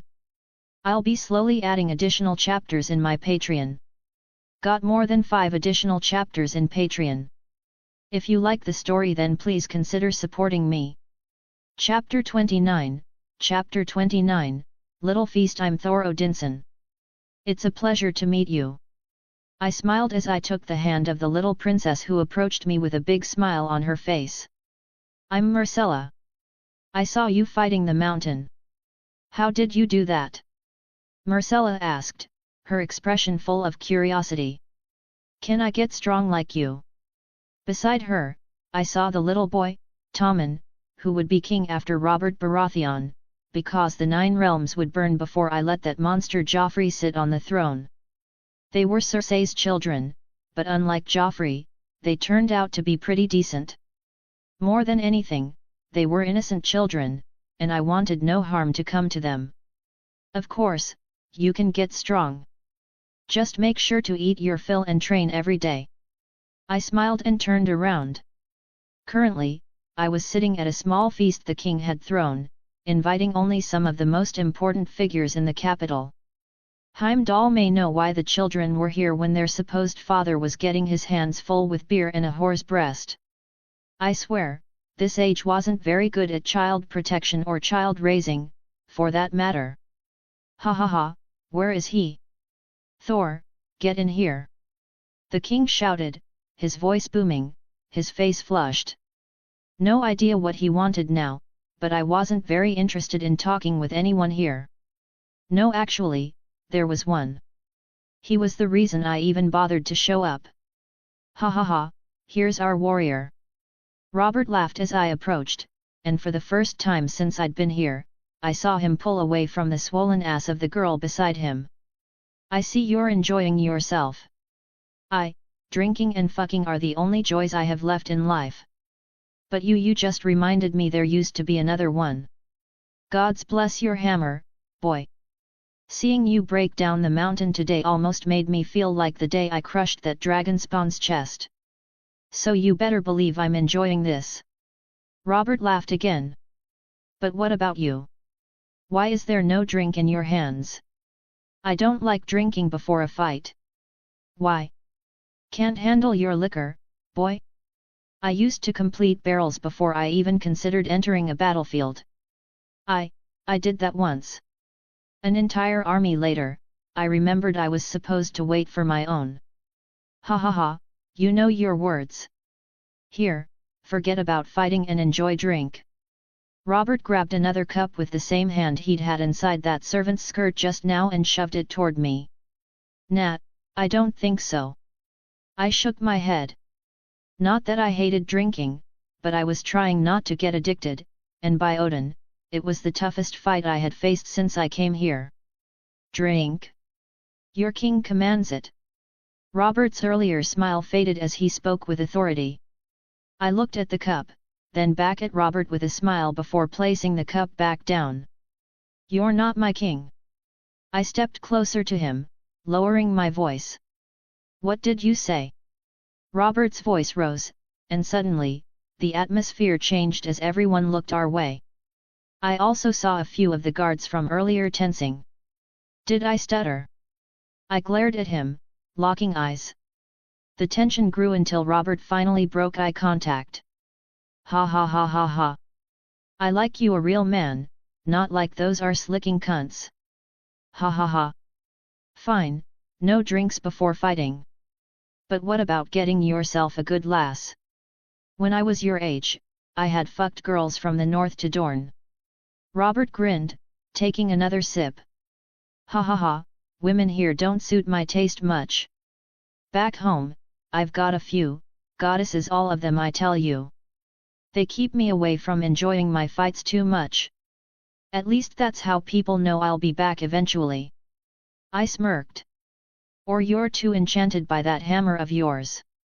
Bloody never seen you walking without it. Don't tell me you take it to take a shit too. Robert laughed, but my smile stiffened. This wasn't the first time Thor had heard this, and I didn't like the teasing others gave him in his younger years. His infatuation with the hammer really was a little too much. I kind of inherited that feeling and memory. It wasn't all Thor either. I was a big fan of Mjolnir back on Earth. But at least my case was far better than Thor's. I just carried it everywhere because, at level 1, it couldn't fly up to me and I'm the only one who can lift it. And you can't expect it to fly to me, can you? I'd be 6 feet under by now if I didn't take it everywhere I go. A warrior should be ready at all times, a weapon should be an extension of their body. Ha! Horseshit! You think my boy, who doesn't even have a hint of muscle in him, failed to lift that thing, and you can trick me? Put the hammer down, let me show you how to lift a hammer. Robert slammed his cup down and smirked. Seemed like he had wanted to try using Mjolnir for a long time but hadn't gotten a chance until now. You sure? Your subjects might not appreciate their king sprawled on the ground, unable to lift a hammer. I smiled. Nonsense. Just put the metal down, and I'll show you how it's done. Okay, okay. How about a bet, just like your son? My smile widened. Bet? Okay. Out with it already. You win, and I'll do whatever you ask so long as it's in my power. I win, and you'll do one thing I wish. Simple enough. Done. You'll make a fine knight at my court.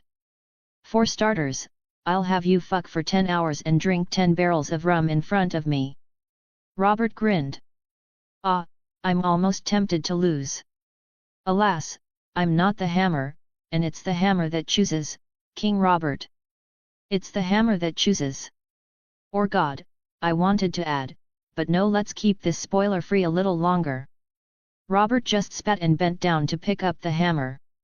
I was already coming up with things I could ask from the king.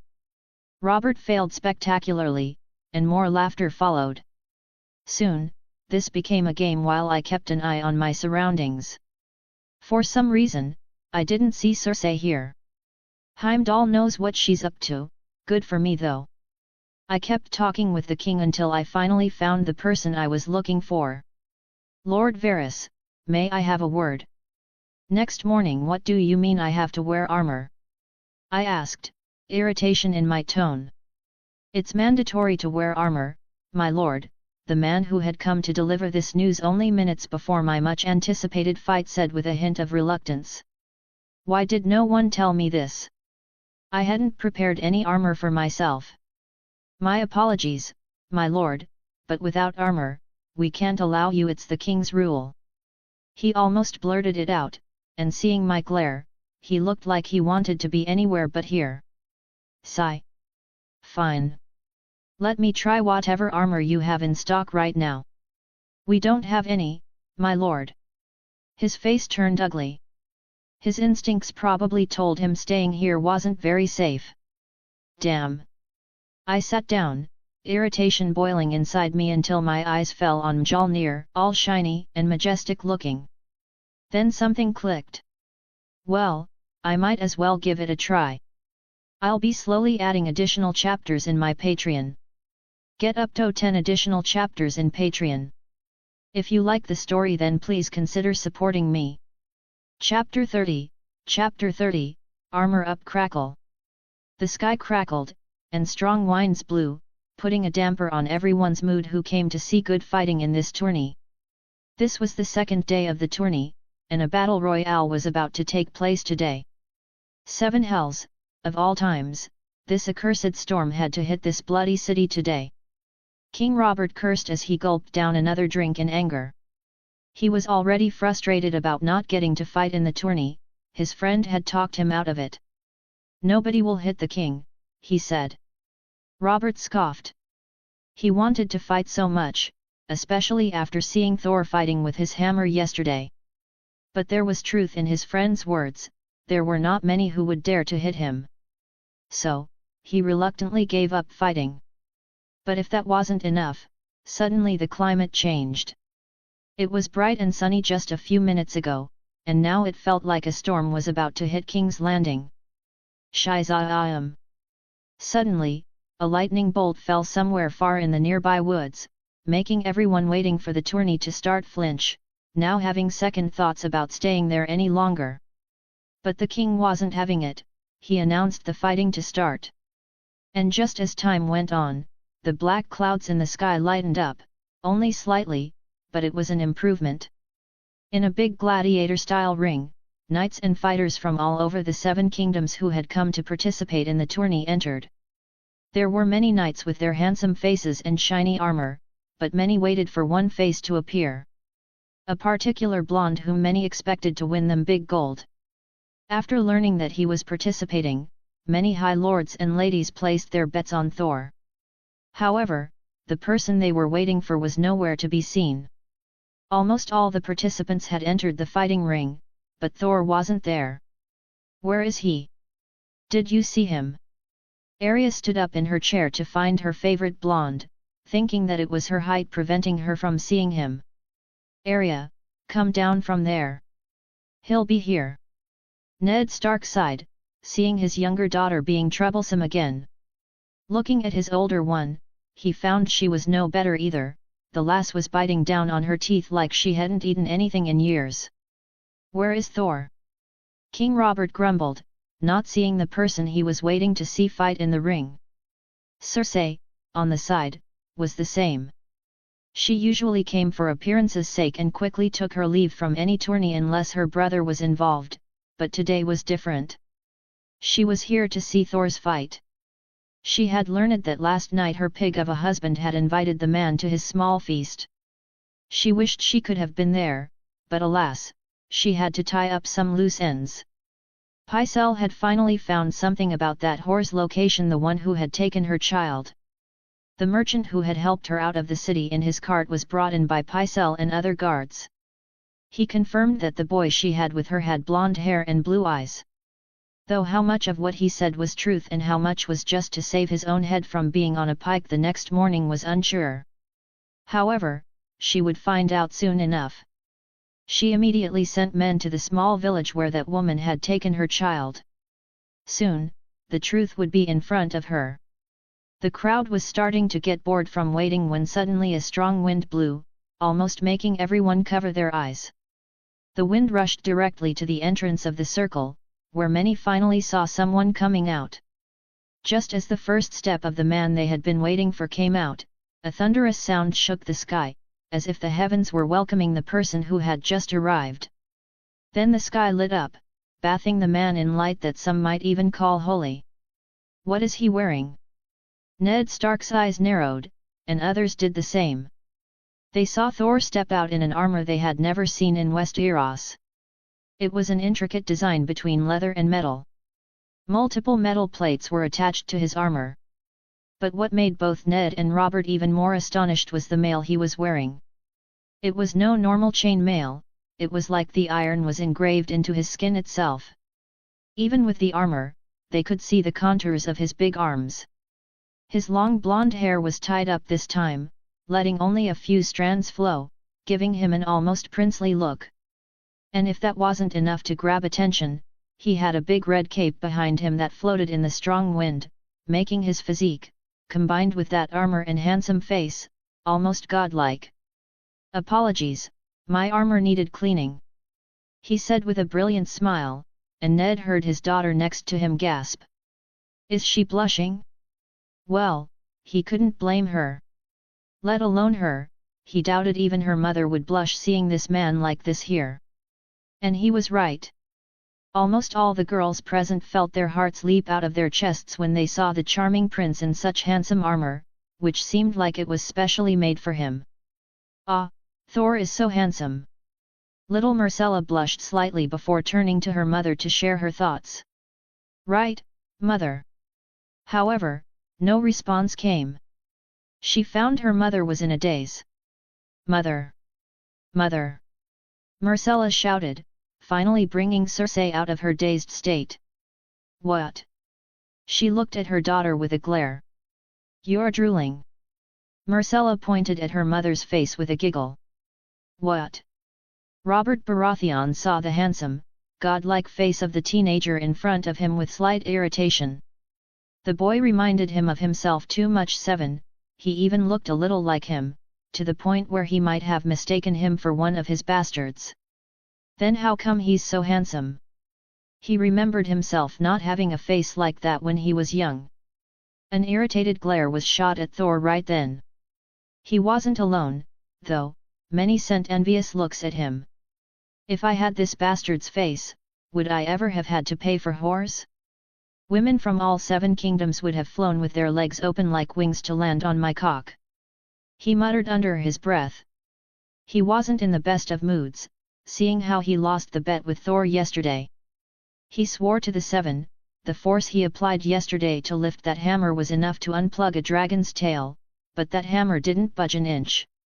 Not only he, but none were able to lift it, none other than the owner himself. He had the gall to flaunt it by tossing the hammer in the air and effortlessly catching it with his fingers. With bloody fingers. Sorcery, he was sure of it. But he lost nonetheless. The 7 only knew what the boy wanted to ask of him, he hadn't voiced it yet. Still seeing women and men alike gushing over the boy, he shouted in irritation, enough of it. Have none of you seen a pretty boy before? Start the damn fight already before I put him in a whorehouse for you all to test out. He would be disappointed to know that there were some who might actually like that idea. I hated to use the upgrade point this early before figuring out which attribute would be best to upgrade, but seeing their reactions, I believe it was worth it. I really like Mjolnir for this reason. Besides all its fighting capabilities, the hammer also gives its user armor when necessary. Good for me that level 2 Mjolnir was able to do so. This was the same armor Thor had in the second money. I believe out of all the armor that was the best. I had to go out of the crowded area to bring down the lightning, though, or else it wouldn't work. That's why I got late. It's a bummer not being able to test how strong I would be at level 1 across all attributes, but this is also good.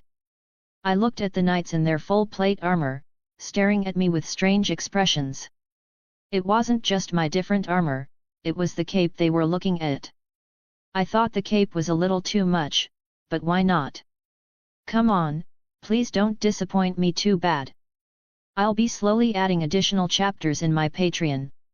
Get up to 10 additional chapters in Patreon. If you like the story, then please consider supporting me. Chapter 31, Chapter 31, Assassination Attempt. Hey! With a loud shout, he kicked the man, sending him tumbling down backwards before he went to the next person. Another person came rushing at him. He was outnumbered, but still wearing the armor, he was more than enough to handle this bunch of wildlings. This wasn't his fight, but he still acted to save the child foolish enough to leave the safe walls of his castle. Sandor Clegane wasn't an honorable man, at least he himself didn't think so. He wasn't a knight either, and even after being offered the title multiple times, he refused every time. Part of the reason he avoided being knighted was because he never believed in knighthood and their oaths. If those oaths were true, then someone like his brother would never have been knighted in the first place. The only reason he was even working for the Lannisters was because he wished to get a chance to kill his brother himself. So when he saw a familiar boy being chased by some low-life thugs, he himself wasn't sure why, but he acted and protected him. Well, tried to protect him, as this was still a work in progress. He saw another man coming at him with a crude dagger in his hand, aiming for his side. Even with his armor, which was recently fixed by Winterfell's smith, he avoided the attack. Recent events had made him trust his armor less than he used to. Swinging his sword, he blocked the incoming attack but saw another wildling attacking him. He was seriously outnumbered, and more troublingly, he couldn't move around much either, as he was protecting the annoying brat behind him. I should have just kept on moving, he cursed under his breath. He left Winterfell even before sunrise as he had to get to the wall before the dwarf left for King's Landing. Though he was completely capable of traveling alone, that would mean living like shit on the road until he got to the capital. With Tyrion Lannister, however, to put it simply, he'd at least not be cursing the entire journey. So, he was very surprised when he saw the same brat who had annoyed him a few days ago being chased by a bunch of wildlings. He knew the north had these pests lingering around due to the wall for ages, but the seven only knew what they were doing this far south. "What are you looking at? Get out of there," Sandor cursed, looking at Bran, who was still staring at him like an idiot. Bran didn't say anything, he just kept looking at the hound, maybe too stunned to realize what he was saying. The hound just grumbled under his breath and kept attacking until only two more of them were left. Sandor was tired, gasping for breath, and his wound still ached. Curse that bear slayer, but he still stood his ground fast. Both enemies came at him at the same time, giving him little room to move around and dodge. Gritting his teeth, he countered the first sword coming his way but was too late to block the next. He saw the sword coming directly for his exposed side. "Haa! Aaaa!" Sansa all but screamed, seeing a man with a dagger coming at me while three others restrained me. I didn't even realize what happened until I saw the man take out a dagger, ready to shove it into my gut. I heard Sansa's cries, and she wasn't the only one. I have to say, they completely caught me off guard. I was expecting everyone to fight, but not to gang up on me. I was waiting for the fight to start, and as soon as the signal was given, instead of me rushing at those knights, I saw three people standing almost beside me rush at me from both directions, catching me off guard. I knew some people would want to work in groups so they could have a chance to win the prize money, but this wasn't that either. They deliberately came at me, and before I knew it, one grabbed me from the back while the other two restrained my arms. Fighting in groups is not against the rules, strangely, but going so far as to completely restrain me like this. That's when I knew they were no fighters, they were assassins. Someone had sent men after me yet again. Anger filled my mind, but I had more immediate issues to solve. Haa! Haa! Haa! The man with the dagger didn't even bother talking nonsense about some pointless mercy or his motive earning a wise villain card in my books and directly shoved the dagger at my gut. Repeatedly, he attacked me with his dagger, earning gasps from the audience. I even saw the king and queen surprised. Other knights, already at each other's throats, saw this scene and stopped. More screams rang out around me as the man stabbed me repeatedly. This was no longer a fight, it was murder, an assassination attempt. To be honest, this was my fault. Expecting a fair fight and not anticipating the unexpected was my mistake. I might have better skills now, but my experience with real-life fighting was still lacking. However, that doesn't mean I couldn't avoid this outcome, I was just too lazy to do it. Huff, huff. The man was done stabbing me as his adrenaline ran out, and he finally stepped back. His face contorted as he saw the dagger in his hand. He noticed the tip was bent, and the entire dagger had a curve. A look of disbelief spread across his face before he turned to me. "You should have gone for the head." "Haa!" I shouted and delivered the meanest Spartan kick to the man's chest, sending him flying back. He literally lifted into the air before falling back, a clear dent in his armor. The other men holding onto me were taken aback, but I wasn't done yet. I delivered an aggressive headbutt to the man holding onto my right hand, sending him sprawling back with a cracked, bleeding skull. As soon as my right hand, holding Mjolnir, was released. I slammed the hammer onto the man holding my left, definitively killing him on the spot with a direct hit to his face. As for the man who was holding me from the back after the other two were done, he was no longer able to stop me.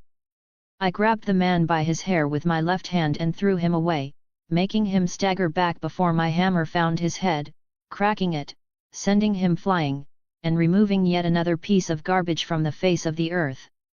Everything happened in the blink of an eye. I was very fast enough that none were able to react until a cheer rang out from the audience. I saw Sansa and Arya cheering for me.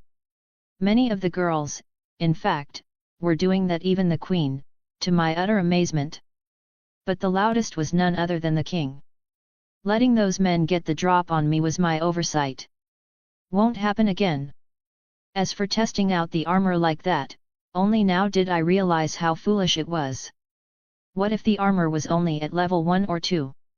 Yeah, I would be finding my way to Valhalla right now. Thor's personality is kind of rubbing off on me, making me a little reckless and prone to taking risks. And yet, I liked it. The thrill it gave me almost made me smile. This was the life and death thrill that gives a warrior a kick he can't ever get from wine or women. So, I embraced this newfound madness and only said one thing: next. I'll be slowly adding additional chapters in my Patreon. Get up to 10 additional chapters in Patreon. If you like the story, then please consider supporting me. Chapter 32, Chapter 32, Tourney Fight 1. Ned Stark was worried when he saw Thor getting grabbed by a few men in armor and getting stabbed. He knew that someone had targeted him, tried to assassinate him earlier. He didn't know why, but he should have stopped him from taking part in the tourney. He only held back because it was Robert who wanted Thor to fight in the tourney. However, seeing Thor getting stabbed in front of him, he felt that his death would be on him. Sansa all but started crying while Arya wanted to rush into the ring to kill the man who had sneaked an attack on Thor.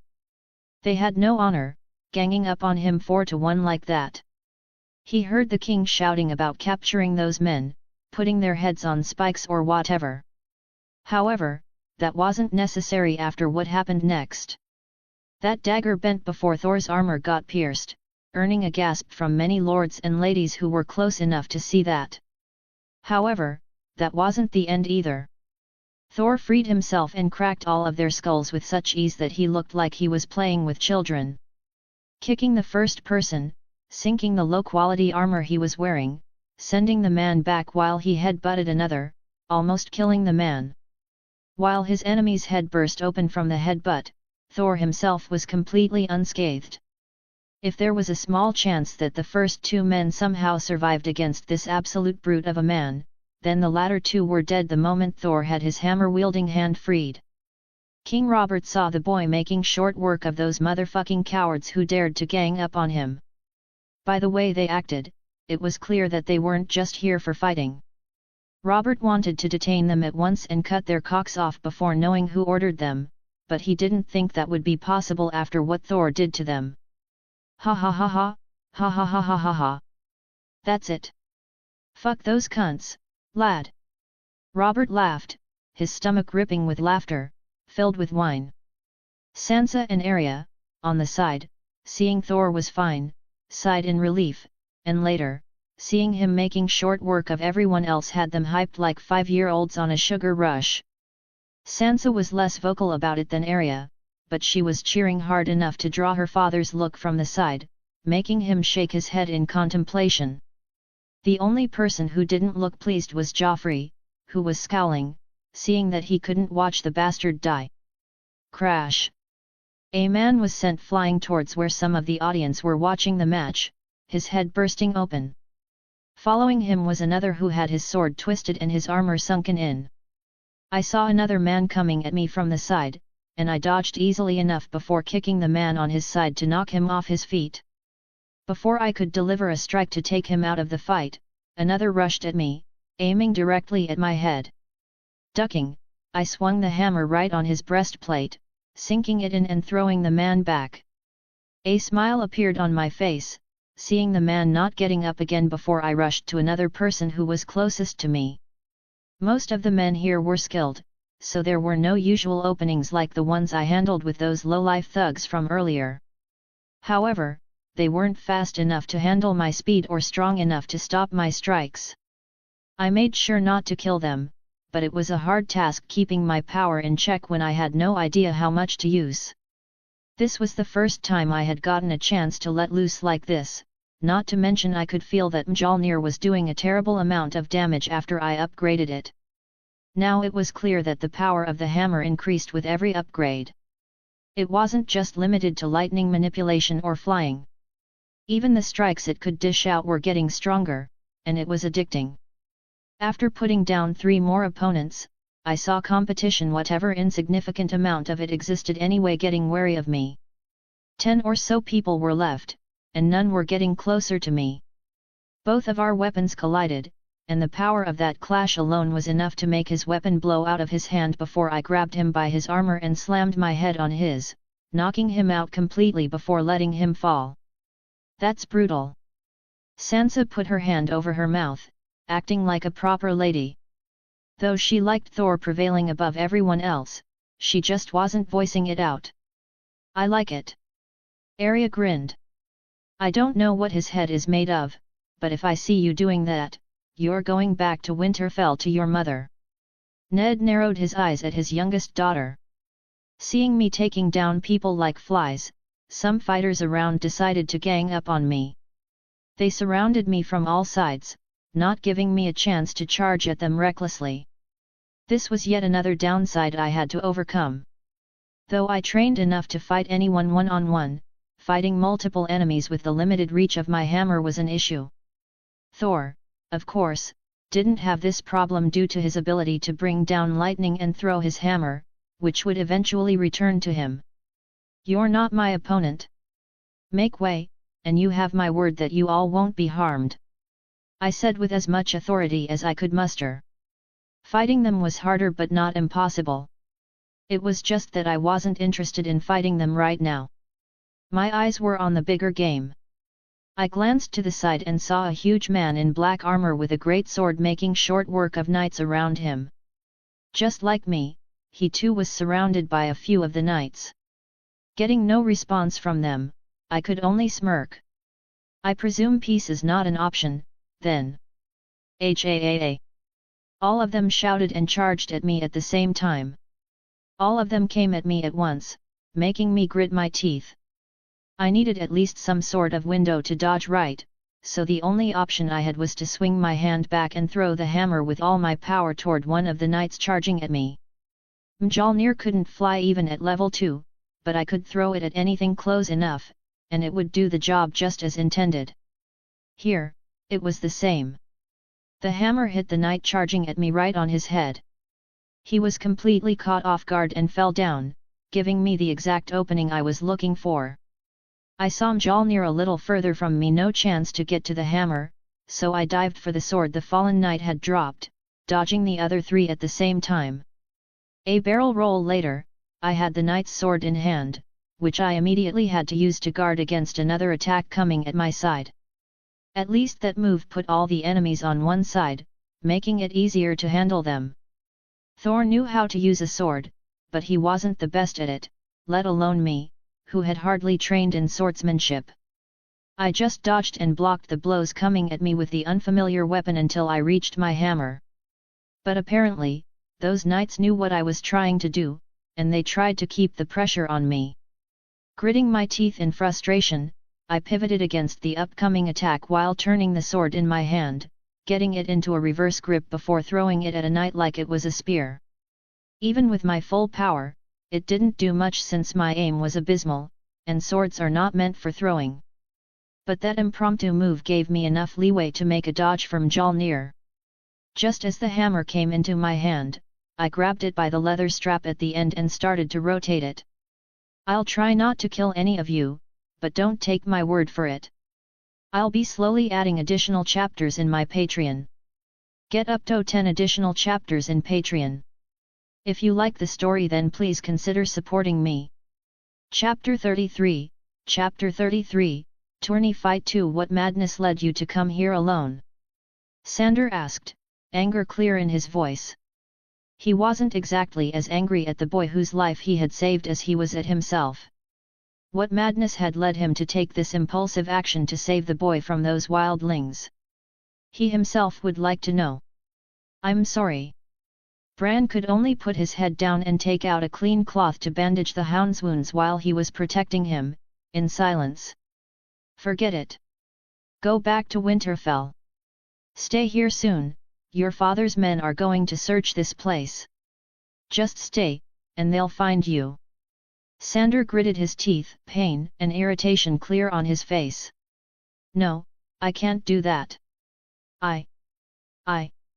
Bran almost immediately protested, but seeing the hound looking at him with eyes that promised a lot of pain, he lowered his voice.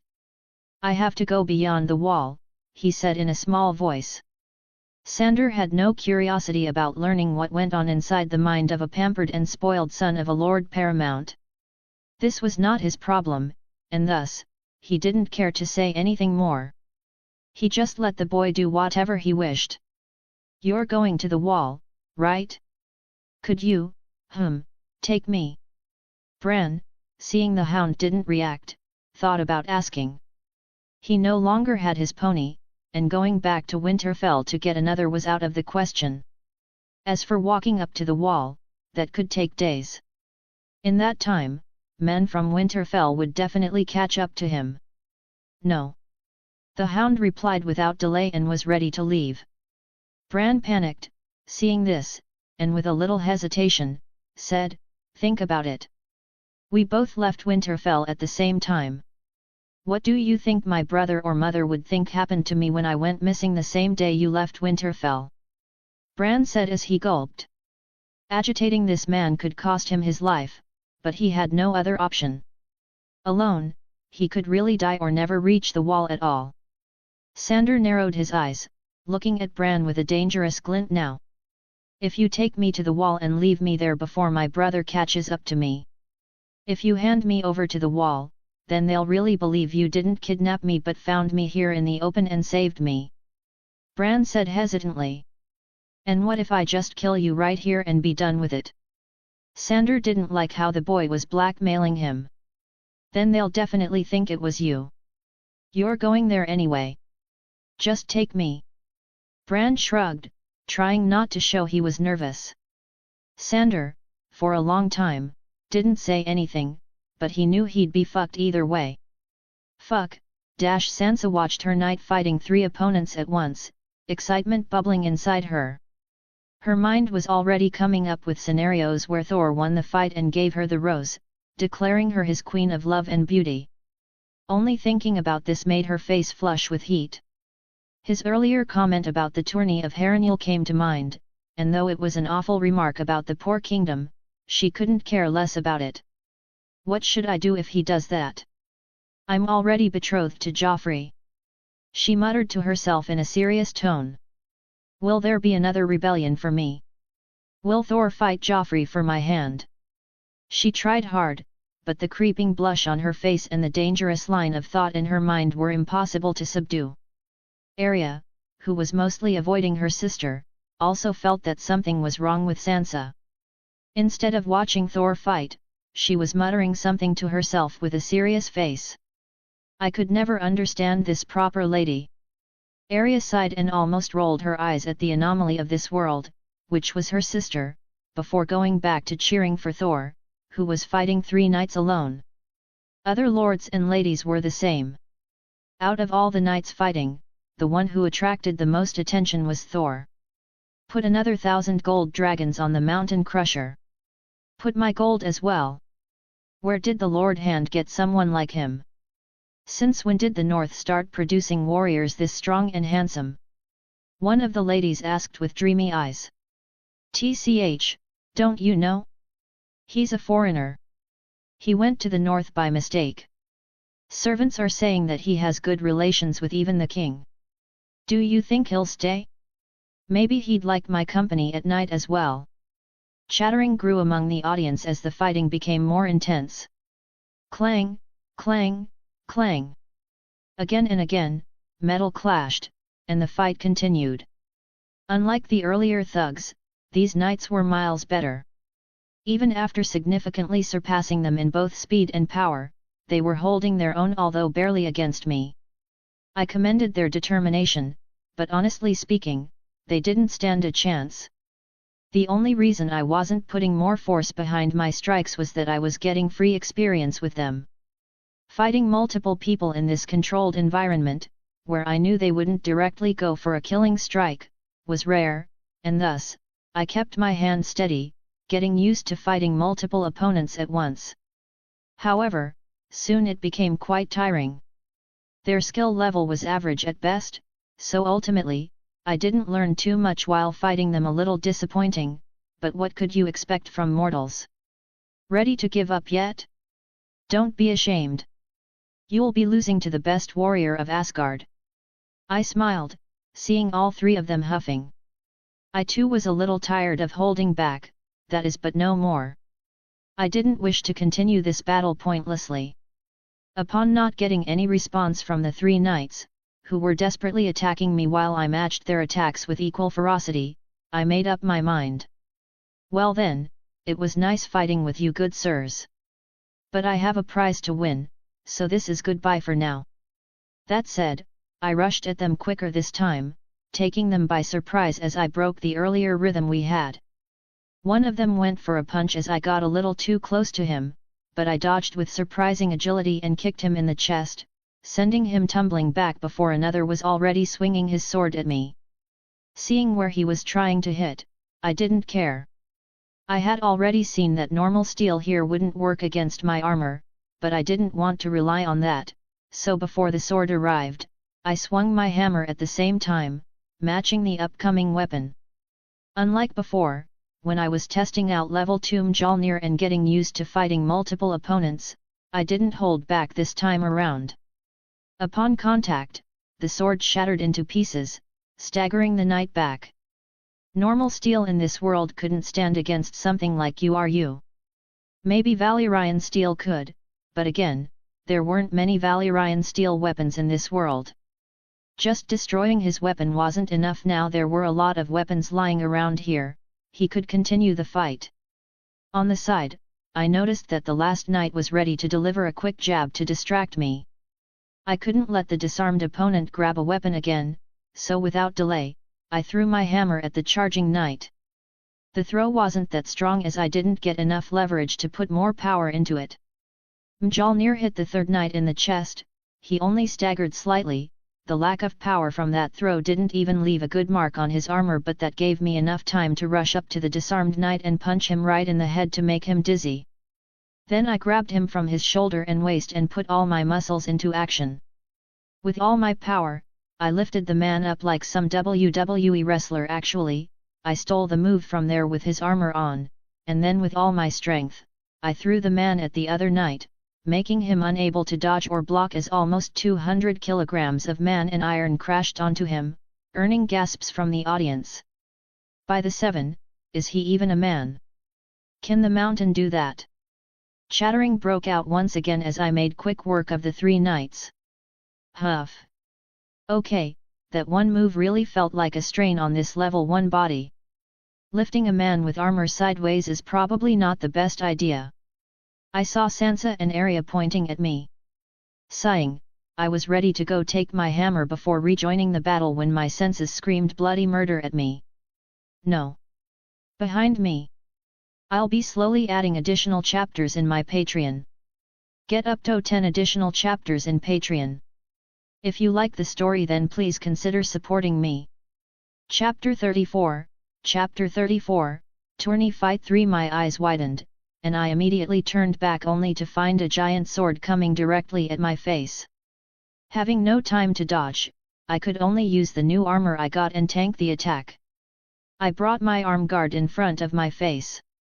A huge force impacted me, making me tumble back, falling to the ground before I finally got a good look at who did this.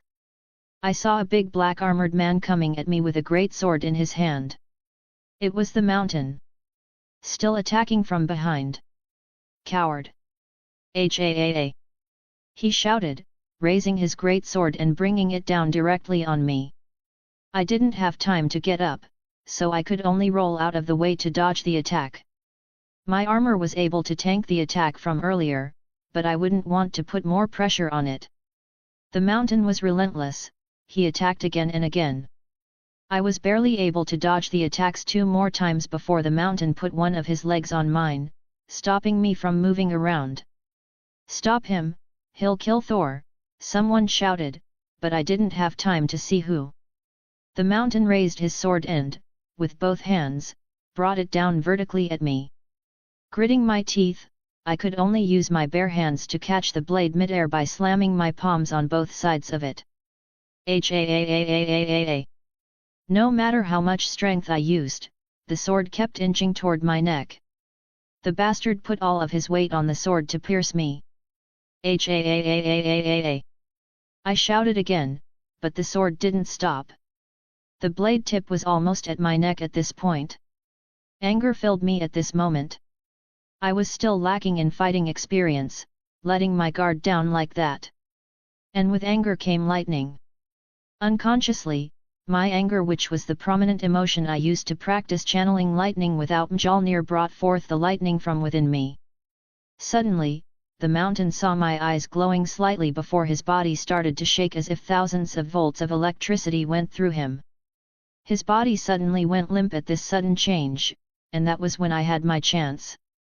I targeted my other leg at the man's unstable leg, kicking him with all the power I could muster while still being stepped on by him on one leg and lying down. Apparently, that was enough to make him stumble back due to the effect of the thunder still coursing through him. I got up and immediately dived for my hammer, which was only a few steps away from me. By the time I got there, I could already see the mountain regaining his balance and ready to swing his sword at me. I barely dodged the sword by turning around, and my instincts, in the same turning motion, threw the hammer in my hand directly at the mountain's head. A point-blank hammer throw hit him before he staggered back and lost his helmet. Only after throwing the hammer did I realize that I shouldn't have done that. That was Thor's natural reaction, which happened, but unlike Thor, I couldn't summon Mjolnir back. For Asgard. Having nothing else, I charged mindlessly directly at the mountain with my fist knocked back. Jumping as high as I could, I soared even above the mountain's height before delivering the strongest punch I could muster at the staggered enemy before he recovered.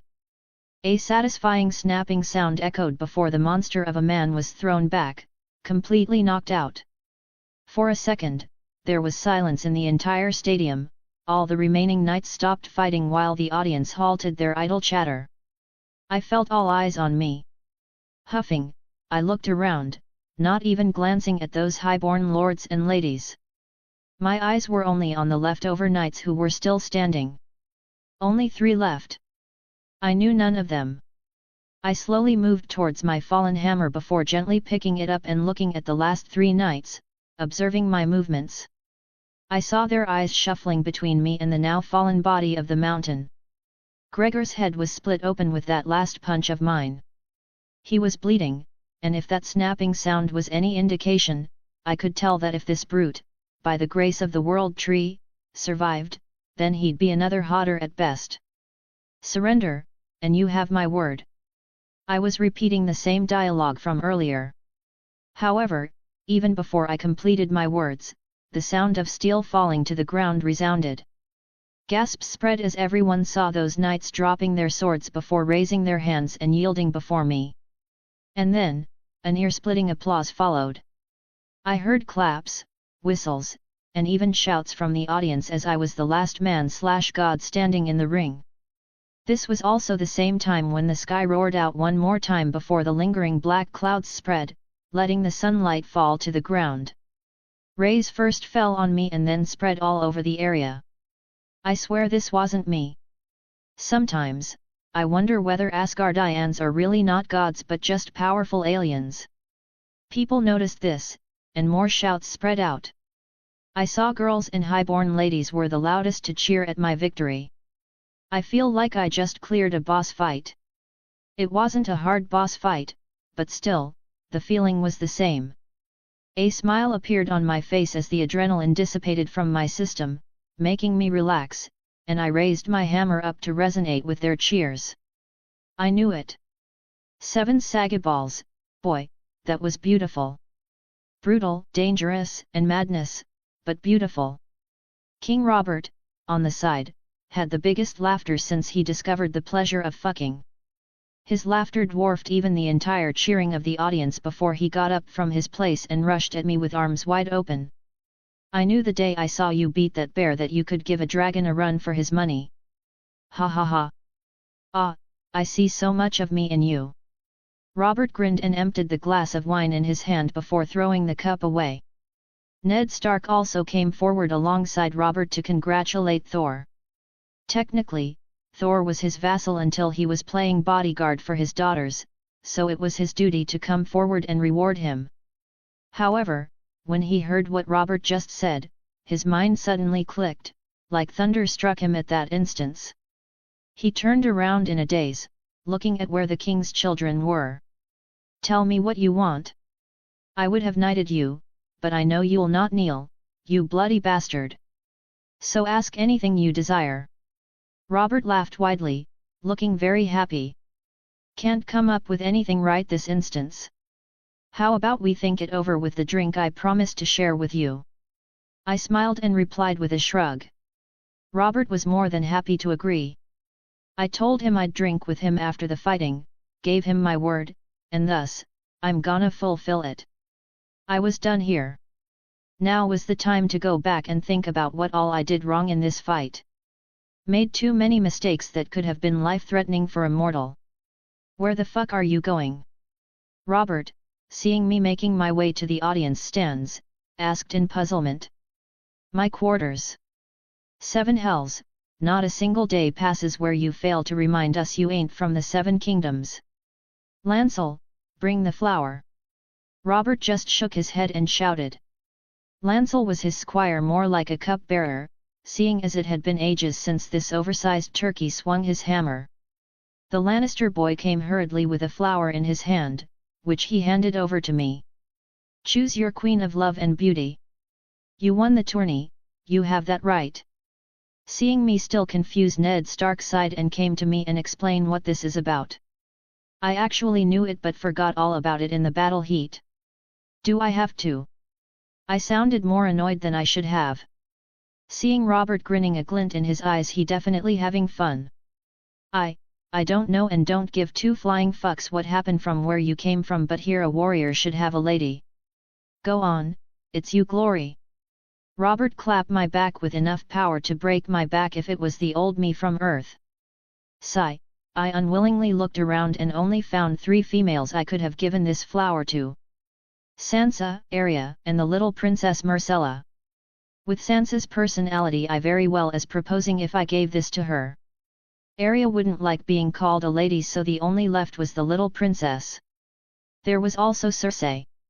I wonder what madness had to infest within me to choose that mad woman. Fortunately, by the grace of Yggdrasil, my mind is still sound, and no disease has claimed my reasoning. I'll be slowly adding additional chapters in my Patreon.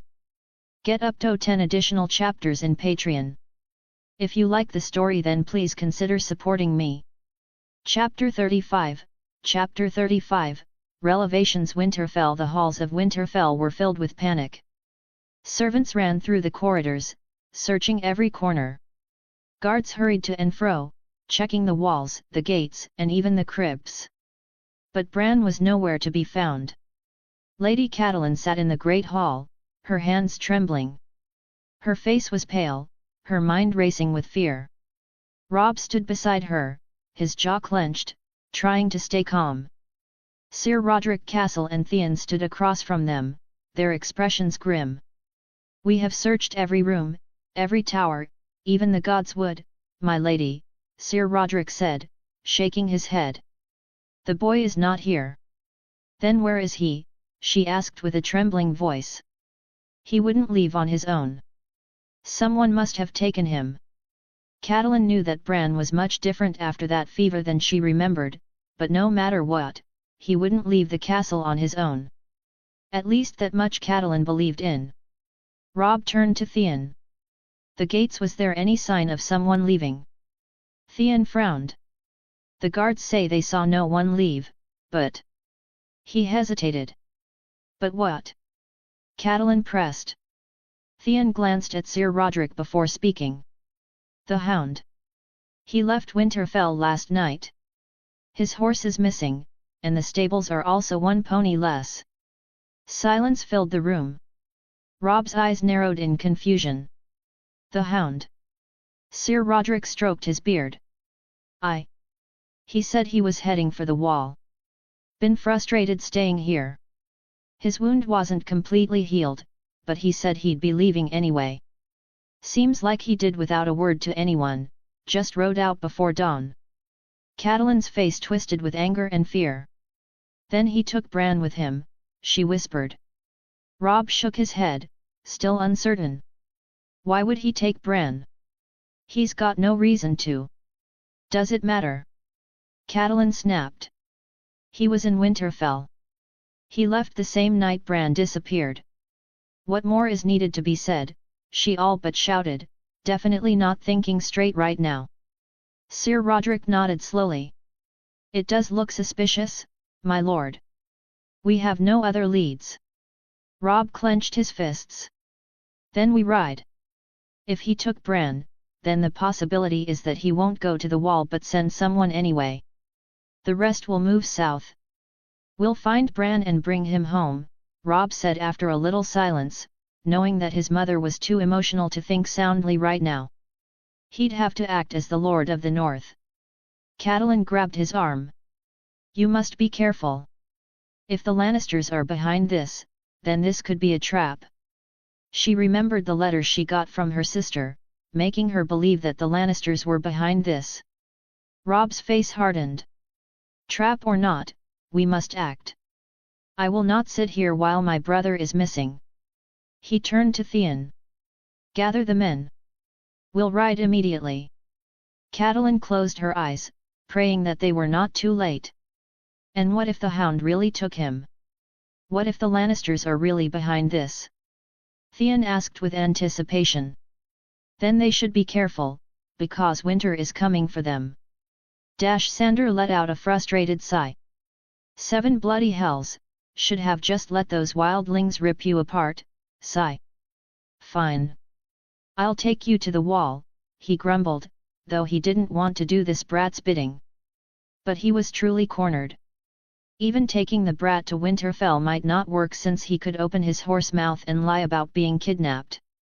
He had no other option but to take him to the wall. But don't think for a second that I'll carry you if you can't keep up. Bran let out a breath of relief. Thank you, he said. The hound rolled his eyes. Don't thank me, boy. You just blackmailed me into this mess. Once we reach the wall, you don't know me, and I don't know you. Is that understood? He kicked at the snow, then glanced at Bran, to which the boy nodded with vigor. Now tell me why in the 7 hells would you leave a warm castle to wander into the frozen wasteland? Bran hesitated. He had told others about his dreams before, but none believed him, not even his family. But Sandor had saved his life. Maybe he'd believe? I see things, Bran admitted. The hound raised an eyebrow. See things? In my dreams, Bran explained. A 3-eyed raven comes to me. It wants me to follow it. I don't know why, but I feel like I have to. Sandor scoffed. You ran away because of a damn bird in your dreams. Now he was wondering whether taking the boy was even a wise decision. It's more than that, Bran insisted. I've read about the White Walkers. The dead rising, the long night. I think it's real. I think they're coming back. The hound snorted. Again with those books. They are stories, you bloody brat. Bran shook his head. I don't think so. You didn't see. Back home, people are keeping this matter a secret, but I heard them. Heard what? The White Walkers, they exist, Bran responded. Sandor was silent for a moment, then shook his head. You Starks are all mad. He climbed onto his horse and motioned for Bran to follow.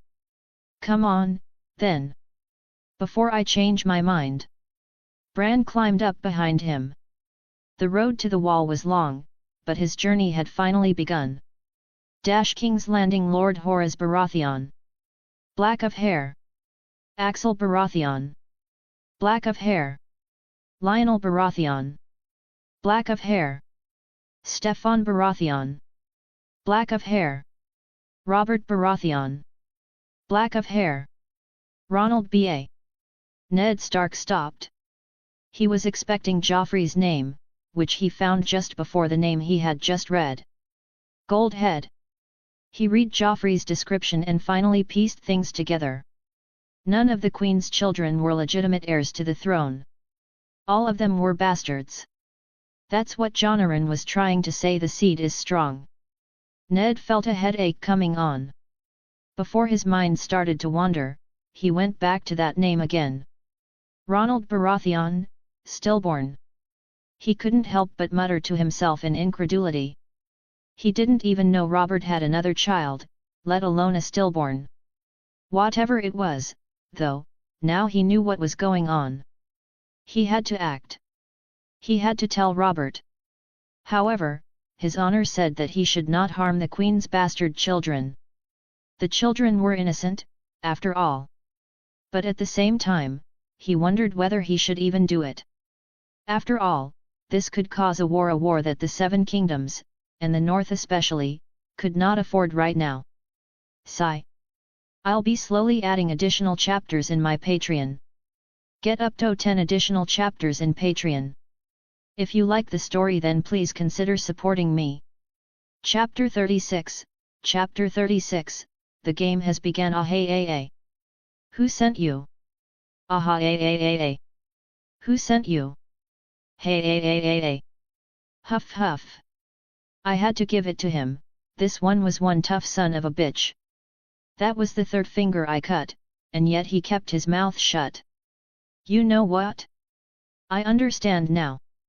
You do not value your own fingers as much as I thought you would. It's fine. There are other things in your body that I could cut. I smiled and used the same Valyrian steel dagger I got from the first assassin to cut open the pants of the second assassin I encountered. The man seemed to understand my intentions and started to thrash around more. No good for him. I had him tied up well. One word to the king, and I got custody of the man who attacked me in the fighting ring. I deliberately left 2 alive for later questioning. 1 man was more than enough for me to find out the culprit behind this. I can't say I'm impressed. Oh well, this just means that you'll notice no difference once that's gone. No, wait. I'll speak. Finally, seeing the bloodied knife getting closer to his manhood, he couldn't take it any longer and spoke out. I didn't expect this level of tight-mouthedness from an assassin in King's Landing. Now I'm way more relaxed about killing the first one. If he was anything like this one, then chances are I wouldn't have gotten anything out of him anyway. A wise man you are. At the very least, better than not being a man at all, right? I smiled and removed the blade, digging at his balls before going back to sit down. 4 hours I had been at this. I had no experience in torturing and wouldn't say I did any good job here. Even Thor had no experience in torturing in his memories. But I had to do it myself if I wanted to know who sent this one after me. If my suspicions were right, then those interrogators in the castle wouldn't reveal the name behind this incident. After having some drinks with Robert, which he practically dragged me to, I came directly here to gather some much-needed intel. And it was a good thing I hurried, because when I went to get to him, I found 2 guards inside his cell. Odin knows what they were doing there, but I had my suspicions. If I had been even a minute late, then this lead too would have been dead before I could even interrogate him. And just as I thought, the name was indeed someone who would want me dead and would use this kind of underhanded tactic. Alas, I just learned that this assassin didn't have the same patronage as the one I dealt with before. One enemy at a time. First, let's go and meet a gracious friend who sent me this beautiful dagger. It's finally time to return the favor for his generosity. Grand Maester Pycelle entered the Queen's solar, his steps slow, though much of it was an act. In his wrinkled hands, which were trembling again, an act he held a sealed letter, freshly arrived from the wall. "A raven, your grace," he wheezed, bowing as he extended the parchment. "From your brother." Circe, seated by the window with a goblet of wine, snatched the letter from his hands with zeal, thinking that this was from Jaime. However, "Tyrion," she muttered with a scowl when she read the name on the letter. A deliberate little mischief done by the imp to annoy his dear sister. Knowing that his name would sour her mood, he put his name on it while sending Jaime's letter. While he was going to deliver the one his brother had given him for their dear father himself when he went back to Casterly Rock, he put a raven on duty to deliver the letter meant for Circe. As for whether Circe would even read the letter, mistaking it was from him, he wasn't worried. If anything, he was hoping that his dear sister would do just that and later regret not reading it. Alas, that was not his fortune. Breaking the wax seal, Circe's emerald eyes scanned the page, her expression shifting from curiosity to anger. The goblet hit the floor with a loud clank, spilling red wine like blood across the stone. "That fool," she hissed, gripping the parchment so tightly it nearly tore. Pycelle cleared his throat. "Your grace, what news does the imp bring?" Circe's fingers curled around the letter as if strangling it. "Out! My queen, I said out, all of you!" Circe shouted, almost startling the Grand Maester and the other servants. Not willing to be the target of this thirsty lioness's anger, all of them rushed out of the chamber immediately. Circe's jaw clenched as she read the letter once again. What in the seven bloody hells was Jaime thinking, going beyond that bloody wall? She growled through clenched teeth. Besides the fact that she was genuinely worried about her brother now, there were two other emotions rampaging inside her. First was, of course, anger, and the other was even more primal in nature. Her mind telling her that she wouldn't be satisfied for a long time. That she'd have to suffer this loneliness alone. That she'd have no one to share her bed with now.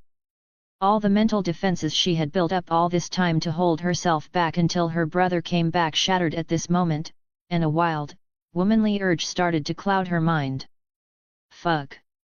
Just as she was getting in the mood to destroy things around her to relieve her anger, a call came for her. "Your Grace!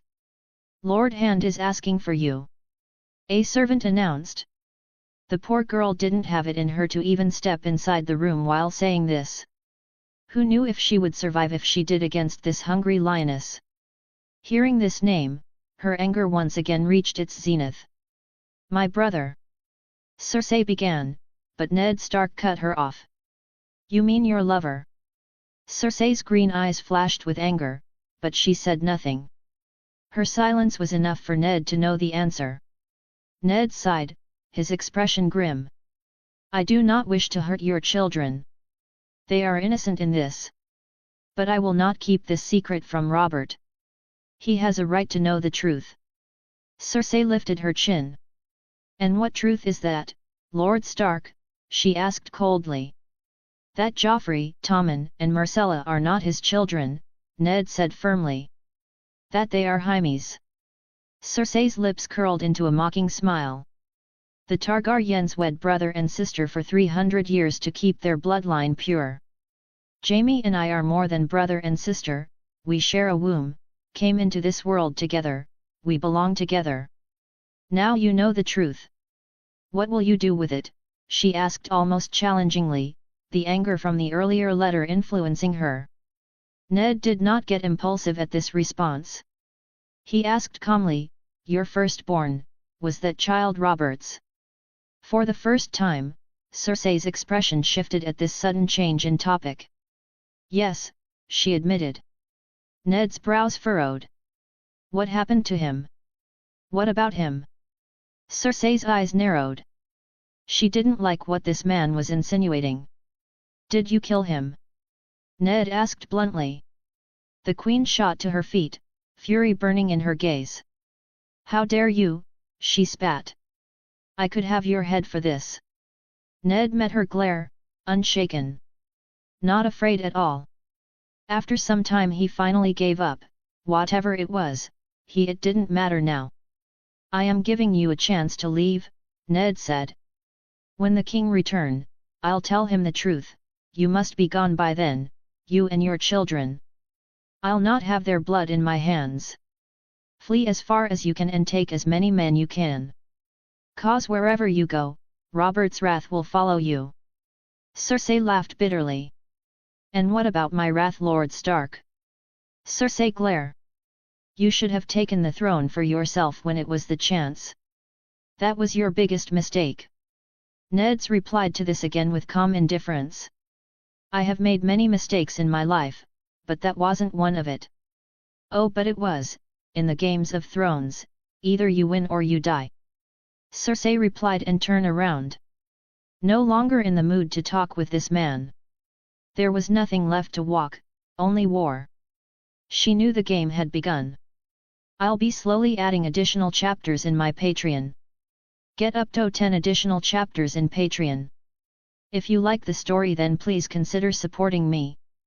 Chapter 37, Chapter 37, the latter we stepped into one of the famous, well-established establishments of pleasure in King's Landing, the scent of perfume and wine thick in the air. The level of luxury seen here trumped even Winterfell to some degree, and that was an ancestral castle of one of the most ancient lines of lords in the Seven Kingdoms. I saw the man who owned this place sitting comfortably on a cushioned seat, a sly smile playing on his lips as he watched us approach. As we settled down, he offered refreshments, but I simply declined while giving a glance at Varys, who sat calmly beside me, hands folded in his lap, his expression unreadable. Ah, Lord Thor, Littlefinger greeted smoothly. To what do I owe the pleasure?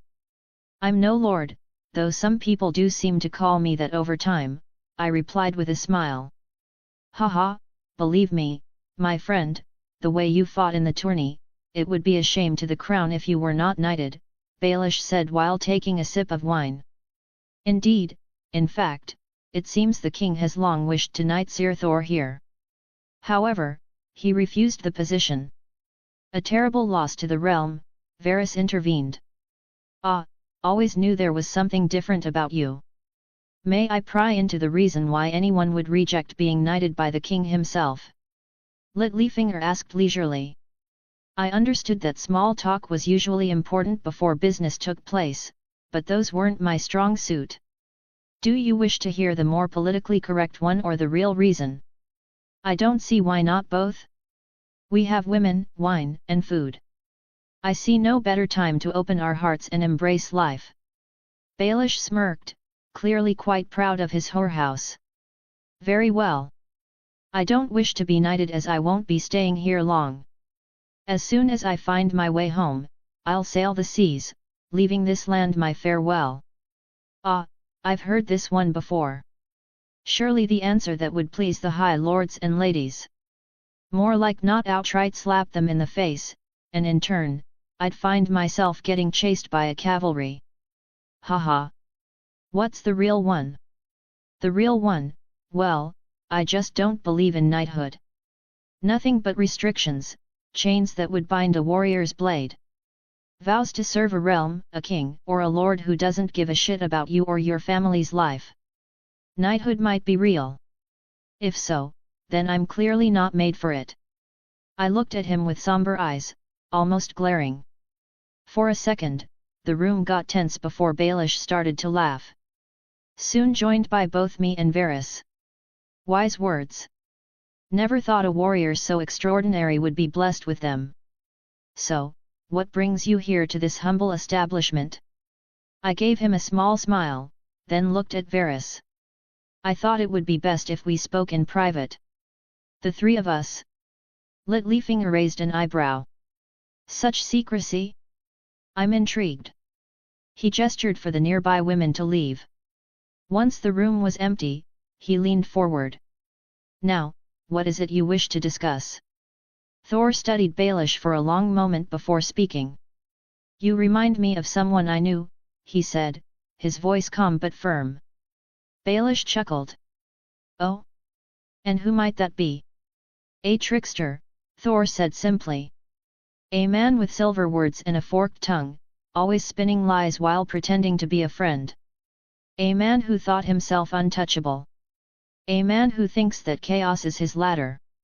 His blue eyes locked onto Baelish's. Must have been a very wise man. Baelish replied almost instantly, though I could see he had already started to think that this conversation wouldn't be very pleasant. If only he knew what a conversation was for an Asgardian. Wise? I can't say. But quite a lucky man, I assure you. Every time I wished to kill him, he survived. Do you know why? Must be fate. Only the seven know when a man should live and when he meets the stranger. Baelish's smile didn't falter, but there was a flicker of something in his eyes. Indeed, it was fate. You see, the man happened to be my brother. So he survived. You, on the other hand, Lord Baelish, are not my kin. I said as I reached into my cloak and pulled out a dagger. The Valyrian steel blade gleamed in the candlelight. I placed it on the table between us. Do you recognize this? Thor asked. Baelish barely glanced at the dagger before shaking his head. I'm afraid not. Thor tilted his head. Strange. You see, I just happened to acquire a little bird of my own. And he did quite a bit of chirping in my ears. I said with a smile while giving a glance at Varys. Baelish's expression remained controlled, but his fingers twitched slightly. You are turning out to be a man of many talents, then. But alas, I have to disappoint you. The dagger doesn't belong to me. Oh really? Such a shame. I thought I finally figured out who would send such a precious gift to someone like me. You certainly underestimate yourself, my lord. There are many in the realm who would provide gifts for a man of your caliber. You flatter me. However, I do believe that this one wasn't intended for me. I replied while looking at Baelish with keen eyes. Varys, who had remained silent until now, let out a quiet hum. A curious accusation, he mused. One that could lead to complications. Yes, indeed, Lord Varys. The man who gave me the gift ended up coming to a room that was originally supposed to be used by one of Ned Stark's daughters. It was only a last-minute change that Ned Stark graciously offered that room, saving me the trouble of finding one in the servants' quarters. Baelish's smile returned, though it was thinner now. If you have proof, Lord Thor, I would love to see it. Otherwise, I fear this is all just an unfortunate misunderstanding. Thor did not blink. Of course, my lord, it's a misunderstanding since you clearly failed to understand that I am not a man who needs proof to do anything. I do whatever, whenever, and however I wish to. The room went silent again. Let me guess, you wish to harm or kill one of the Stark daughters to create tension between the Starks and the crown, or just outright start a war between the North and the Lannisters.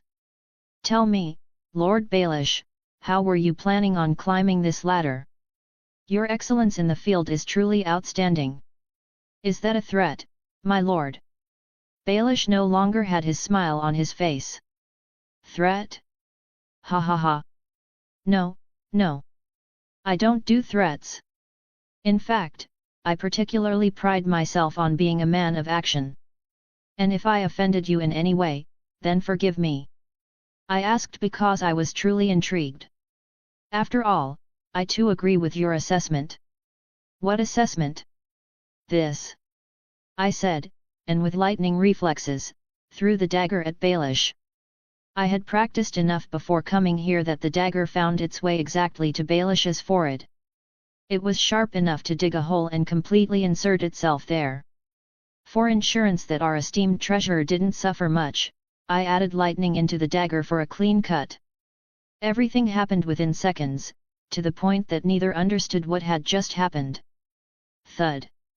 Only when Baelish's body fell did Varys finally recognize what had happened, his eyes wide. Yo, you! What did you do? But of course, sort chaos and climb the ladder. Just like Lord Baelish wished to do. Rejoice, Lord Varys! Now we are playing on my terms. The realm is officially at war. I'll be slowly adding additional chapters in my Patreon. Get up to 10 additional chapters in Patreon. If you like the story, then please consider supporting me. Chapter 38, Chapter 38, 5 Names, 5 Lives. What did you do? Varys asked, holding his breath. Start a war. You see, I'm good at it. I could see my reply left him even more stunned. The room was deathly silent. Littlefinger's lifeless body slumped against the chair, his throat sliced clean. Blood pooled beneath him, staining the fine carpet. Varys sat frozen, his breath shallow. His fingers clenched tightly around the dagger hidden beneath his robes. His instincts screamed at him to run. Then, just as he tensed to move, my voice stopped him. You are a madman. Aren't we all? I shrugged. Do you think Ned Stark will protect you after what you've done? Varys said. He was more worried about his own life than the dead Peter Baelish. Of course. The honorable fool can't protect himself and his kids, let alone me or this realm. I replied, a little frustration leaking out at Ned Stark's actions, even after repeatedly warning him from doing anything foolish. What do you want? Seeing that he wasn't dead yet, Varys asked hesitantly. War. I wish for a war. 7 hells, you're mad. Varys, realizing that talking sense with this person would only cost him his life, bolted, ready to escape. However, just as he was very close to the gate, he heard me say this, Illyrio Mopetus. Varys stiffened. His eyes darted back to me, who now stared at him with an unsettling calm. Who is that? He didn't lose his composure and asked. Daenerys Targaryen. His grip on the dagger tightened. Viserys Targaryen. I have no recollection of how those names affect me. Varys still tried to play it cool. Of course you don't. After all of them are just chess pieces anyway. Expendable. But what about the other one? Only now did I slowly get up from my seat and make my way toward Varys, who had a pale face. What are you? Young Griff, or should I say Aegon Targaryen? At this, Varys finally knew that he was cornered. His feet, which had been ready to flee, remained rooted in place. His mind raced. How does he know? I slowly stepped toward him. You see, Spider, I started, my voice low and serious, I know many things I shouldn't for someone who has nothing to do with this land. I'm not interested in that monstrosity of a throne the people of this land worship or in ruling here. I wish for none of it. Varys swallowed hard, forcing a weak smile. Then what do you want? He asked carefully. Exactly what you want, peace.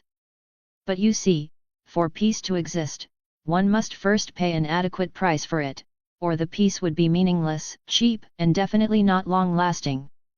Varys just stood there, the seven knows what was going on in his bald head. I wish to take Ned Stark and his children back to the north, unharmed and unscathed. I wish that the Queen's wrath, which would sooner or later fall on Ned Stark or the north if we succeed in reaching there, be blocked. I saw Varys acting like he didn't understand a thing, as if he knew nothing. Don't act like that, Lord Varys.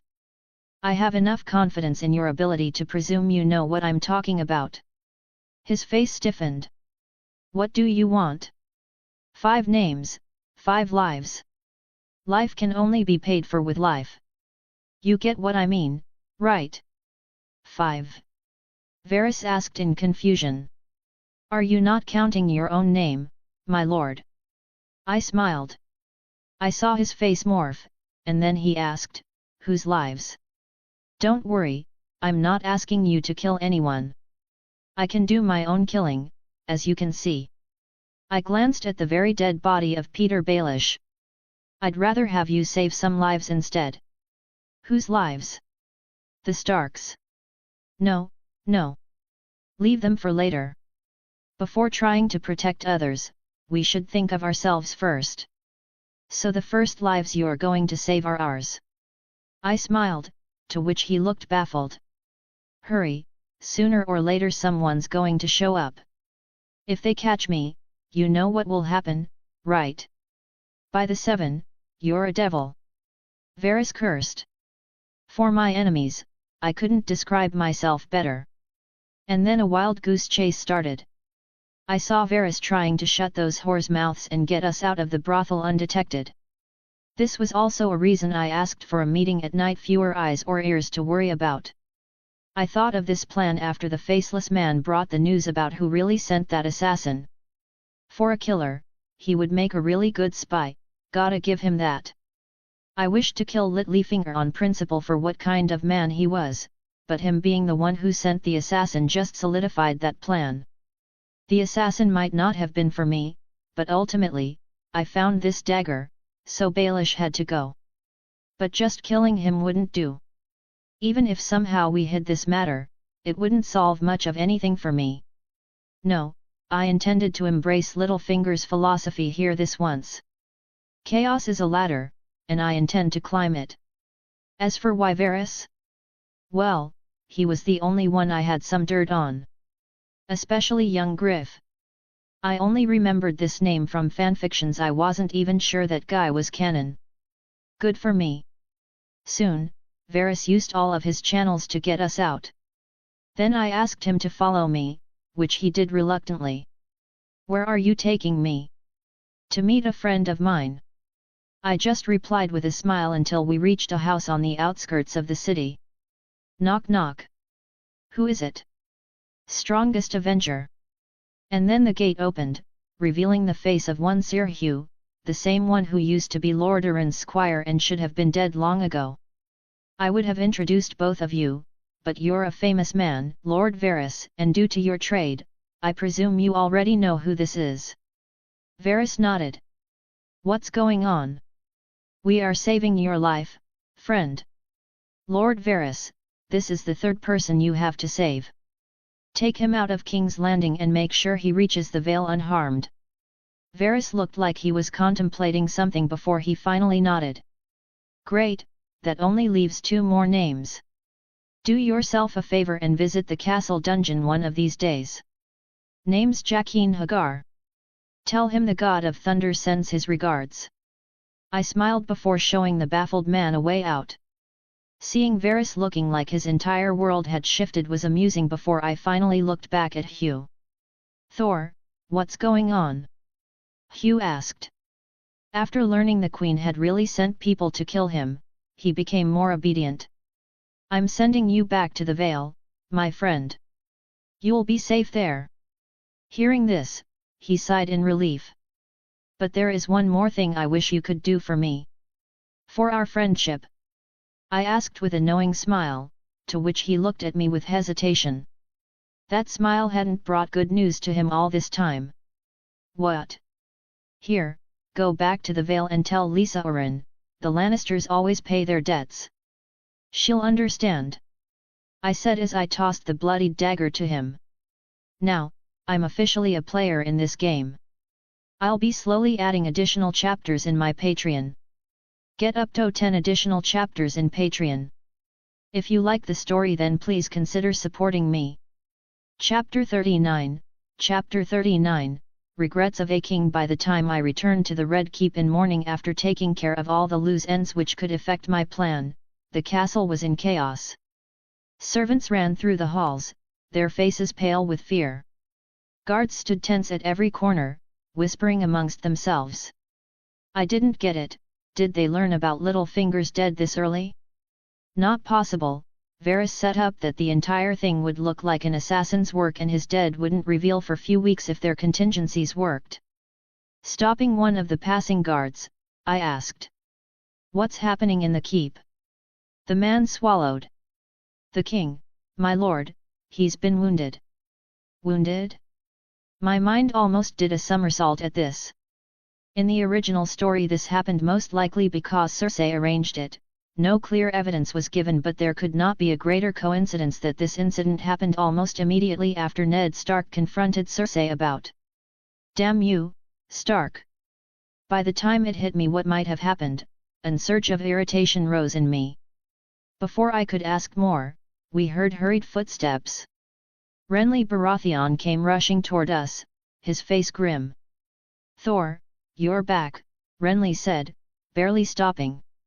"Robert is hurt. He was brought in just hours ago." "How?" I asked with part irritation and part resentment. Though he wasn't a good king, far from it, but he was a good man. Sort of. At least he was a good drinking buddy. "A hunting accident," Renly said quickly. "At least, that's what they're calling it. Ned Stark and the others have been summoned. Robert is asking for you too." "I'll be there." Nodded. Now only wishing that this was really as Renly said, an accident.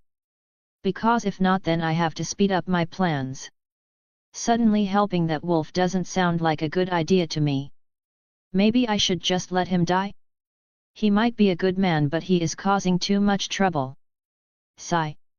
If not, his death would involve North in the upcoming battle, then I wouldn't have even bothered about coming here in the first place. If I wish to get to a more modern world with proper electricity and internet, then I can't let North involve in this pointless wars. North need to solely focus on what's beyond the wall. By the time I entered the king's chambers, I saw Robert lying in bed, his massive frame weakened by his wounds. His face was pale, his breaths labored. Ned Stark stood beside him, his expression grave. Robert's bleary eyes found Thor. A weak chuckle escaped his lips. "Finally here you're, what took you so long?" "I almost died, bastard," Robert said with laughter. Clearly the fist-size hole on his stomach didn't put a damper on this man's mood. "Apologies, I would have visited earlier, but after learning a wild pig did that to you, I need something to help me hold back my laughter. It wouldn't be good for a king's reputation after all." I shrugged. Those words were enough to left others gawking, even Cersei on the side, who I only noticed now looked baffled for few seconds what I said. After realizing they are supposed to get angry upon someone insult their king, those guard tense up. However, Robert laughter after that defused the situation. "That mouth of yours is sharper than a woman's. Lose those muscles and put a dress on and you'll earn mighty fine in a whorehouse." Robert shot back. "Perhaps. Though I doubt it would be men's gold I'll be pocketing. So, to not get chased by a horde of broken furious husbands, I better spend my time on a battlefield."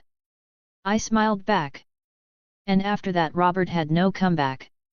Grumbling, he just let the matter go and then asked me to come closer to him. Not sure why, but I did nonetheless. "Before stranger takes me, let's fix at least few mistakes I should have done before. Someone give me a damn sword." He struggled to sit up but failed. Instead, he turned to Ned. But others just kept on looking at him like they were watching a panda trying to jump. "I think I'm not dead yet for you cunts to not listen to your king." "A sword!" shouted Robert. A guard quickly stepped forward, placing a blade in Robert's hand. The king gripped it weakly, then looked at Thor. "Kneel." "Fuck you." "Ha ha ha." Robert let out a tired laugh. "Ah, you remind me of myself too much." "Fine, have it your way." He raised the sword as best as he could. "By the father I ask you to be just. By the mother I ask you to show mercy. By the warrior I ask you to show courage. By the maiden, I ask you to defend the weak. By the smith you will raise your steel for right, and by the crone you shall be bestowed by wisdom to guard the realm of men. Thor, by my will as king of the seven kingdoms, I name you Sir Thor, a knight of my realm." Robert had trouble doing this. I didn't want to be a knight, but seeing him struggling and genuinely believing that this would at least do some good in his long list of wrongs, I just stood still and let him do it. "Just don't expect me to wear those white cloaks anytime soon, red suits me better." "Haha. It does. Ned will see to anything you wish to have as per our bet," Robert said with a chuckle. I just nodded to this. There was a silence in the room after that until Robert finally opened his mouth like he was reminiscing something. "Lightning strike," he said, taking everyone by surprise, but only Cersei, hearing these words, shuddered. Some few knew that my firstborn wasn't Joffrey but a stillborn, fewer knew that he wasn't actually a stillborn. Robert said, and this took me off guard. Who would have thought that Cersei wasn't lying when saying about her firstborn dying to Catelyn Stark in the show? Quite interesting. It was a lightning strike which took him. Like the heaven itself came for my boy.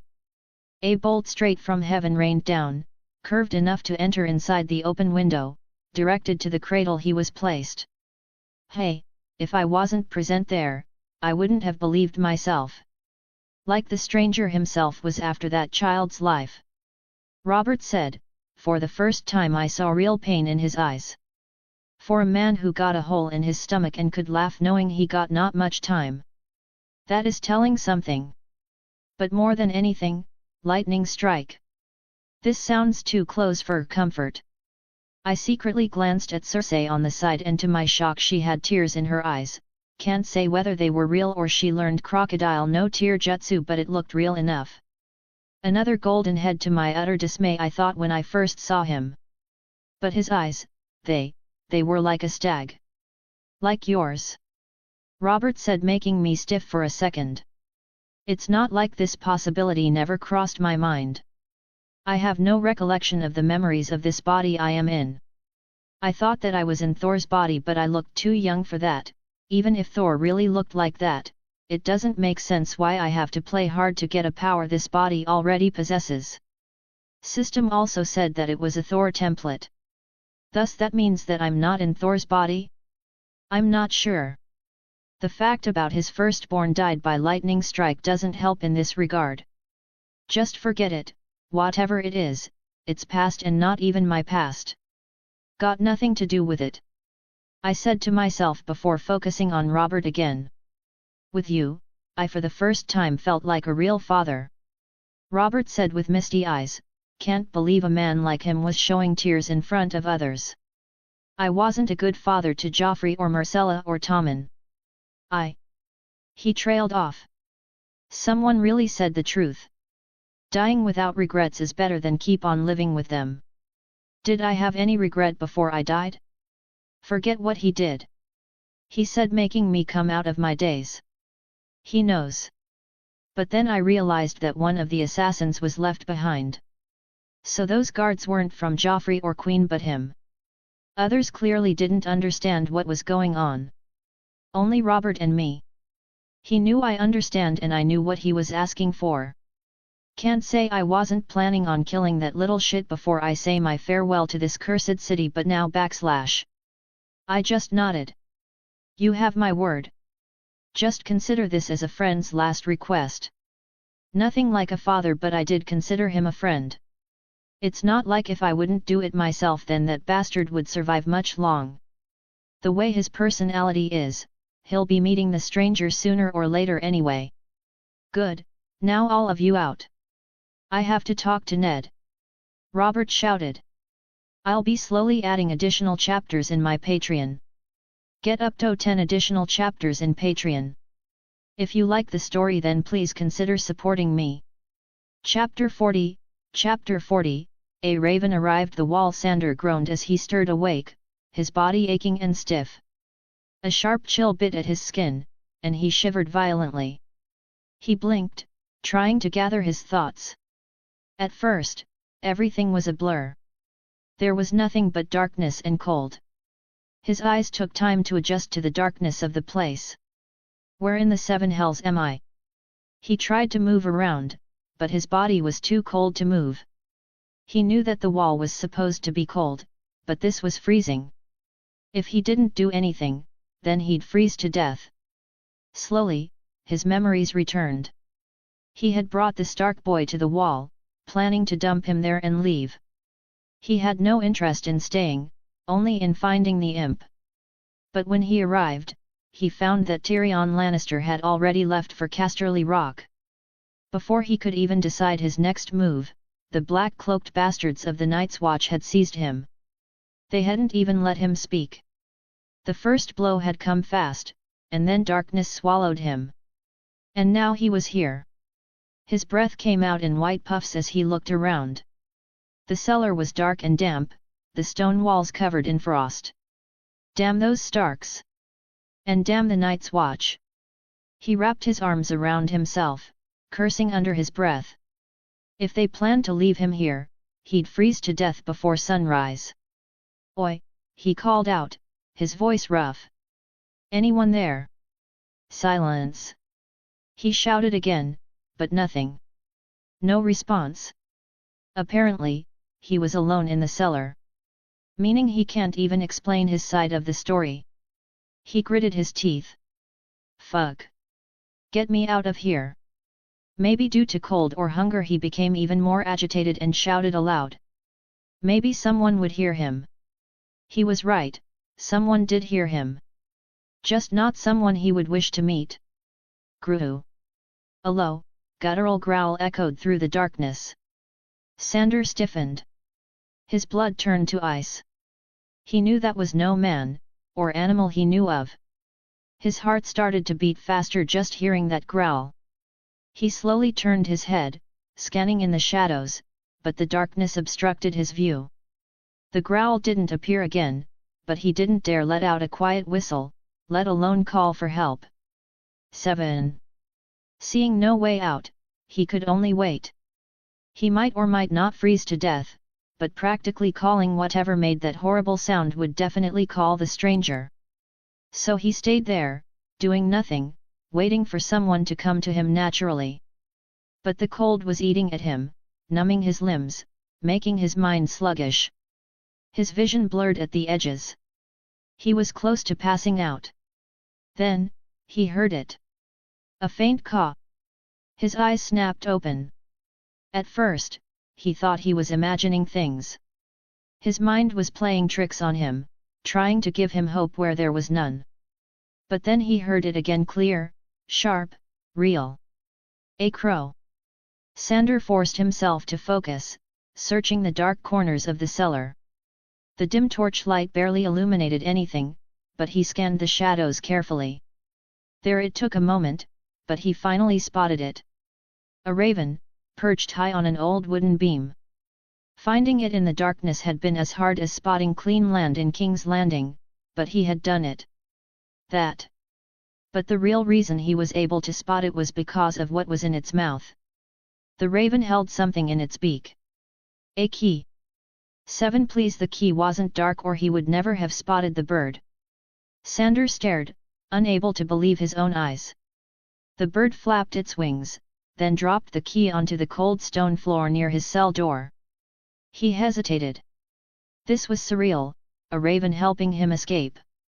For a second he started to question his rational thinking until he cursed himself and stumbled forward, grabbing the key with frozen fingers. He jammed the key into the lock and turned it. Click! The door creaked open. For a moment, Sander just stood there, stunned. It really opened. He turned back to the raven, and that's when he saw it. A third eye, staring straight at him. A shiver crawled up his spine. Bran!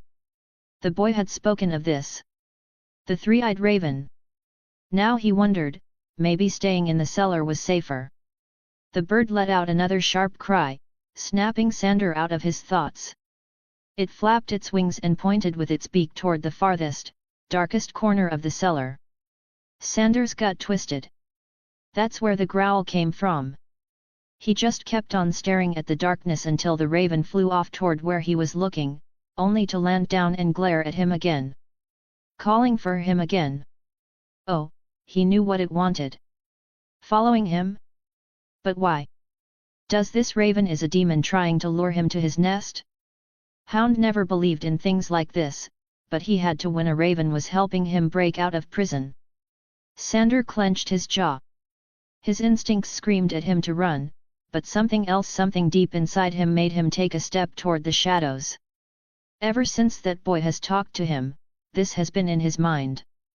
He didn't believe in those things, but after fighting with that hammer bastard, he had to say that his perspective was changing. That day he firsthand realized power which mortal flesh can't fight against. Then there was that champion of the storm god thing that boy told him. How could a book possibly written a century ago have the same hammer drawn on it that almost killed him? He had to know. And so, Sander, with steady breath, took a step towards the darkness. King Robert Baratheon was dead. An inevitable outcome seeing how he used to fuck and drink, but to everyone's amazement, that wasn't the cause why he's gone. The news spread through the Red Keep like wildfire, and the castle was already shifting. From fake tears to genuine laughter, all in hushed silence. However, the news of the king's death wasn't as big of a deal as what happened after that. Who's gonna be the next king? Robert Baratheon's heir hasn't come of age yet. Robert's will had yet to be read and lay with Ned Stark. As for Ned Stark, as soon as he left the king's chamber after seeing his brother all but in blood die, Renly Baratheon caught up to him. "We must strike tonight, Lord Stark," Renly said without preamble. "Strike? At whom?" "Joffrey. We should take Joffrey under our custody. We have to take action now before the Queen acts." Ned frowned. "There won't be any strike or blood in this castle, Renly. Tomorrow I'll read Robert's will and whatever he said will happen. And let Joffrey rule the Seven Kingdoms?" "Ned, even you should know what kind of..." Renly was saying, but Ned stopped him midway. "I will not dishonor Robert's final wishes by shedding blood in his halls." Renly let out a frustrated breath. "You are too honorable, Lord Stark. Honor won't save you when Cersei makes her move." "I will do what is right," Ned said firmly. Renly studied him for a long moment, then sighed. "Do as you wish."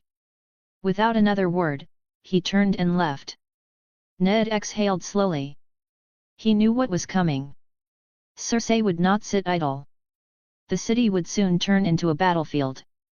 He could not risk his daughters getting caught in it. "Sansa and Arya can't stay here anymore. I'll be slowly adding additional chapters in my Patreon. Get up to 10 additional chapters in Patreon. If you like the story then please consider supporting me." Chapter 41, Chapter 41, Honorable Fool, what madness has fallen on you to think of doing something like that? I all but shouted, barely holding back the anger which would definitely release the thunder that I still don't have much control over when Mjolnir is not around. "I don't talk in air, Thor. I have proof. Queen's children are all bastards." "They are." Ned Stark replied with a calm but authoritative tone and was continuing when I interrupted him. "Odin's beard, not that. I couldn't care less about whose children those are. I'm talking about why in the 9 realms you told that to the Queen," I asked with exasperation in my tone. I knew I was losing my cool, but this idiot wolf was testing my patience now. It was the right thing to do. Those children, bastards they may be, are innocent. If I had told this to Robert, he would have had their heads. The only way to protect those children was to have the Queen get them out of King's Landing before Robert returns, Ned replied. "And what about your children? Just see what happened to your friend, he's dead instead of the Queen and her children. Don't you think your estimations are not on point?" I chided, trying to show this fool some light. "Robert's death has nothing to do with this." Ned Stark replied with a frown. Maybe he didn't like how I was talking to the high and mighty Eddard Stark, the Warden of the North. "I considered you a wise man, Lord Stark, but even an idiot would have seen the signs which you in your high moral ground ignored. You tell the Queen about her adultery and the next thing the King dies.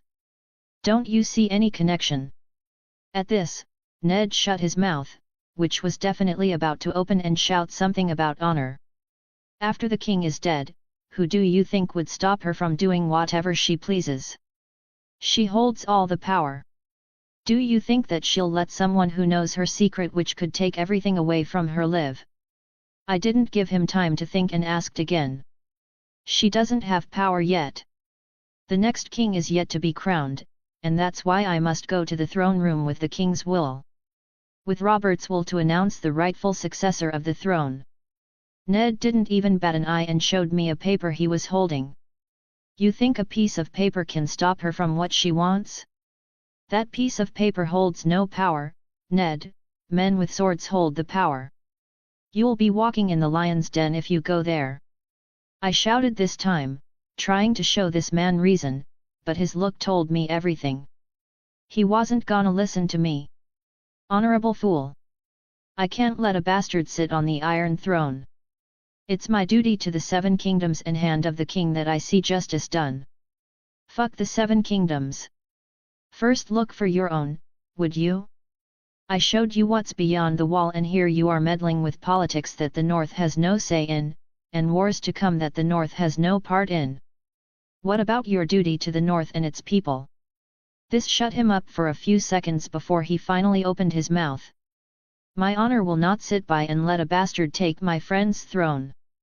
The rightful king after Robert, in the absence of a legitimate heir, is Stannis. I owe him my sword and my loyalty. Ah, there it is. That's the reason I didn't bring Mjolnir with me, or I was sure Winterfell would be 1 Stark less in no time. I have seen enough to believe in my temper like I used to. One of the few downsides of being Thor, this impulse to solve everything with swinging my hammer. Have it your way then. I'll have no part in a fool's errand. I spat out in anger. Agree. Ned nodded far too willingly to this for some reason. Pardon. You can't come with me to the throne room. You will escort my daughters back to Winterfell. Ned said with firm eyes. And pray tell, Lord Stark, why should I do anything you ask of me? I sent a glare at him. I'm not asking you as the Lord of Winterfell and the Warden of the North. But as a father. If there exists one man who I could believe in King's Landing to have the ability and character to keep my daughters safe, then it's you, Sir Thor. I'm not a seer. But you are. Robert made you one, and now I ask nay, request you to do what a knight does. Just take my children back home safe. That's all I wish, Ned Stark said with a slightly softer tone at the end. I just kept on looking at him with irritation building up. This man was infuriating. Honorable and just, but by the All-Father's beard, so fucking infuriating. I'll have the entire pack go back to Winterfell or none shall go. Go and start the war you can't afford, Stark. Forget about your daughter's safety. None shall touch even a single strand of their hair while I'm here, you have my word. Just as you have my word that the moment I take all of you out of King's Landing, I'm punching you right on the face. I glared and turned back. There was nothing else to talk about here anymore. Now I was sure that my plans wouldn't keep up with the changing tides. Things are happening way too quickly for my liking. It's not obvious, but the Starks were in King's Landing for almost 9 or so months before Ned Stark died. If Daenerys marrying Khal Drogo, getting pregnant, and almost giving birth was any indication. And what about here? Not even the 2nd month has started and we are on the verge of starting a war between the Crown and the North. If Robb Stark is anything like what he was in the show, then things are gonna be bad soon if Ned Stark dies here. Not good for my plans. If I wish to play video games anytime soon, then I can't let Ned Stark die. Sigh. I'll have my punch, you have my word. However, now I have to secure the 2 little wolf cubs before Stark brings down the entirety of King's Landing, calling for his head and his daughters. Maybe a little visit to Lord Varys is in order. I'll be slowly adding additional chapters in my Patreon. Get up to 10 additional chapters in Patreon. If you like the story then please consider supporting me. Chapter 42, Chapter 42, Escape. Again after talking with Stark I immediately rushed towards the girls' room. The way Ned Stark was talking, it was clear that he would be confronting the Queen and others tomorrow. If I have to protect them then I have to act now. While walking past the long corridors of the Red Keep, I look outside to see the darkness slowly fading. The night was almost over. None slept due to the king's death and maybe none will get any sleep for the time to come. Increasing my pace I came directly outside their room, due to me taking Arya's pre-assigned room, now both of them were sharing one room. Knock knock. Nothing. Knock. Knock. Knocking again with more intensity. I waited until finally I heard some groans from inside. Who is it? Open the door, Arya. It's... I was saying, but even before that I heard a clang sound and the door swung open only to be followed by a muffled yelp. Arya. Sansa glared daggers at the little girl who was grinning at me. I only needed one look to notice why. Sansa was furiously trying to straighten her hair out and if possible get into something more presentable than just her pajamas. Apologies for disturbing you this early, girls, but it's an emergency. Don't make noise and start packing your things quickly. We are getting out of here. I first look around to check if anyone was eavesdropping before getting inside and closing the door behind. We are going on an adventure. Arya's eyes, which didn't have a hint of sleep on them for some reason, lit up. Candles were utterly useless in this room with her around. I'm afraid not, child. Your father thinks that the city is soon going to be dangerous for either of you to stay here. He asked me to take you back to Winterfell. I replied with a sigh. Of course I didn't plan to take them back immediately, I had to wait until that fool lands himself in the dungeons before rescuing him out of there. Even one Stark less and the North will be at war. Not gonna happen under my watch. What? But what about father? Arya's face immediately fell. Meaning we both gonna travel back to Winterfell? Sansa broke in while still hiding away in the darkness trying to fix herself. Not sure what's going on in her mind early this morning. She has woken up, yes? All three of us, yes.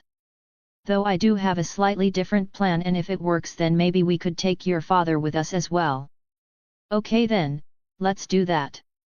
Arya immediately said, not even waiting for the other option. Shaking my head I just ignored her and turned to Sansa. Please be ready to depart within an hour. I'll be here before the sun's out. Make haste and make sure to cover your faces. We don't want anyone seeing you too. I said and was ready to get out when suddenly I heard this. Wait. I turned back, seeing Sansa hesitate to complete her sentence. What about my betrothal with Prince Joe? Sansa said with such a small voice that if this was the noisy morning in King's Landing after the sun came out then none would be able to hear her. Sansa hesitated for some reason, maybe because seeing this was Thor, her heart wasn't sure what to do. She remembers all her expectations crashing down when in the tourney he made Myrcella the Queen of Beauty and Love. But she still didn't want to believe that there was no chance, saying Joffrey's name in front of him felt. For all intents and purposes, my dear, for the time being consider the betrothal called off. Right now going back to the North with our lives is our sole objective. I said and made sure to give Arya a look. Knowing how horribly foolish Sansa was in her early years, before practically getting raped, I hope that Arya keeps an eye on her. The last thing I wished for was her to run off to the Queen, requesting to stay here in the capital for the purpose of marrying Joffrey and giving him little princes and princesses. Sighing, I saw Arya look back at me then back at Sansa before a look of recognition appeared on her face. Good, at least there is one Stark who is not an utter dunderhead. Be quick. I said and left. Now I have to secure a way out of the city for them. There is none who I can trust in the capital. The only way to really ensure their safety is to take them away from this damn city. But then I won't make it back in time to save that honorable idiot. If they are gone then Cersei won't have any leverage to hold against the North, none beside Ned Stark himself, meaning they won't kill him. But that's really stretching it. Even in the original Cersei never intended to kill Stark, she was planning on sending him to the Wall while keeping Sansa as a hostage in King's Landing to deter any war from the North. But she gave birth to someone like Joffrey. What's stopping him from doing the same here? I have to do something about it. From the Queen sending people after us when we go out and from Joffrey doing something which would throw my plan in a wrench. For the time being though, I must find Mr. Dancing Master, definitely could use some of his help right now. North. Robb Stark rode hard, the cold wind biting at his face as Castle Black came into view. He wasn't alone. Sir Roderick, Theon and a dozen Stark men rode with him, all tired but determined. The Raven from the Wall had been clear, Bran was found, and the Hound had been captured. Robb didn't wait. He had to see his brother with his own eyes. It was not just him though, if he didn't come here personally then his mother would, and that would have been another fiasco he wanted to avoid if possible. However, by the time they entered Castle Black's gates, they saw men were running about, shouting orders. Men gathered in groups, whispering with fear on their faces. "What's happened here?" Sir Roderick asked a passing man in black. At first the man didn't recognize him, but after seeing the House Stark banners, they immediately straightened up. The man looked pale. "They're gone," he said. Rob froze. "What do you mean gone? Who's gone?" A sinking feeling came to him. "That's..." The man stuttered a little, obviously afraid to say the next thing. "There was a break-in in the lower cells. When we checked in the morning, the hound was gone." Suddenly another voice came. They saw it was from an older member of the Night's Watch. Rob's hands clenched into fists. "What do you mean they?" He didn't care about the hound, of course, he wished to see him punished, but Bran was who really mattered here. "The boy is not here anymore." And then the man said exactly what Rob was fearing. "We don't have evidence, but it has to be the hound. He must have taken him after breaking out of the cellar." Everyone in the group stiffened at this, especially Rob, who was gritting his teeth. He had ridden day and night, hoping to bring Bran home. And now he was gone again. Theon swore under his breath. Sir Roderick looked grim. "Search the area," Rob ordered. "Talk to everyone. Someone must have seen something. Find them. We already sent riders, don't worry my lord, they will find the boy. They better. I'll be slowly adding additional chapters in my Patreon. Get up to 10 additional chapters in Patreon. If you like the story then please consider supporting me." Chapter 43, Chapter 43, An Outcome So Inevitable. Finding the small man wasn't easy. Syrio Farrell. A former First Sword of Bravos. Ned Stark hired him to teach Arya the water dancing, good for her, since no matter how much she tried, the little twig wouldn't be able to do hack and slash anytime soon. Maybe there's only one girl out there who can. Brienne of Tarth. Now that was a knight I would like to meet one of these days. Arguably the only decent knight who actually cares about a knight's conduct. "You must be Sir Thor. It's an honor to meet the one who defeated the mountain." "They are calling you the Mountain Slayer," Syrio said with excitement. Though his tone and words didn't give away the grumpiness he was hiding from being forced to get up early. "The pleasure is all mine. I've heard much about the First Sword of Bravos," I replied, a little bashful for waking the short man this early, but I couldn't help it. I needed someone trustworthy to help me out. "I would like to hire your services." I didn't wait much and directly came to the topic, didn't have much time on hand.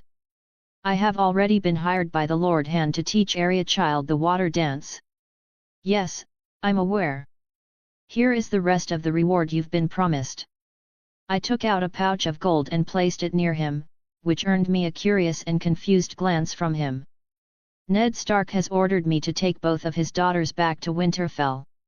King's Landing is not safe anymore for them," I said, and saw his smile, mixed with a hint of irritation regarding the timing, stiffen a little upon hearing me. "I need someone to help me protect them. I don't believe anyone in the city. You, however, I believe are trustworthy." As I said, "I've heard about the First Sword of Bravos." He didn't respond immediately. He pondered over it before finally nodding his head just when I was about to put more money on the table. "You sure? It will be dangerous." "I'm a hired mercenary, sire. My entire life is dangerous. You help us, and the rest of the 7 kingdoms might as well call for your head. Is gold worth courting death?" "Men never court death, good sire. Death's call comes to us." And Syrio Farrell, the former First Sword of Bravos, has only one thing to say to the eternal peace. "Not today." Throne room. The heavy doors of the throne room opened wide as Eddard Stark walked in with his guards. His face was calm, but his eyes were sharp. He knew that what he was doing wasn't wise. This would definitely put a target on his back, if not, he might even lose his life here in the south. Not even his bones would reach the north. But he had to do it. His honor wouldn't let him just sit by and let a bastard take the 7 kingdoms for himself. In his hands, he held a rolled letter, King Robert's final order, naming him protector of the realm until the true heir was of age.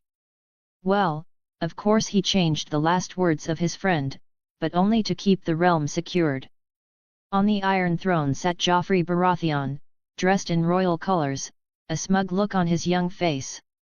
The Queen stood proudly beside him. Lords and knights lined the hall, many unsure of what was about to unfold. Ned didn't bow. He walked straight to the center of the room. "I come with the last command of King Robert Baratheon," Ned said loudly so all could hear.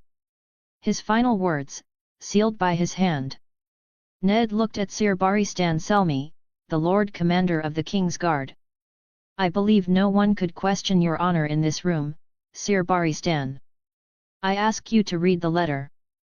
Barristan stepped forward, took the letter, and broke the seal. He read the words aloud, his voice clear and steady. When he reached the part naming Ned as protector of the realm, the hall fell silent. Cersei's face hardened. She stepped forward, her eyes cold. "Give me that letter," she demanded. Barristan hesitated but handed it over. Without blinking, Cersei tore it in half. Then again. "But those were the king's last words," Ned Stark said with a little stunned face. "The king is dead," she said. "We have a new king now." Ned took a step forward. "I won't let that happen." "Then you are a traitor," Cersei replied without any emotion in her words. The Queen kept on staring at Ned, but he didn't back down and went on to tell the truth about Joffrey's real parentage. Of course, this led to Joffrey asking for his head. Tension rose in the room. With a single motion, the Queen signaled. Swords were drawn. The white cloaks of the King's Guard turned on Ned. His northern men raised their blades in response. Steel clashed. The throne room erupted into chaos. Ned fought to protect himself, but he saw that they were outnumbered. One by one, his men fell. Now that he thinks about it, maybe Thor being here would have really helped. But for him, his daughter's safety was more important than his own life. Knowing that with Thor on their side, they would be safe, he was relieved. He didn't wish this to happen, but the fight was inevitable. The war coming would have been inevitable. His heart was still in conflict, however. Ned Stark still did what he has been doing his entire life, do what his honor tells him is just. He saw his men dying. He brought them to their death. A sense of guilt spread onto him. He knew that even if he won, the outcome would be bloodied, and winning was unlikely. He brought all his northern men to their deaths. "Capture him! I'll have his head!" "Bring me his head!" shouted Joffrey, pointing at Ned Stark, who was struggling now he was outnumbered.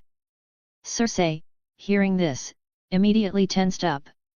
She might be just as crazy as her brother, however, even she knew what would happen if Ned Stark were to die here.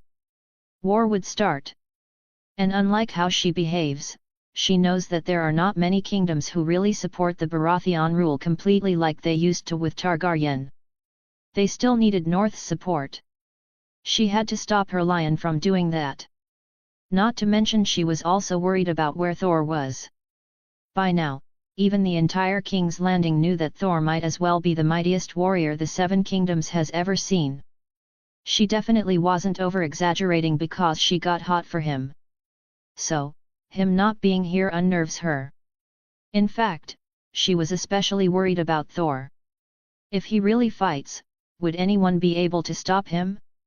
Ned Stark sighed. He knew his outcome, knew it even before he entered the throne room. He should have listened to Thor, but even now, he didn't regret anything. Nothing but one, that he brought his daughters to the south. Now he could only hope that Thor kept them safe. Surely the old gods won't be that cruel to demand my children's lives. I'll be slowly adding additional chapters in my Patreon. Get up to 10 additional chapters in Patreon. If you like the story, then please consider supporting me.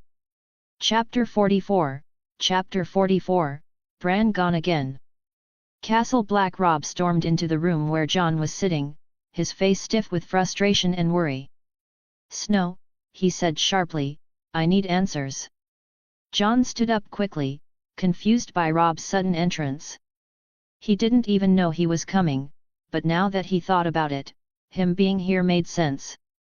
In terms of his father's absence, he should be the one taking action after all. Stark, Jon replied, already knowing why he was here. Bran and the Hound are gone, Rob said. When we got here, the Night's Watch told us they escaped. But I need to know what really happened. Did the Hound take him again? Jon shook his head, looking serious. No, Rob. It's not what you think, Jon replied with a complicated expression on his face. He knew that Bran was missing again, but this time he wasn't sure it was the Hound who kidnapped him. Earlier, when he learned that Bran was missing through the Raven from Winterfell, he was worried sick. Though between his younger siblings he liked Arya more, Bran was still his brother. Rob narrowed his eyes. What do you mean? Is he not gone? Is Bran here? Jon shook his head. No, he's gone. What I mean is that I spoke to him after he arrived. We caught him with the Hound and brought him here.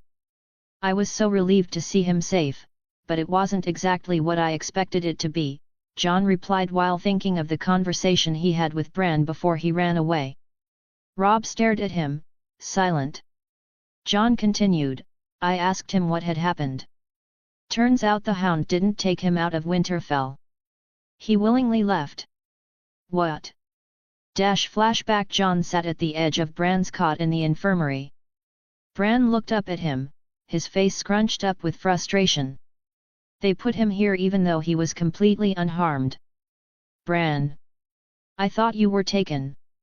Everyone did. What happened? Jon asked softly, for the time being not talking about their small argument about the medical checkup from Maester Aemon. Bran looked down at his hands, then slowly said, You have it wrong, Jon. Those men didn't even listen to what we had to say before they captured the Hound. I wasn't taken. I left Winterfell on my own. Jon blinked, felt like he heard it wrong. He clearly remembered that the letter from Winterfell clearly expressed that the Hound kidnapped Bran. Have you gone mad? Jon finally said with a hint of anger in his tone. I had to, Bran said. I was having dreams. Visions. Of the three-eyed raven. Of something terrible coming from the north. I knew I had to go beyond the wall and find the truth. Jon stared at him, stunned. What dreams? Bran, last time I saw you, you were fighting a fever. Do you understand how worried everyone in Winterfell would be? Jon said but got interrupted by Bran. They wouldn't have let me go. Not Mother. Not Rob. Not anyone. They'd think I was mad. This is madness. Jon chided. Jon, Bran wanted to explain. No one believed him, but maybe Jon if he tried to explain. However, Jon wasn't in the mood to listen to excuses. And the Hound? He asked. Bran pursed his lips. I ran into him on the way. I lost my pony. Wildlings almost caught me. He saved me.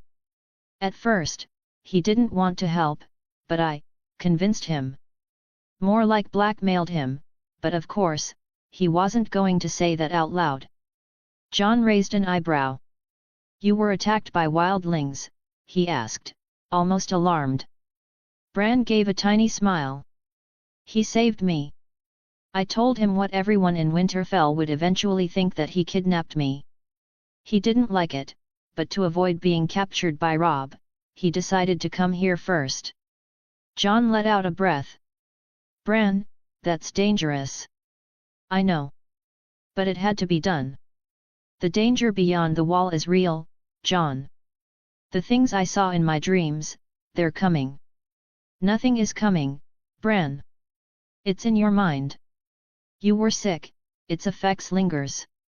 You need to go back to Winterfell, do what Maester Luwin asked of you.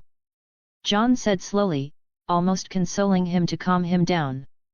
He wasn't sure what dreams Bran was having, but ultimately those were just that, dreams. Since he hadn't seen what was inside the cellar yet, he didn't believe in the great danger beyond the wall or anything supernatural for that matter. The hound doesn't deserve to rot in a cellar.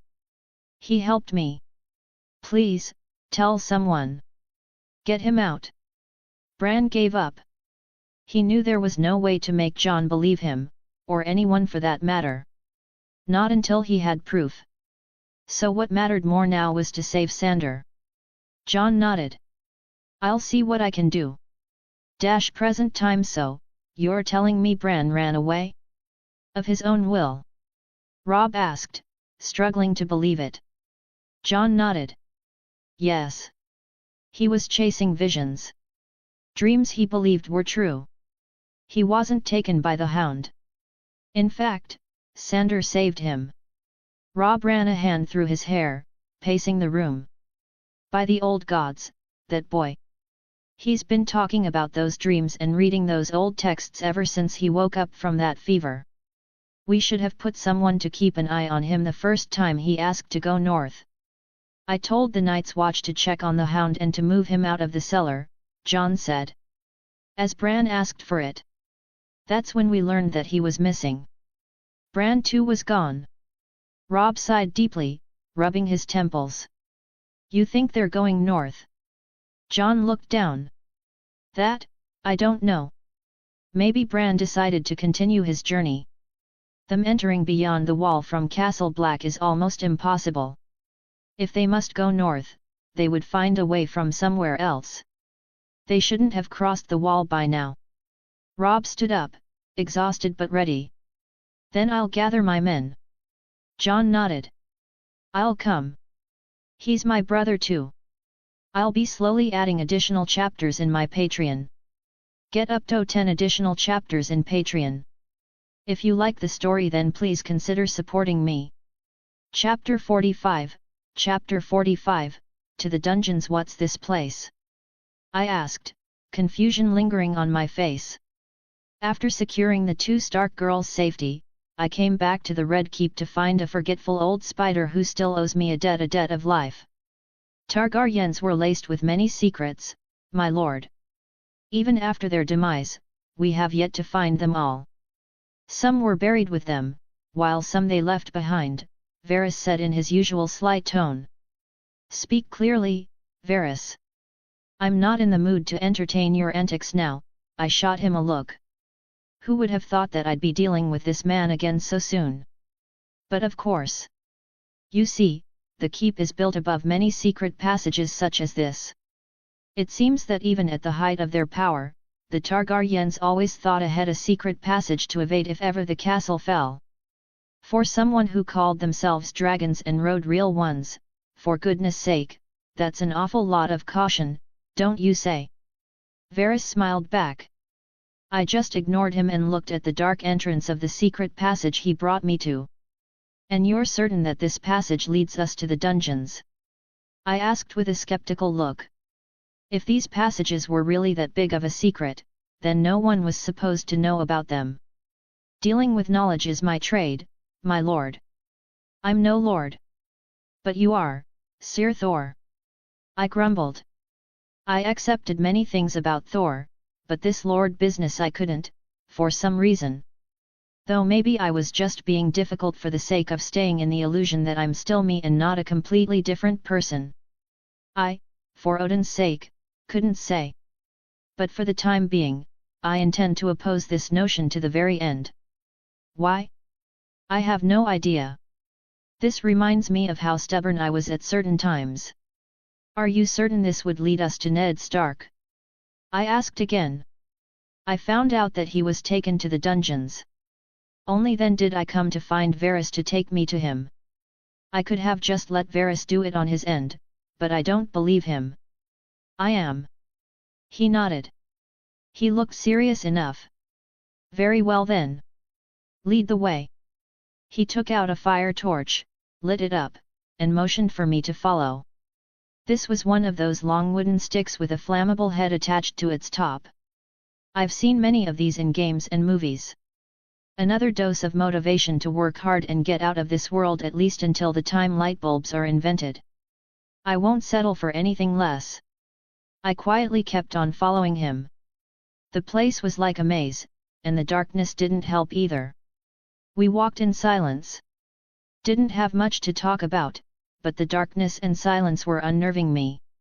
I wasn't the best person to estimate how much time had passed without having something to measure it, in this case, a watch, which this world lacked. Yet another reason to work hard for my goals. But I'm certain we walked for over 10 minutes, and I was getting irritated now. How far? Are we not there yet? Almost there, my lord. The place is a maze. Even someone with my experience would get lost here. Taking your time to reassess every turn would be wise. How come you know about these passages? I deal with knowledge, my lord. My little birds are everywhere. Even in Essos. Perhaps. What do you wish to know, Sir Thor? The answer depends on that. Nothing much. Just wondering why marry Daenerys Targaryen to the Dothraki? There definitely should be better options for your plans to stay on track, right? You amaze me every time I meet you, Sir Thor. Never thought someone else would have such awareness about the world as me. Don't flatter. I've got no need to gather news of these distant lands. I only do it so that I can find a way back to my own. Khal Drogo has an army of 40,000 Dothraki. A force needed to retake the throne for the young dragons. And what if she really did it? I know you never intended for those siblings to actually make it to the western shore. They are nothing but distractions. But what if she really does it? Then she'll be my queen. Just like that. Just like anyone in the 7 kingdoms. What if she's like her father? Then the realm will burn. And you'll let that happen? Watch it burn. I'm but a humble man, Sir Thor. Neither a warrior like you nor a noble of any great significance. And yet you, a man from Essos, became one of the biggest players in this Westerosi Game of Thrones. We all play our part, my lord. Mine is that of a humble servant. For a man with so many eyes and ears, you sure sell yourself short. So do you, Sir Thor. He smiled and kept on walking again. I didn't bother asking anything more. There was no point. I knew he's better than me in this game. I wasn't getting anything worthwhile until I started threatening him, which I neither had time nor energy to do at this moment. Another few minutes passed, and finally he stopped. Here. I don't see a brooding Northman with a big long honorable stick up his arse. Ah, Sir Thor the Mountain Slayer actually knows how to jest. The wonders of this world never cease to amaze me. Where is he? I asked with annoyance. I could only see a wall in front of us. Behind the wall, of course. The dungeons are directly connected to this place. Now how do you intend to get past that wall, Varys? I asked with a dark face. Indeed, quite the predicament we find ourselves in. If only one of us was strong enough to break the wall down. Sigh, such a shame, when we were so close to Lord Eddard Stark. He said with a mock sigh. Irritation flared within me, but I reined in my anger. My mind repeatedly suggested Stark wasn't worth this much, which he wasn't. But video games, internet, and fucking standard clean toilets, yeah, they kept me going. Back off. I walked forth and clenched Mjolnir tighter in my hands. Varys did just as I said. He backed off and refrained from talking. HAAA. With a mighty swing, I slammed the hammer at the wall, earning a crack and a reverberating sound. Sturdier than I thought it would be. Another strike and the wall almost felt like it was on the verge of collapsing. One more hit would suffice. So with that in mind, I gripped Mjolnir in both hands and twisted my body to get the best leverage before hitting the wall hard enough to finally destroy it. But just as the wall collapsed, the entire area felt like it was shaking. I didn't like this one bit. Don't tell me. I snapped back at where Varys was to ask about the structural stability of these passages, but upon turning, I saw no one. What the? The fire torch was there, but no sign of the spider. However, I didn't have time to contemplate his absence, as I felt the entire place shake. Just before I knew it, things went blank. I'll be slowly adding additional chapters in my Patreon. Get up to 10 additional chapters in Patreon. If you like the story, then please consider supporting me. Chapter 46. Chapter 46. Stuck north. Bran found himself back in the forest with the hound. He was confused and a little scared, seeing this time he might really be kidnapped. "Where are we going?" he asked, but no reply came.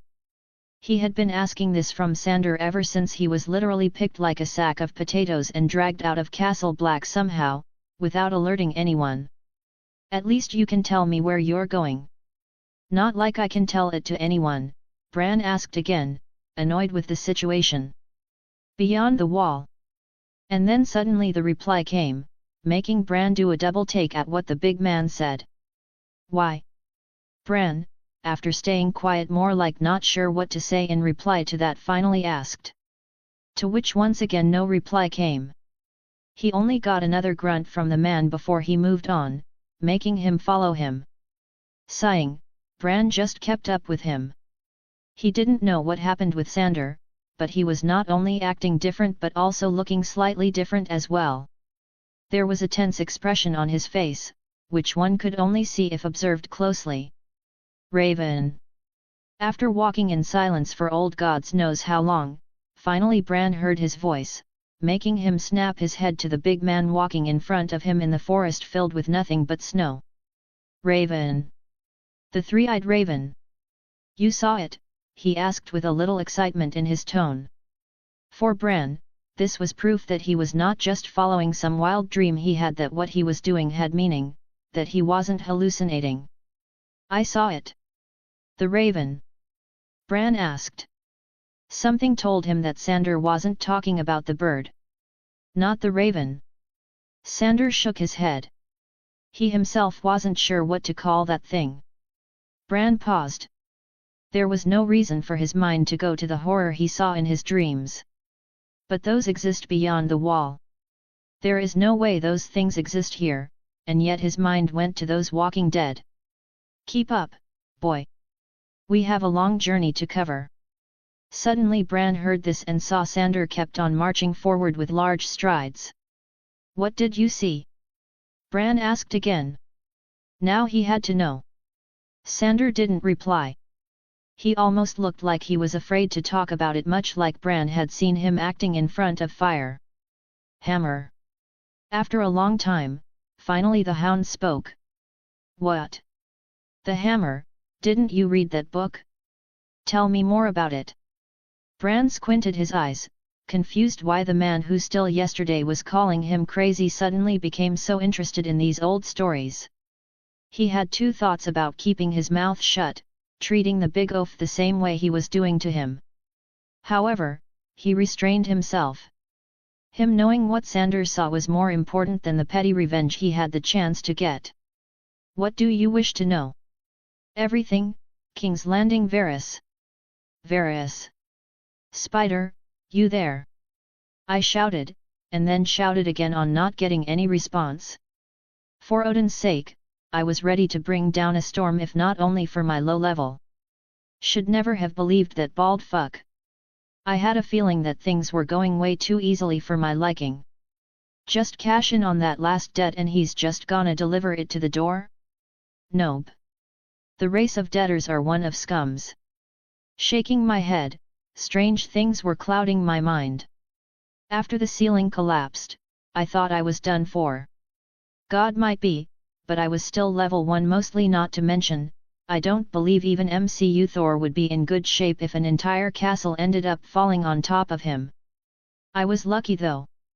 Only the ceiling collapsed and blocked the way. I was mostly fine. When I didn't find Varys there, I knew he planned this. That wall was definitely an important structure holding this place up. Not important enough to bring down the entire castle, but still important. Darkness started to annoy me. When the ceiling fell, the fire torch got buried behind all the debris. I tightened my grip around Mjolnir and raised the hammer, only for it to give out a slight hum before it lit up. Not the thunder I was used to it emitting, but rather an eternal light which illuminated the entire area around me. It felt like the hammer itself was completely the same, but the light came out of it nonetheless. It's hard to explain honestly. This was one of the many little spells imbued inside Mjolnir which the MCU failed to show. There are many smaller things like this that Mjolnir could do. The hammer was much more than just for flying and smashing. In this regard, I do believe the MCU failed Thor in many ways. Thor is supposed to be more than a dumb fighter. Having his memories, I know him now enough to tell that at his peak, calling him a god wasn't that far-fetched. I had a pretty good notion that real base Thor level power is higher than the Thor we saw in MCU. At least my memories say so. So, it's either that this Thor template wasn't from MCU or the MCU's power scaling is off. Though I digress, I believe that the power scaling is right, it just doesn't stay consistent throughout. MCU must have nerfed him just like they did with Hulk. Sigh. Can't wait to level up. Back to the situation at hand though, the way I came from was completely blocked. I can certainly smash my way through, but I'd rather not tempt fate. Turning around, I could only see the unknown dark paths. I had a feeling that if I entered any of those, it would be almost impossible for me to find this place again. Odin's beard.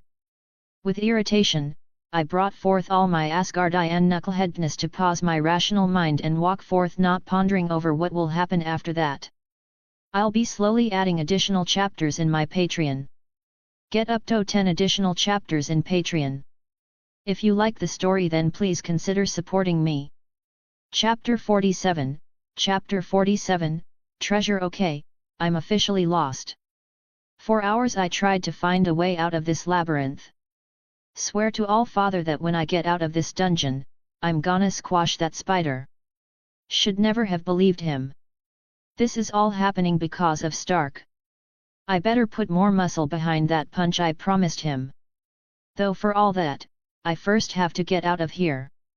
Another groan let out of my mouth before I got up again, ready to get further lost in this bottomless darkness. At least Mjolnir's with me. Did I just think of the hammer as a person? Sigh. Well, it can lighten up the place, so maybe it's not completely out of place. Time passed in here was lost to me. Thor's natural sense of time wasn't very good, and I have learned it firsthand. Makes sense when years would be hours for them. 100 years is nothing for someone who's gonna live for 5,000 years or so. As time went on, my anxiety was getting the better of me. Not the fact that I'll be lost in here forever. If nothing else, I could always try to break my way out of here. The anxiety was about Stark. If I don't find a way out of here, then he's done for. And so is my chance of getting to a more civilized time, at least without going through a pointless war which has nothing to do with me. For hours, I just kept on following the narrow dark routes, repeatedly hitting dead ends and suppressing myself from solving this problem like Thor would, with a lot of smashing involved. Until I smelled something. The place was smelly to begin with, trapped air and all, but this smell was different. It's like rotting flesh. I pondered, but that wasn't right either. Still, it was something better than nothing. So for the first time, I decided not to use my eyes and gave my other senses a try to save the day. After another 3 dead ends, I finally found the place. And I could say that because this place smelled the most. However, after seeing what my nose found, I wasn't that motivated anymore. It was a skeleton. Not just one, but many. Lying here, Odin knows for how long. Were they trapped here as well? I sighed. After giving them another glance, I was ready to move on when I noticed something interesting. Something I might have never given a second thought before coming here. I noticed the clothes those skeletons wore, at least what was left of them, were not rags or poor quality fabrics which most of the lowborn wear in the city. Curious, I got closer to examine the skeleton. I was not Lara Croft, but I could tell that these people would have been important in their time. So the question is, how did these important people end up getting trapped here? My knowledge of Game of Thrones was only up to the first few seasons, so I'm certainly not lighting up any bulbs inside my head from there. However, it's worth checking out what I'm dealing with here just in case. With that in mind, I looked around the area, trying to figure out who these people were. Maybe I could find a way out, at least a clue. Most of the skeletons were mere guards. The armor they wore and the clothes they had were enough evidence for that. So I skipped them all for the sake of finding the one they must have been protecting or came down here to kill. And I found it. A relatively smaller skeleton with tattered clothing, no armor, which meant this person could be a woman. I searched and found an expensive-looking dagger. Not like the last one I had, so I was happy to pocket this one free of charge. But then I saw something the skeleton had in its robes that almost made me freeze on the spot. This. An oval object with a scale-like pattern on it. It looked like a rock if I didn't know better. Odin's beard. A dragon egg.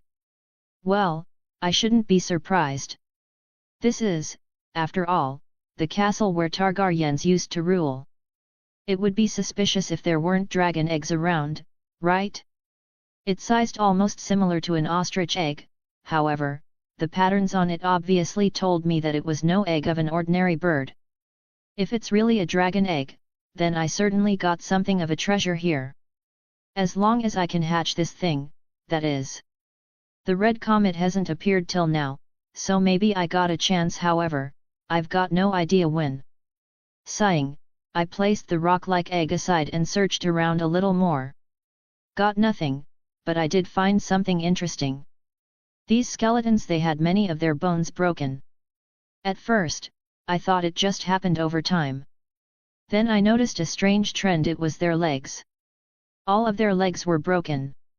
This definitely took me by surprise when I noticed the similarity. So what could break all their legs together?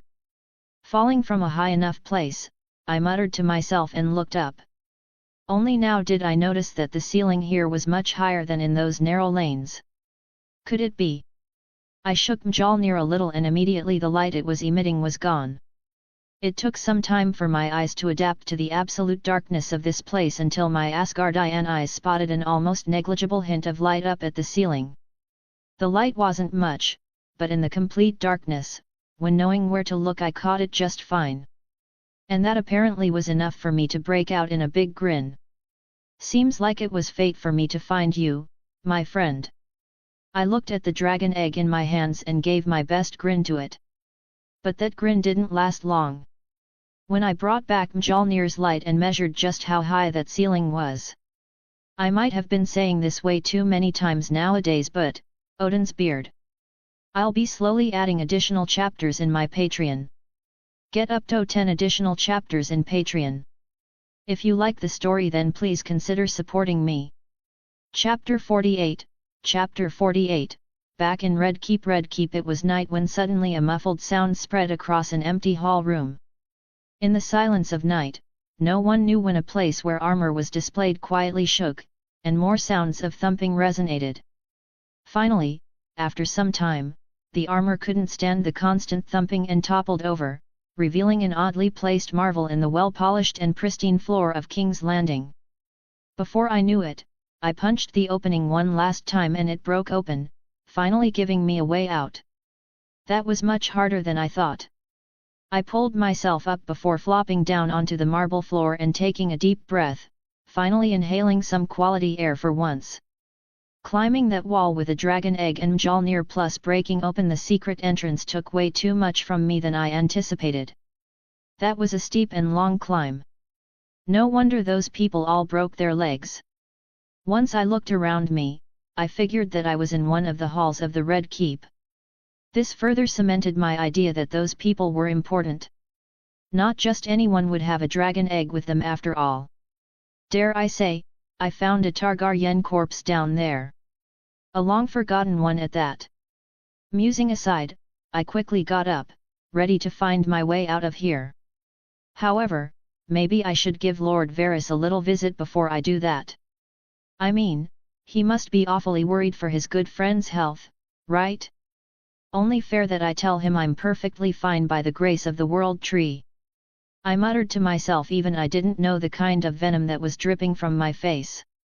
The only problem is that even after over a month of staying in this castle, I barely knew the place.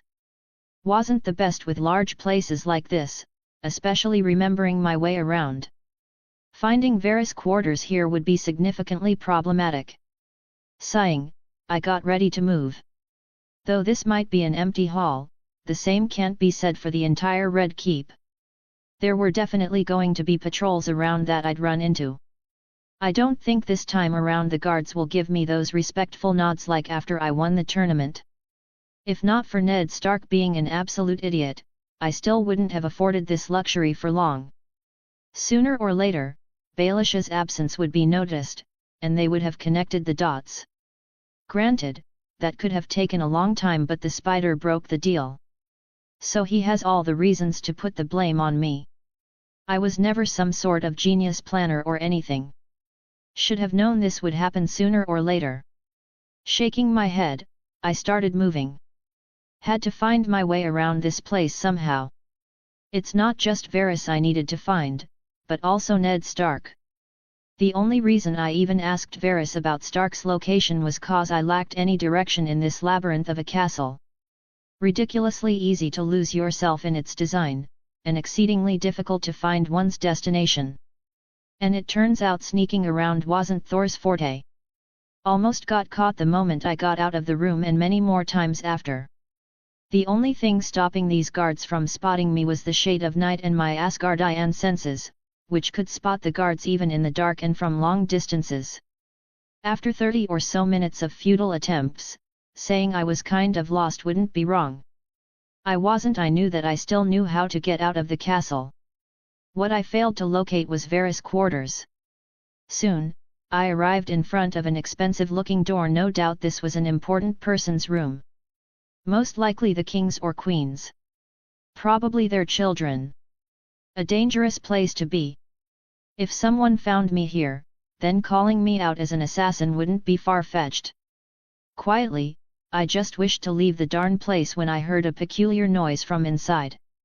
Part of me just wished to get out of here, but my more logical side told me to at least hear what this was. I've seen far too many clichés in movies to avoid this kind of situation where I could miraculously get some heaven-defying secret. What the? I snapped my ear away from the gate and pursed my lips. There, right there. Harder. Okay, no heaven-defying secret, but still something I wished I didn't want to see, and yet couldn't help myself. Thor's body reacted much stronger to these urges. The door wasn't completely closed, so maybe a little peek? For academic reasons, of course. But then, surprisingly, I stopped myself. Whether it was me or Thor, we weren't some peeping Tom. I would either just let the lady have her fill, and Thor would graciously join her to help out. But not a peeping Tom. That's not something I'd do. Thor. The fuck? Just when I convinced myself to get going, I heard this, making me go stiff. For a second, I thought I was found out, but the continuous moaning from behind the door proved that wasn't the case. That voice. I saw the gate wasn't completely closed, and gulped. Since this is somewhat related to me, then maybe I should check it out. Never felt this conflicted before. One part of me was kind of hesitant to go in, and the other wished to just ram in with my cock out. I'm confident that the latter was the Thor part in me talking. Ultimately, I decided to just get a quick look. Slowly sneaking inside, making sure not to make any noise, I saw a woman naked playing with herself in the most obscene way possible.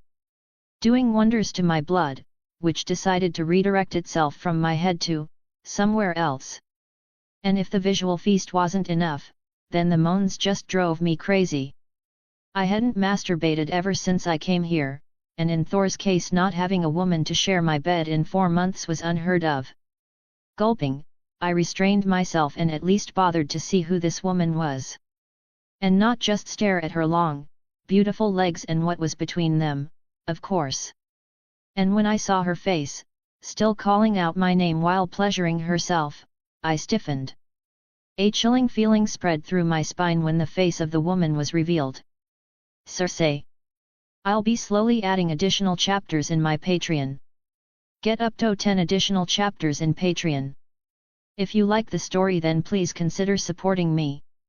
Chapter 49. Chapter 49, Confusing Ordeals. The queen was beautiful, there was no doubt about that, probably one of the most beautiful women in the entire 7 kingdoms. Maybe only the likes of the Flower of Highgarden and the Mother of Dragons could compete with someone like her. She competed with them while being significantly older, in an era where makeup didn't exist. Yes, she could make any man hard with her allure, if only the said man didn't know her reality, that is. I though knew, and felt nothing but dread building up when I heard her calling out my name. Gulping, I slowly took a few steps back and backed off. If getting out of this darn city was important before, then now it had become a necessity. I'm not afraid of her or what she could do. I hardly believe she or anything her father has could hurt me, but... I looked down near my pants and saw a bulge. Sighing, I pursed my lips and suppressed the overwhelming urge to just take the woman for myself. I did that because even gods know don't put your dick in crazy. Getting out of there, although with dejection and a promise to myself to get myself a woman after I'm out of this city. Thor might have experience with hundreds of women over his thousands of years of lifespan, but those are nothing but memories for me. I, on the other hand, was still a virgin. Once again the hunt to find Varys' chamber started, which lasted until the sky started to light up slightly. Dawn was about to break, and this wasn't good. Even after hours of searching, I couldn't find Varys. I did find his chamber, but the spider wasn't there. Lucky man. But now the question arises that if he wasn't here, then where could he be? Could it be that what happened in the underground passages wasn't exactly his doing, and the spider himself had been crushed in that collapse? Well, that would be a very naive way of thinking on my part. Even if the man had no part in what happened, I must put the blame on him. Only then will I be cautious enough to deal with him next time. However, another question arose inside me: do I really need him in the first place? I get it, I promised myself not to go around killing people without good reason or before they target me. However, this was, after all, Spider we're talking about. If there are a few people who I would like to get rid of in this world, then his name would definitely be up there alongside Baelish. That man is no worse than Baelish in many regards. Maybe taking him out from the game would be wise. I muttered, still kind of baffled how even my talking style changes when I open my mouth. Thor's influence, of course. Sighing, I just shook my head. I didn't have the luxury to ponder over this question any longer. Dawn had broken, and today comes the judgment of one Lord Honorable Fool Stark. Odin knows I just wish the man to die and be out of this irksome ordeal. However, the man doesn't deserve to die. He so far has been kind to me in most regards, putting so much faith in a stranger. Sigh, honor really is an irksome thing. Follow it and one must face grave ordeals. If you so choose to ignore it, then only regret and guilt follow for only those who had honor once in them. I too find myself conflicted now. Saving Ned Stark from the dungeons would have been easy, but still miles better than intruding in an execution. Can I do without Stark? That was the first question in my mind. After all, the root of why I even came here was that. Not only will I be losing an upgrade point from Wolf Companion quest, but I might even have trouble completing the main quest Winter is Coming. That's 2 bloody upgrade points alone. 3 with both quests combined. Not to mention the war that comes after Ned Stark's death. Uniting the North against the White Walkers shouldn't be that hard after those lords see the living, or to be exact, dead proof of the enemy which they would eventually face.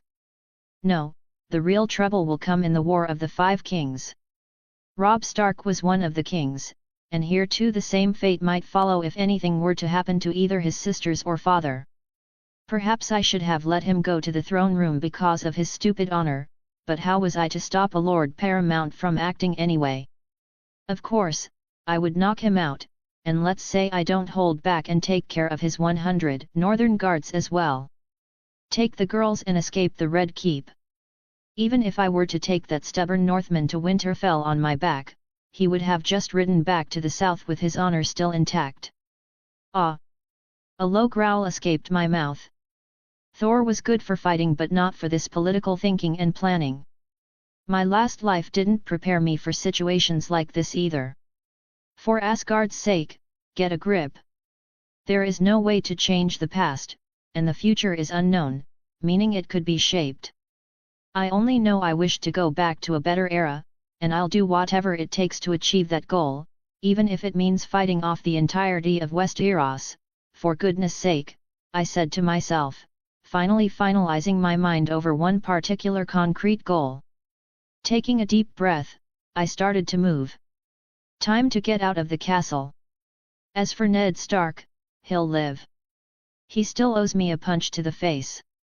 I gave him my word. If for nothing else, I have my reputation to keep. Syrio should be far enough that even if someone sent men after him and the girls, they wouldn't be able to catch them. Though for how long is the real question. I must hurry and escape the city with Stark. Reuniting with the girls takes precedence over everything else. I'll be slowly adding additional chapters in my Patreon. Get up to 10 additional chapters in Patreon. If you like the story then please consider supporting me. Chapter 50, Unexpected Rescue? North the cold wind howled through the dark trees as Bran and Sandor crouched behind a thick patch of snow-covered brush. They had been hiding for time more than enough to freeze their blood by now, and yet they couldn't move because ever since they escaped Castle Black, the men from the Night's Watch were looking for them, and they had to stay hidden. And they were everywhere, searching for them in every bush and every pile of snow which mildly looked high enough to cover a human. Without food, water, and most importantly warm shelter, they were at the edge of breaking down. Bran sat close to Sandor, wrapped in a heavy cloak, trying not to shiver. Even with his powers growing the closer he went north, he found that they didn't come with cold resistance. Definitely would have been a nice addition to all this new skin-changing powers he found he had and utterly lacked any control to use when the situation really counts, and the cold bit through his clothes like sharp knives. Hound was no different in this regard, though better than Bran, still he was no Northman.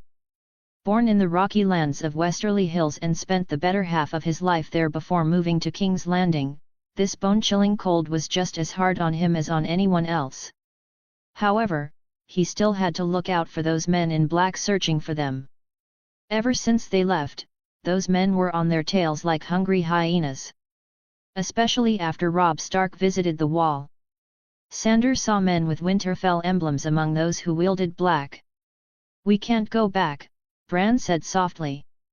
Maybe because he saw the Hound looking more and more grim lately. He couldn't say whether this was due to their currently chilly situation while on the run or it was whatever he saw back in Castle Black and refused to talk about. Sandor grunted. "Didn't plan on it. The first thing your brother does when he catches me is to cut my dick off and feed it to his dire wolf. No, I'm pretty sure Mother would kill him if he doesn't present you to her to torture and kill in one piece, and we don't have dire wolves." Hound grunted again, not willing to reply to this. He had enough to think about to wonder what kind of death the Lady Stark had planned for him. They both knew the truth. Crossing the wall through Castle Black was no longer an option. The Watch was watching every path, and if they were caught, it would be over.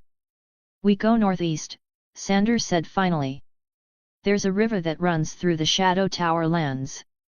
Besides some other narrow passages around the wall, that is our only option to cross the wall."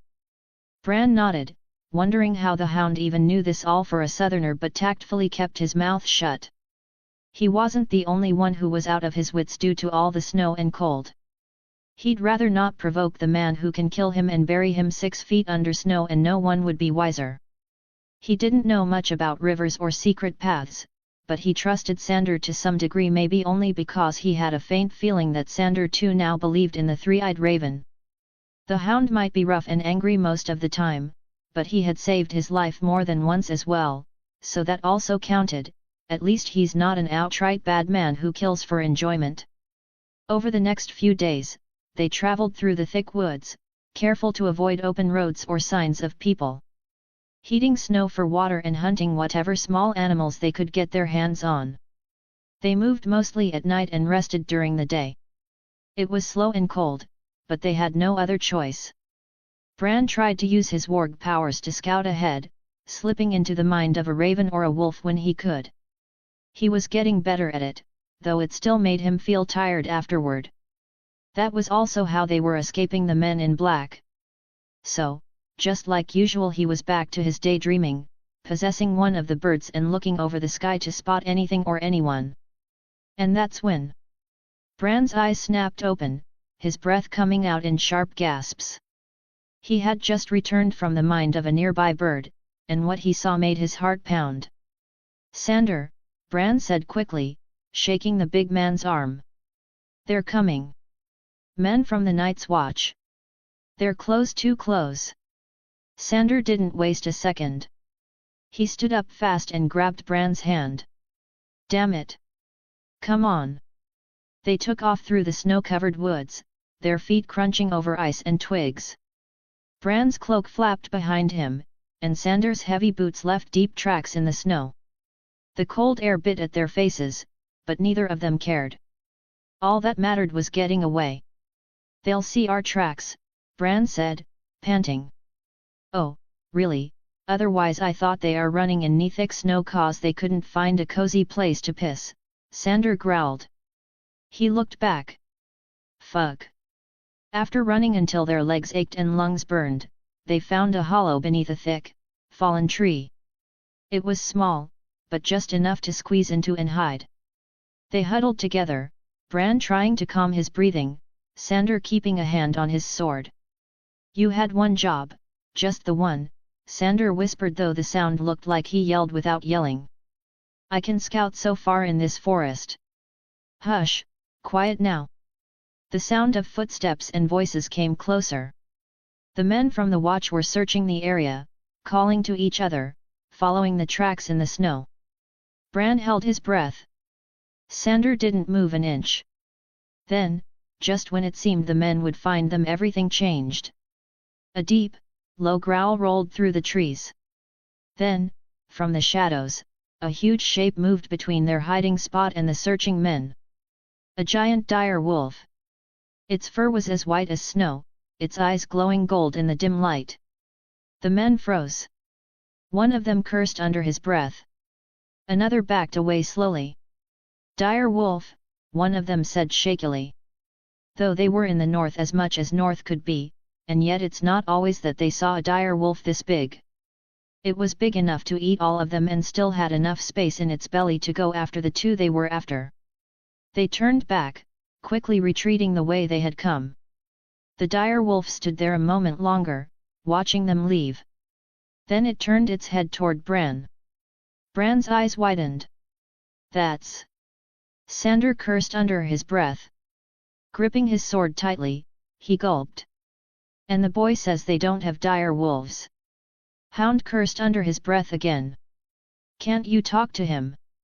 He turned to Bran with irritation on his face. "Talking? I might, though I hardly believe he'll listen." Bran gulped, seeing the giant dire wolf coming at them. As for talking, he can't, he was just too used to replying with sarcasm by this point. He might if you ask nicely. And that's when suddenly both heard this voice, making both of them stiffen. "Stop, boy, we need them conscious." Again the voice came, and this time the man who said it revealed his face. Not exactly a man though, he was a boy too, older than Bran, but that didn't amaze both Bran and Sander as much as how he stopped the wolf in its tracks by a single wave of his hand. "Come on, we have a lot to talk about." Bran Stark. I'll be slowly adding additional chapters in my Patreon. Get up to 10 additional chapters in Patreon. If you like the story, then please consider supporting me.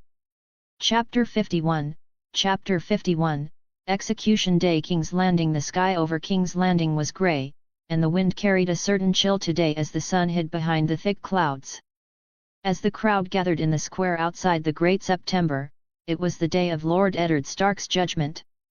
Word had spread quickly. Everyone wanted to see the fate of the man who once stood as hand of the king. Considering that the populace of King's Landing doesn't often get much in terms of entertainment, this was becoming a pretty crowded event. Guards lined the square, keeping the people back. At the front stood a raised platform, and in the middle of it, Ned Stark was brought in chains. His hands were tied, and his face was pale due to lack of water, food, light, and even oxygen if the horror stories about the castle dungeons held any truth, but he was calm nonetheless. He looked around, searching the crowd, hoping to not see his daughters anywhere near King's Landing. A faint smile appeared on his face when he couldn't spot his daughters or the man he entrusted them with. Only the angry, curious faces of the people of King's Landing stared back at him. And if dying here like a traitor meant that his daughters could be saved, then he had no regrets before he met the stranger. Well, maybe that might be one little grievance he had. He'd rather be buried alongside his kin under the shadow of the old gods, not here, where a stranger in all name and religion would take him. He was brought out here to be judged and given the final sentence by none other than the bastard king himself, Joffrey Waters. He dressed in gold and red, a smug look on his young face. That incestuous queen stood close behind him, her face like someone had stolen her dildo right under her nose before she was about to show some self-love. It was surprisingly talented of her to make herself look ugly with that perfectly practiced scowl, even after those legendary Lannister genes made her one of the most desirable females in the Seven Kingdoms. She had already spoken to Joffrey, told him to spare Ned Stark, not what she wished, but a necessary step to make sure the realm didn't immediately break out in war. They needed him alive. They no longer had Arya or Sansa. If they killed Eddard, the North would rise in rebellion. But Joffrey was not listening. Or more like the power was getting to his head, to the point that he wasn't listening to anyone. A knight stepped forward and called out loudly, "Lord Eddard Stark is charged with treason. He lied to the realm and spread false claims that King Joffrey Baratheon is not the true heir. He tried to steal the throne through lies and deceit." The crowd murmured, some booing, others whispering in confusion. Though many were there only to see a pompous lord who didn't even shit on their heads, considering themselves as gods over low births like them, to be knocked a few pegs down. Ned Stark remained quiet. He had already made his peace. For the sake of his daughters wherever they were, he had confessed to crimes he had not committed. He had bent the knee. All to protect his family. Then the knight turned to Joffrey. "Your Grace, what is your judgment?" Cersei leaned in, whispering urgently to Joffrey. "Keep him alive. We need him." But Joffrey, with a cruel smile, stood tall and raised his hand. "My mother wishes to show mercy," he said loudly so all could hear. "But that is the heart of a soft woman. I am the king. Under my rule, I can't allow any treason. Treason must be punished." Cersei's eyes widened, and her lips pursed up with tenseness. "No, I command Sir Ilan to bring me his head," Joffrey declared. A gasp swept through the crowd. Cersei stepped forward, trying to stop him. She by no means feared a war. Her father would win pretty much any war by simply throwing gold at the problem. However, there would be much to pay for her if she depended on him.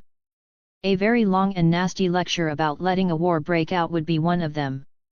But it was too late. The guards held her back. "I saw all this while being bent in among the countless numbers of watchers looking for a good medieval-style execution.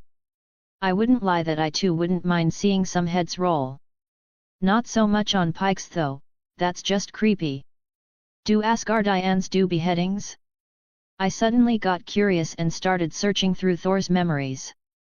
Strange how it works when it comes to two different sets of memories.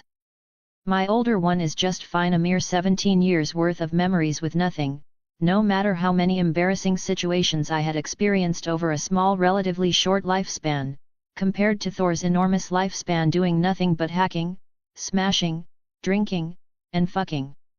I would have long gone mad with all those memories running rampantly inside my head if I went through all of them bit by bit. In fact, the actual useful information from Thor's memories wasn't that much. Like, I would love to know how those power runes work to supercharge my godly powers and get the fuck out of this place without playing to this darn system's quest, but Thor remembered little to none of those useful bits. Sigh. Whatever. Shaking those thoughts out of my mind, I shifted my eyes back to the execution. I was just glad that my very basic disguise, which was a thin cloth over my blonde locks and exploded arm muscles, helped me enough to avoid attracting any unwanted attention. Though that was about to change pretty soon. Ned Stark looked up, his eyes finding the sky. He did not beg. He did not cry. He was a Stark of Winterfell, and he would die with honor. Sir Ilan drew his great sword and stepped forward. And this was the time when I had to decide whether to save the honorable fool and save myself a shitload of trouble but keep on doing the babysitting, or let him die and let the hell break loose. Though I might have short-term satisfaction of seeing important people die. After thinking much, my need of punching the man in person won over seeing him lose his life. So the question was how, when the entire city with almost all the armor-clad knights were here. Stats. Godly Body, LVL1 Mjolnir, LVL2 Thunder, LVL1 Available Upgrade Points 3 Ongoing Quests, Wolf's Companion Winter's Coming Kill the Night King 3 Upgrade Points Hey, well, it's about time these mortals learn that there is another god in Westeros worth enough to be made into another religion. Did I just call myself a god? Sigh. Let's just get this over with. I'll be slowly adding additional chapters in my Patreon. Get up to 10 additional chapters in Patreon. If you like the story, then please consider supporting me. Chapter 52, Chapter 52, Hammer and the Lightning. Just as the executioner raised his sword high above Ned Stark's neck, a sudden blur shot through the air. Number 3. Suddenly the lightning crackled up in the sky, reminding everyone that this wasn't the best of days to hold a public execution. Crack. Another sound came, but this time around this wasn't the thunder crackling up in the sky. It was something else entirely. A heavy force slammed into Sir Ilan, throwing him back like a ragdoll. It was so fast that it was a blur until it hit him and it came out of nowhere. He crashed to the ground, completely unconscious with a single hit. The crowd gasped in shock, still figuring out what happened. Their confusion was a shared trait in pretty much everyone present, everyone staring at the strange object that had struck him. They were staring because that said object didn't fall. Instead, the object floated hovering above the ground.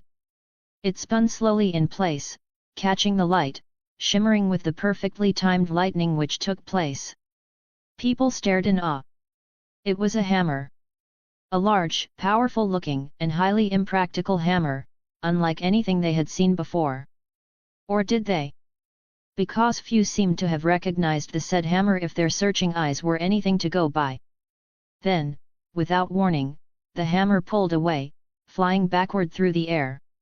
It cut across the air like a streak of light, heading straight toward the platform's edge. There stood a tall, broad-shouldered man with golden hair and stormy blue eyes. He reached out calmly and caught the hammer in one hand. A hush fell over the crowd. Even Joffrey took a step back, stunned or afraid, no one could have said.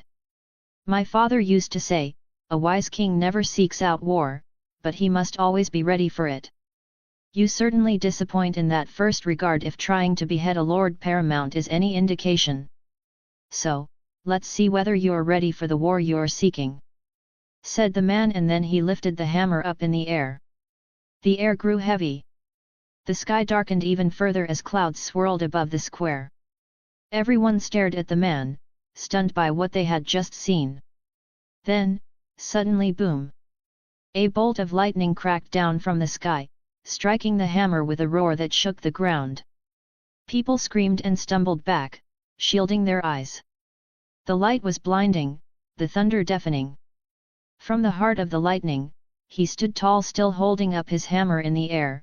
He stood there like nothing happened, like the bolt of lightning never hit, and it was nothing but an imagination of the people around him. By the time the lightning was gone, he was wearing the shining armor of a god. The same armor he wore during the tourney, only now it glowed with power.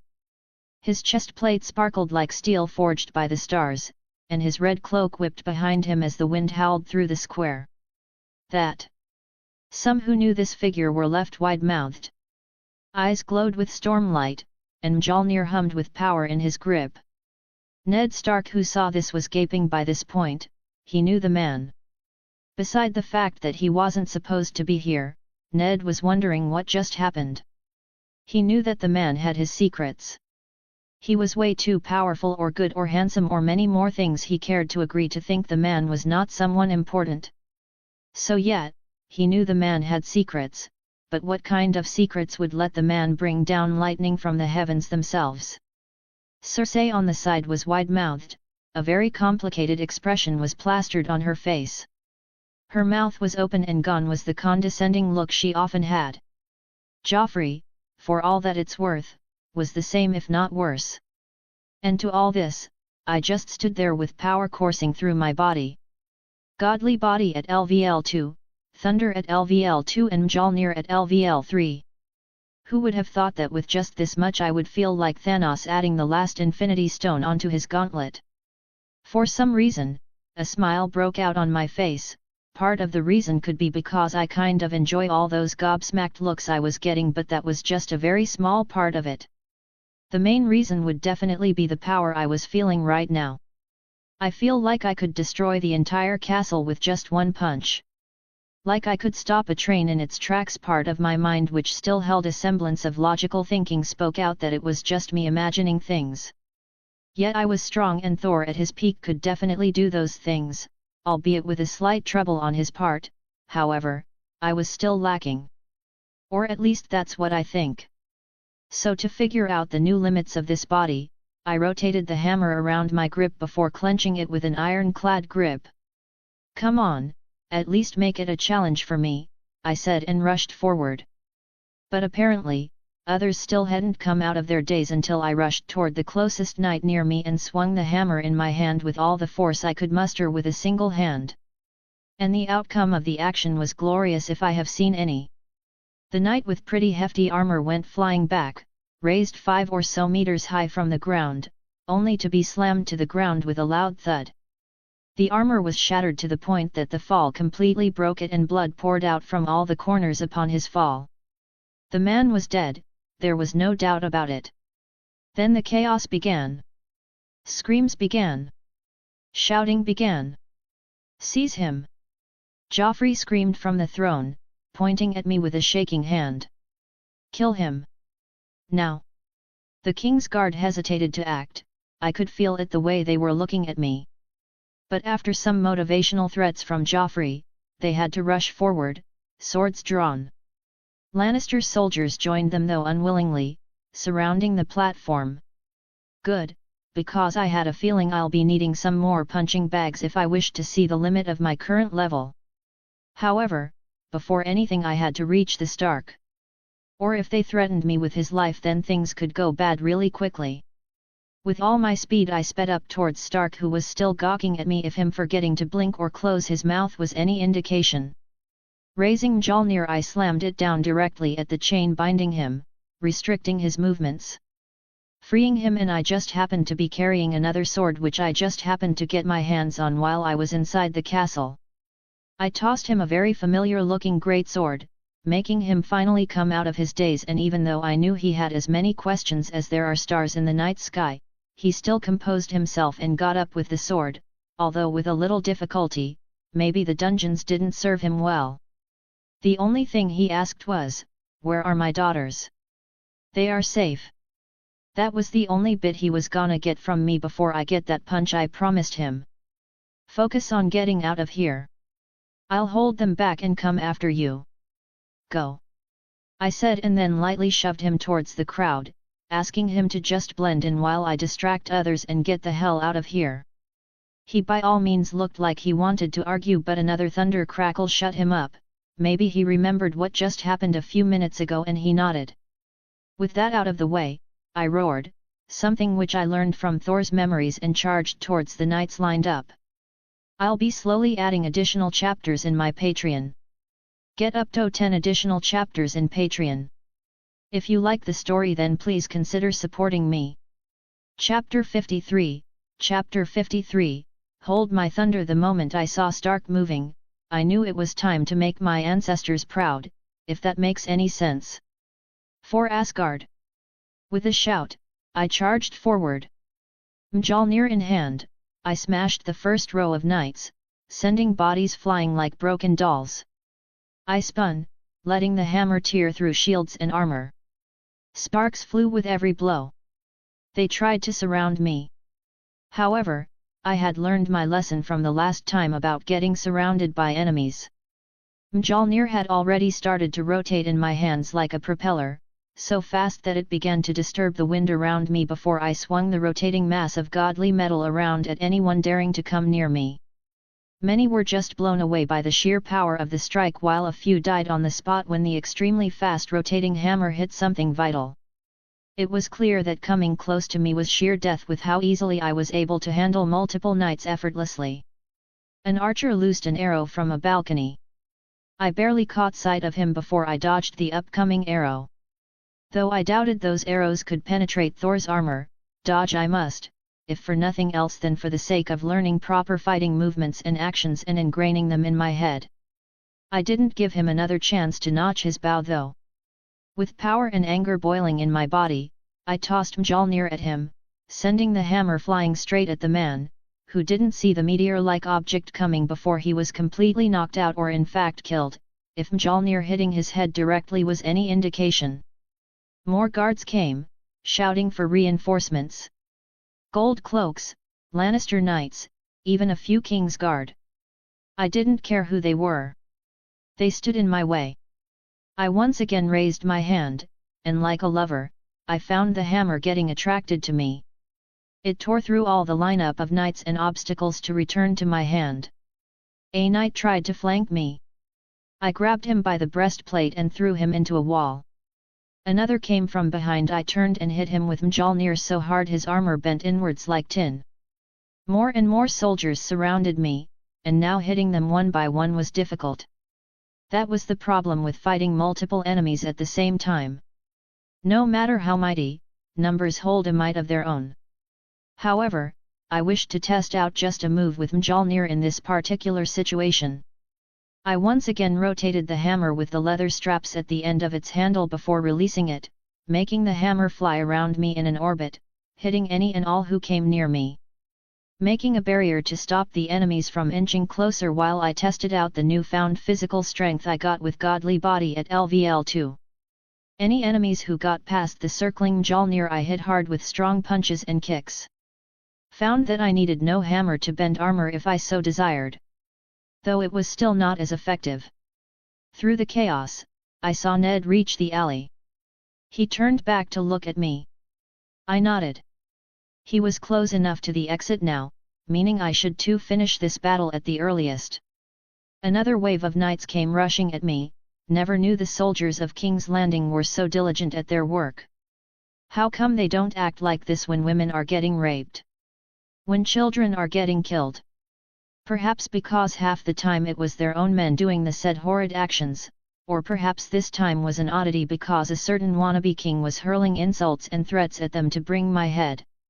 Whatever the case, there were more knights this time around, not only just knights but even normal soldiers pointing their swords and spears at me. I saw multiple other archers gunning for me, and I knew that fighting all of them one-on-one would be difficult. I wasn't here to kill them per se, I was here to distract, giving Stark enough time to get out of the city. So, I raised Mjolnir to the sky again and focused. Even after upgrading both Mjolnir and Thunder abilities, I couldn't just control lightning like it was a single button push action. I had to concentrate.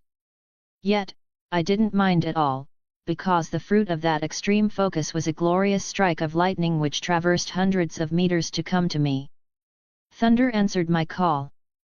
A deep rumble shook the ground beneath our feet. Clouds rolled in above the city, dark and thick. The first bolt struck down a tower far behind the crowd. The second came crashing down upon my hammer, and the world lit up with white fire. The lightning surged through me, and I let it, until I directed all that power towards the lines of iron-wearing fools on a stormy day. For all Father, hey. This was the first time I tried to channel lightning like this, like a weapon, and it was harder than I first anticipated it to be. Easy enough to channel, but hard to hit the target with the bolt of lightning which was quick to rush at anything barely conductive in its way. Good for me that anything conductive in front of me at this time was either an enemy or something the said enemy was holding. A dazzling bolt of sheer power, a bolt of thunder tore through the enemy lines, burning them alive and scorching wherever it went. I saw an entire section of knights fall to the ground. Silent was their death and louder was the silence which followed after that. People looking at this with fear while remembering their gods to show mercy. Little the ignorant mortals knew that their seven had no stakes in this fight or my ordeals. The silence was indeed much louder in terms of expressing the situation. Barely holding one breath, those who still lied shaking in their positions while all eyes were fixed on me. If the earlier calling of lightning and a flying hammer was enough to threaten the local populace of King's Landing, then the wide-scale massacre in front of them now was enough to dull their senses. Make fear strike them so hard that they forget to run for their lives. Though they really didn't have to, for I never wished any harm on the innocent. I also caught from the corner of my eyes that one knight was trying to take Joffrey and the queen away until I tore through the enemy lines with lightning. Everyone stopped where they were, part fear and part shock, keeping their mind from giving another instruction to their bodies and rooting their foot down to the earth. Who knows, maybe the next bolt of lightning could come for them. I huffed, channeling lightning with still this low-level kind of left me exhausted. Though maybe it was because this was my first time doing so. I steadied my voice and then said it out loud. Toss your weapons away, yield and you have my word that no one further shall be harmed, I shouted while looking at the shaken line of knights in front of me. I'll be slowly adding additional chapters in my Patreon. Get up to 10 additional chapters in Patreon. If you like the story then please consider supporting me. Chapter 54, Chapter 54, Worth of a God's Word. Cersei stood frozen, her breath caught in her throat. At one point she was fussing over her son's foolish actions and the next she found the sky falling on them. One moment, the executioner was raising his blade to end Eddard Stark's life. The next, something shot through the air with blinding speed and slammed into him, knocking him unconscious. It was no arrow, no spear, nothing could send a man flying like that and put him unconscious. There are many things which can kill a fully armored knight like that, but nothing which can make him fly like that. But if that wasn't it, whatever that object was, it didn't fall down. Rather it stopped midair, clearly flying. And once her eyes finally focused after the lightning flashes, she noticed a very recognizable hammer. Thor's hammer. Before anyone could react, the hammer flew back and a man caught it, and as soon as he did, the skies darkened. Clouds rolled in with unnatural speed. Then came the lightning crashing down upon the man, a blonde man who she found herself always thinking about, her nights going by nowadays calling his name in loneliness. He was Thor, and when he came out of the lightning strike, it was like the gods themselves had summoned him. Thunder roared across the square, shaking the ground. And there he stood, with the same marvelous red cloak fluttering behind him while the armor shone in the thunder with brilliant shimmer. Lightning came down and engulfed him, hitting directly at the hammer. It was like he was commanding the lightning itself. But it can't be, no one can do that. Not even the mages of old Valyria could do something like that. Cersei couldn't move. Couldn't speak. All she could do was watch. Her body refused to move when that lightning came down striking Thor, and then he came out of it completely unharmed, with armor on. But that wasn't the end of it, far from it. What Cersei saw after that made her shudder. Thor charged. With a single swing, he sent men flying. Guards crumpled before him. Steel shattered. Shields splintered. He took down waves of enemies like they were toddlers, like they were made of wax. He raised Mjolnir and called down more lightning. Blinding bolts crashed from the heavens, tearing through stone and armor. If the first time was a stroke of sheer luck, a magic to enmesh their senses, or maybe she was the only one seeing this, maybe she was intoxicated, but then the next time when he called down lightning, it was clear that it wasn't just her seeing things. This was no trick, she could smell the burning flesh, she could feel the electricity in the air. But more than anything she could feel the fear around her. She knew that he was no ordinary man, there was no way otherwise she would be taken so much by him. There was that mark on his back, the mystery regarding her firstborn still up in the air. She knew that going against him was wrong, her instincts told her not to, and yet what he was still a question in her mind, but it was clear that he was capable of things no man could, and winning against him, against something who can wield lightning himself, whose armor doesn't even scratch in a fight, who can kill a man barehanded with just a punch. No. And then her eyes tore through that handsome face and went back to her child. A sudden panic settled in her when she realized what this means. What will happen to Joffrey? Could anyone stop Thor if he wished to kill Joffrey? Millions of things started to run through her mind, fear and anxiety bulging inside her. Even now she thought that whatever she was looking at was nothing but the outcome of her being intoxicated by a substance she knew not of. Joffrey, on the other hand, was muttering something incomprehensible to himself. However, the fear he held in those eyes was visible to everyone. "Toss your weapons away, yield, and you have my word that no one further shall be harmed." I said this, waiting more like hoping for them to heed my words. Odin knows I could kill anyone here and no one would be wiser until they saw it happen themselves or lived to tell the tale. However, I didn't wish to kill. For that remained the same between us, neither Thor nor I wished to kill the innocents. Can't say about MCU Thor or any other version of him for that regard, but the memories I have of him, he wasn't at least a mass murderer or someone who enjoyed killing. So I waited, hoping they would heed my words. Not like I couldn't bolt out of here, since Stark would most likely be out of the city by now. But even that would take some lives to pass those gates. And then there are also those who I have enough leverage to get rid of to negate any future complications. My mind telling me to get rid of Cersei, get rid of Joffrey, and more than anything smash that spider's face to the ground. And just when my mind was reeling through all these thoughts, I heard the sound I was waiting for, a metal dropping to the ground sound. A weapon dropping to the ground sound. One by one, from swords to spears, all of them fell to the ground. The city guards, after hearing my warning, decided to give up. Strange how things went with mortal hearts. Against an army they would stand still, yet they fear someone who can command lightning, while the result of both would inevitably end with their death. However, this was exactly what I wished for. So a wise move. Heed my word, there is no disgrace in dropping your weapon in times when one's heart wavers to recognize right from wrong.